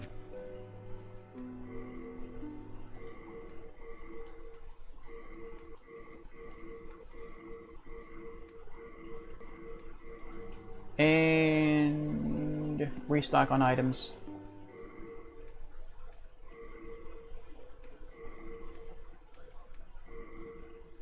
Nice.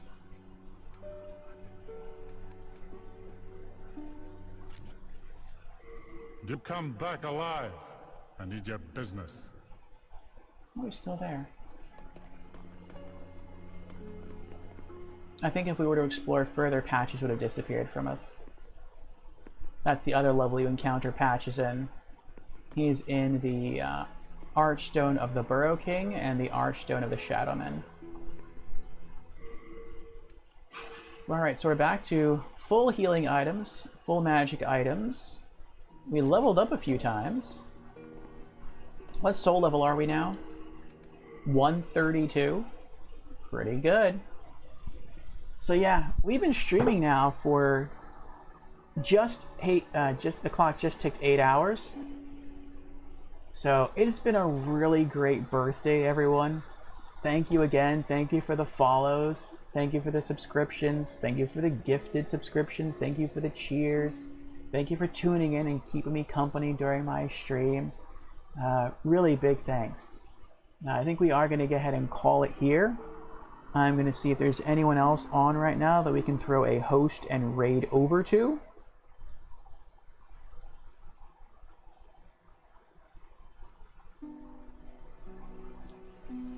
Let's see.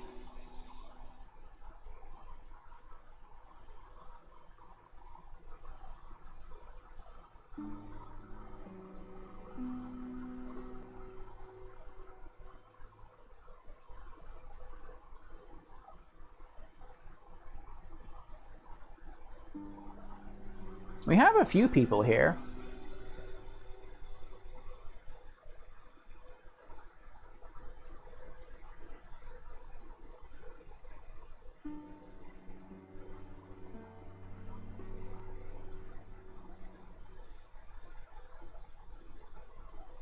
Yeah. I think we'll go ahead and we will raid... Well, I might let you all decide. Do you want to see another Soul streamer? Or do you want to see Ghost of Tsushima? The Souls streamer, I do not know. I have been following them for a little while, but it's a very recent follow. They are also streaming the PlayStation 3 version of Demon Souls. Or like I said, we could go to some Ghost of Tsushima, if there is any preference. If there is not, I will probably just pick one at random. But let me see if I can organize some stuff here. As I do like to keep all of my things organized.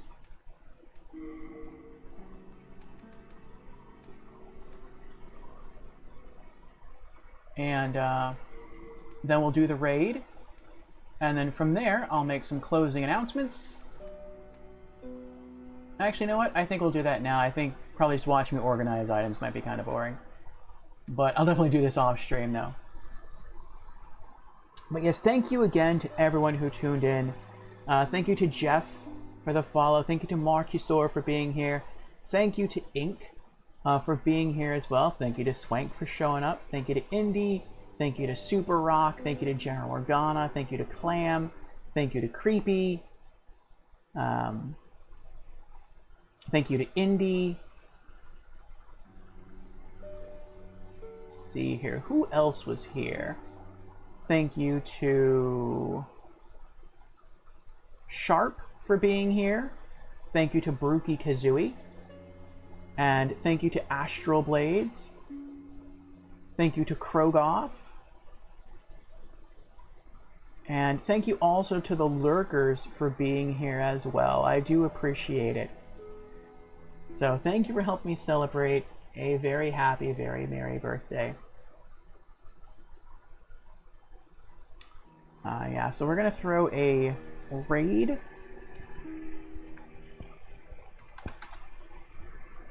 over to, let me click on them actually, see what they're up to.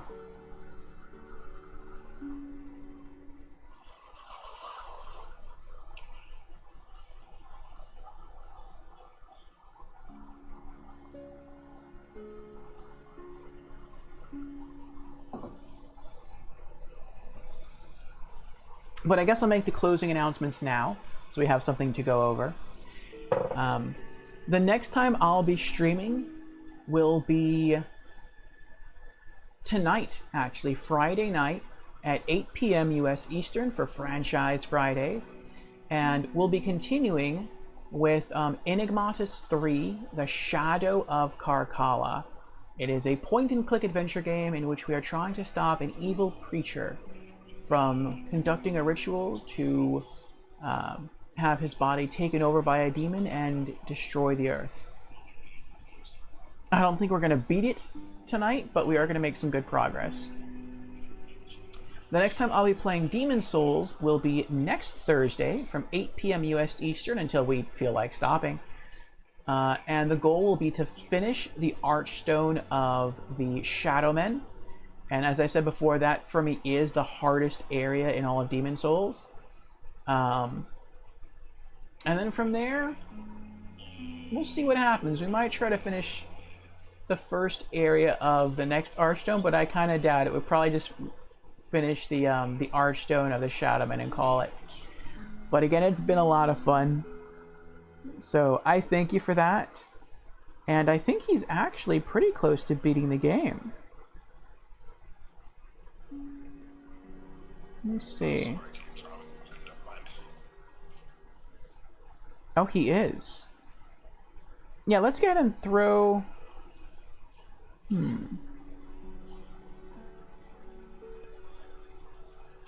Let's see. Has anyone said anything whether they want Ghost of Tsushima or more Souls? I mean, you all are here for Souls. So I'm guessing you would like more Souls content. So alright, let's rate a Souls streamer. We're gonna do... Revolution. And again, it does look like he's at the end of the game where he's very close to it. Unless he did things out of order, that's also possible. Revolu. I think it's... Okay, yeah, it's Revolution, but he switches up the T with a 7. I know someone else who does that too. Alright, there we go.